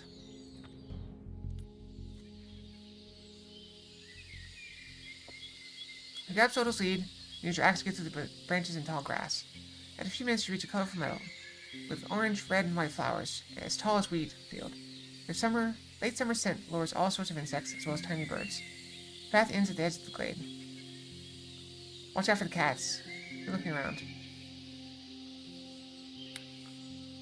You tether your mount to a tree and tread forward carefully, keeping your eyes and weapon high. Soon the nearest birds flee from your scream. Reach your side and look down. A 100-legged worm, as wide as your fist and maybe 3 feet long, has crawled underneath your gambeson and chewed off a bit of your flesh.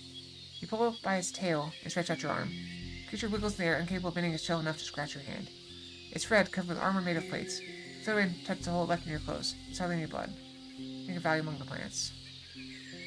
It's forced some mice and insects to spread, but your presence remains hardly noticed by the colorful life around you. I don't know anything about herbs. Alright, let's continue this journey. This is dangerous. Your eyes wander between the wall of trees and shrubs on one side and the dirty pond on the other. The road itself is wide, covered with soggy logs that keep the ground from turning into mud.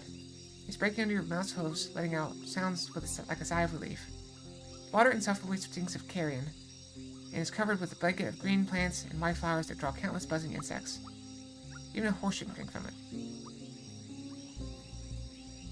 Oh, Ash, you just missed, I know subs get more fox coins, and you just missed, when Frosty was giving out, subs.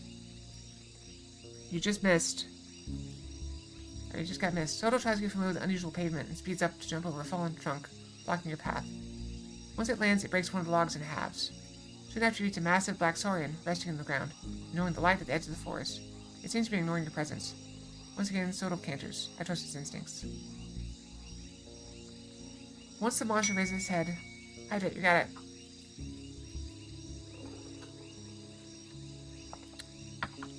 This is a very thirsty game. I have to drink a lot of water for this game.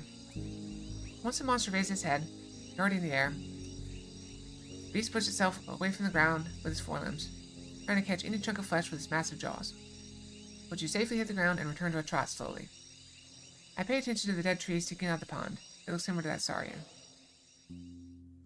I'm saved them the hard way, yep.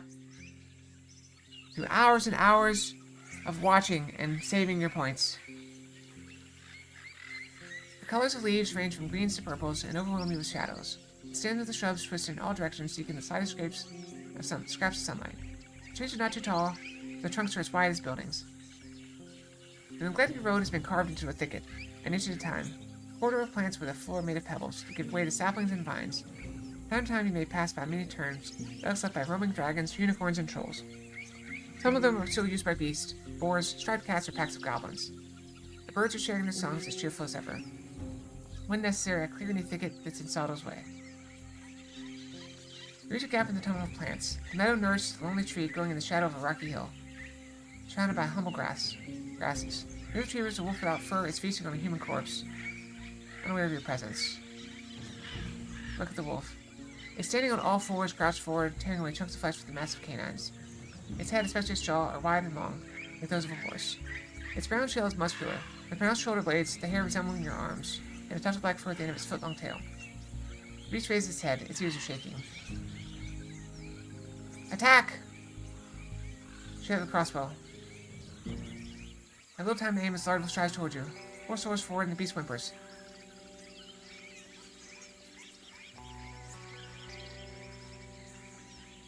The blood runs down his shoulder from the deep wound. It freezes for a moment, then gives you another glance. Wait for its attack, ready to use my advantage.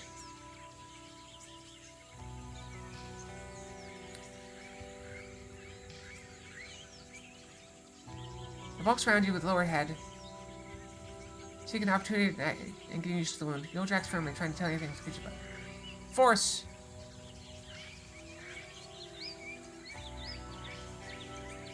Hit with an axe throw. The blade lands between its ribs. Painful whimper, the wolf falls in his stomach, then removes the weapon by rubbing the haft against the ground. Looks like broadening the wound. Before you reach the creature, it flees, coughing out blood. Chase after until it disappears among the trees. Take a couple deep, slow breaths and stretch out your arms. Soto is looking around, stepping in place. I examine the corpse. Parts of his chest, face, neck, and arms are turned into red mush. The wolf didn't break any bones, not even the ribs. The first worms start to crawl over its blood-soaked clothes. The human was male with brown skin and short black hair. His brown pants and green jacket were made of dyed leather. There's no sacks, bags, or equipment. You just spot a trail of blood leading into the trees. The creature must have dragged the shell from the deeper woods. Inside the left ear, you spot a trinket made of animal bone, which contrasts with the dark skin and lures your eyes away from the blood. Remove the earring. Use a glass of water, you wash the cold blood off your hands and knife. See the burning the corpse. Many birds gather at the edge of the meadow, waiting for you to walk away for the next meal. The larger beast will come soon. You don't have much time, sure enough to make a power. I can spare a few minutes, not more. You grab the only boot worn by the corpse and drag it toward the middle of the trail. Then spend some time surrounding it with dry sticks and grasses, then cover it with a single dry bow. The guts are likely to put out the fire soon after your departure. But maybe you'll be lucky. You light up a simple torch and start to set a fire in a couple promising spots. As the skin and hair start to burn, Soto gives you a weird look. Gus has used any of his time to graze. I think torch here. I put another one before we sleep. But Soto rushes you with some more. I right away. Let's go! I tried to burn it. The stream ahead could be crossed by a humble ford, made of hundreds of rocks that used to be reached from the bottom to the surface. It is now partially demolished, either by time or a living creature. For a rider crossing it, it won't be much of a problem, but most travelers would have to take off their pants and shoes. Moving an entire wagon would pose a challenge. Water is clean and the banks are low, a good watering spot for Soto. Now ignore it.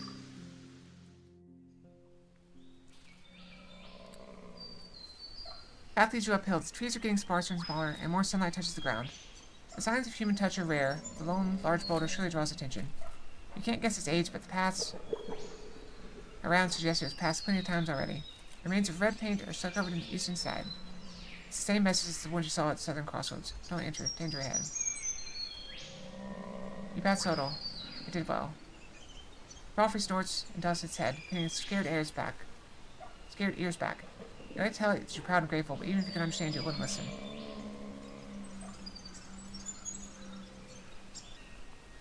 Okay, well, we made it through.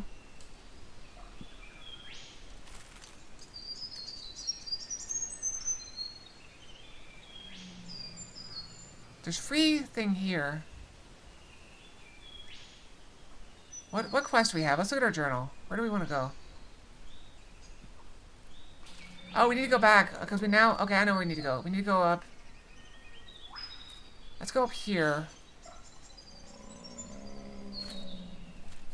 Let's go up here. We'll rest up here.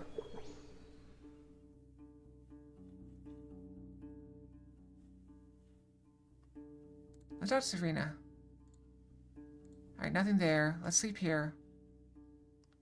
Free rent. Little extra health. Alright, let's go.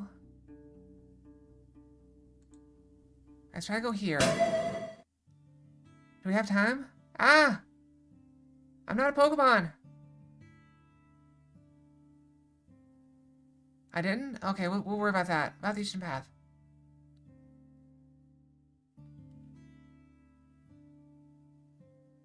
I gotta get rid of the bugs? Oh, crap. Okay.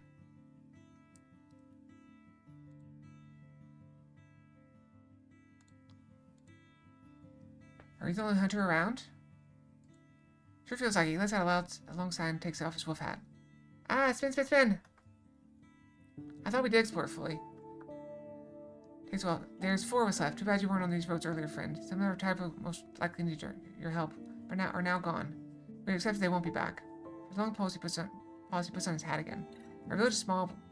We now have to do almost daily trips. If we catch too much meat, it spoils. But recently that has been an issue. I gotta go brush my tail again. I'll be back. Rebrush.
Okay, I'm back. Alright. Let's see, do the hunters from the belts of the north hinder your job? Nah, they only get closer when they chase after wounded prey. Our woods stay mostly the same. If you have another village twice our size, you can toward the gate. Halfway from here to Pelt, there's still more than enough game for every belly, as long as they would forage and set up farms.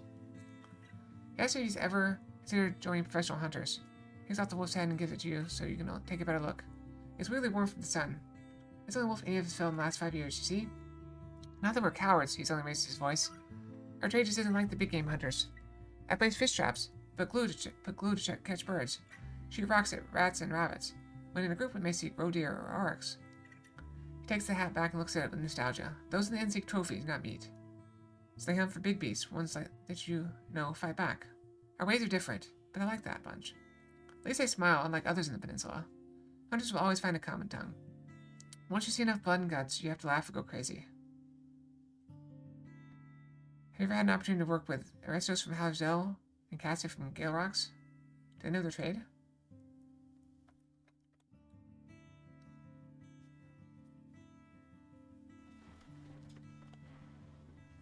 I have both of them, but I'd rather hunt for frogs than waste my time teaching them both how to not to trip over their own feet. He was afraid of his wolf, not aware that you're waiting for him to tell you more. What, surprised? Well, he adds, Aristos barely knows how to catch a rabbit or a sparrow. He's as much of a trapper as a child, with a stick as a soldier.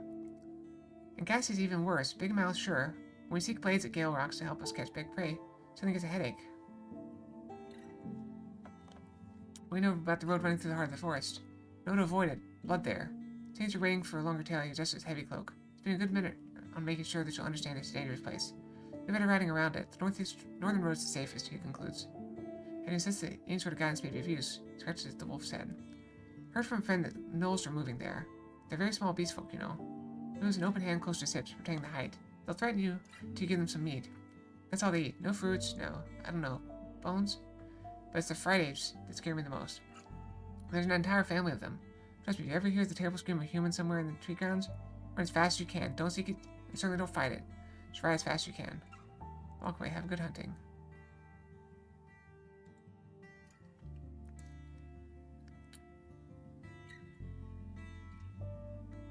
I gotta get back in. We got 5 hours.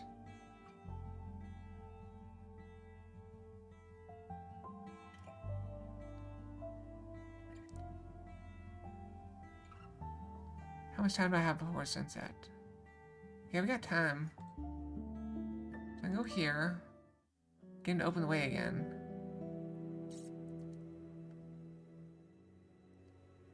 I'll tell him about Valen's situation. So just toward the village. Poor thing, a fair soul with too much patience. But there's nothing I can do.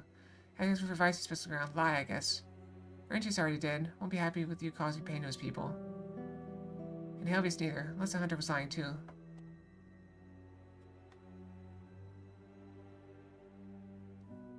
Do you know anything about Syrian's whereabouts, huh? He raises his chin. Know what? I may. His name was rattled after his triumphant announcement. He then looks at the clouds. In the distance, wait for him to carry on, but to no avail. So, what do you want? Huh? Not a thing. It's just foot to foot. Just thinking, that's all. Where is he then? Well, not at my place, that's just sure. First point, he raises one of his creepers and opens the door. Though from where you're sitting, you see mostly the cold fireplace and darkness behind it. I sneeze.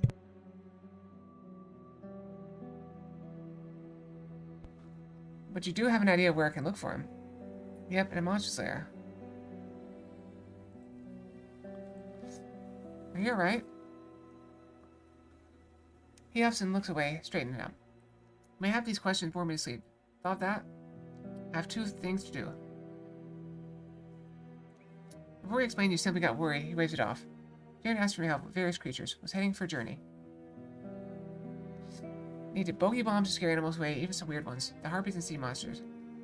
But I have no such things. I cannot poison the sea. Think of what to make of it all. He starts to tap his toes, taking a deep breath. The hunters living fell to the north. This inn at Southern Road Delit. Jaren says she knows wild beasts like no other soul, so he's prepared for them anyway. What do you think of him?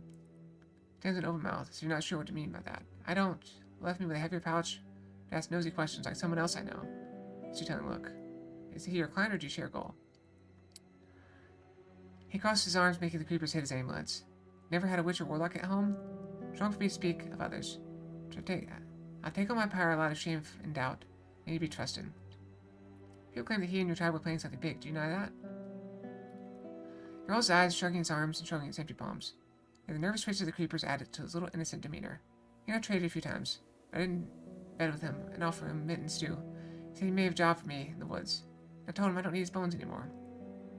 When asked what he did need, there's his pursed his lips. I want things to change, that's all. I wake up to an awoken shells and fogs. Gloucester's robbers threatening my family. All I want is this cursed land to be normal. Joan comes out of nowhere. She then knows he dropped his shoulder and heavy eyelid. And yep, that warden told me he's gonna take care of it.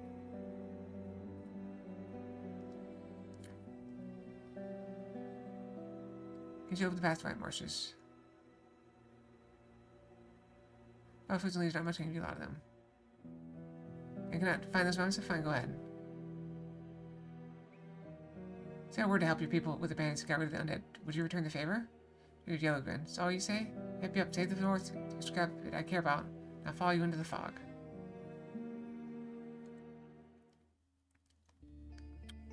Hopefully we'll make it to a shelter if we can't shelter here. On the way to the village, see a girl no older than 15 walking through the tall purple grasses. If you gotta go, ordinarily I'd go another hour before I get food. But I can switch to another game if you prefer. See a girl no older than 15 walking through the tall purple grasses along with a few other youngsters. After she notices your arrival, she runs toward the road, waiting to draw your attention. Oh yeah, it's usually your bedtime, isn't it? Do you need to go soon?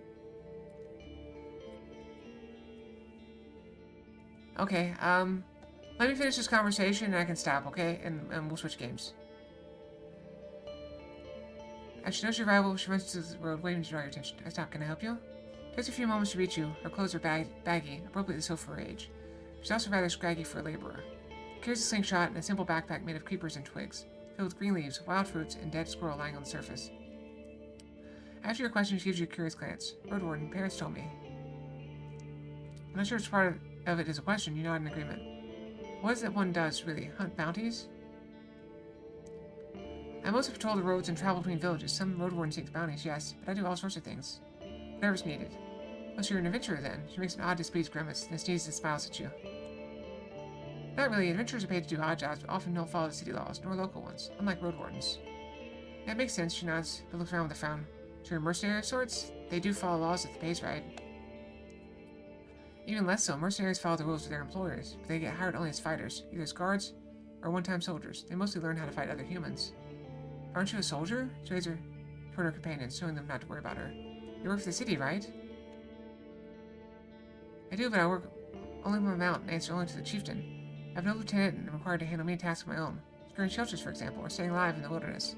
I don't occupy any specific spot, and I'm not allowed to collect taxes. I was confident when she passed her slingshot. Hear this then. You're part pathfinder, part adventurer. City pages across the woods by yourself. You do odd jobs for your own sake.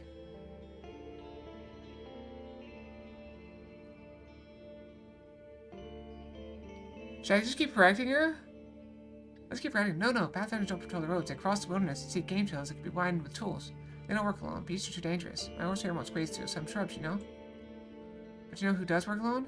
She presents rangers, lone spies. You're pretty much that. I mean, you're close. Rangers are meant to stay hidden, gathering rumors, seeking foes and monsters. They don't intervene unless directly threatened. And are meant to above all bring the news back to their lieutenant, or sabotage enemy troops. I work close to the mayors and never hide my identity. She reads parts of your description quietly, then bursts into laughter. Now I get it. All these names are a mess, huh? I'm impressed you know them at all. There haven't been many rangers or pathfinders around since the invasion. Neither Roadwardens. She shrugged and stepped away, trying to silence the loud calls of other foragers. One was here before summer, but found nothing to do here. I was just speaking with Theseus a lot. You know Theseus? You nod. She looks back. Fellow foragers are calling her back to get back to work. My mom was a soldier, but before she got me. But no one tells me much about her, see? City and soldiers don't bother with us no more, so people forgot. She says goodbye with a gentle bow, then runs back to her group.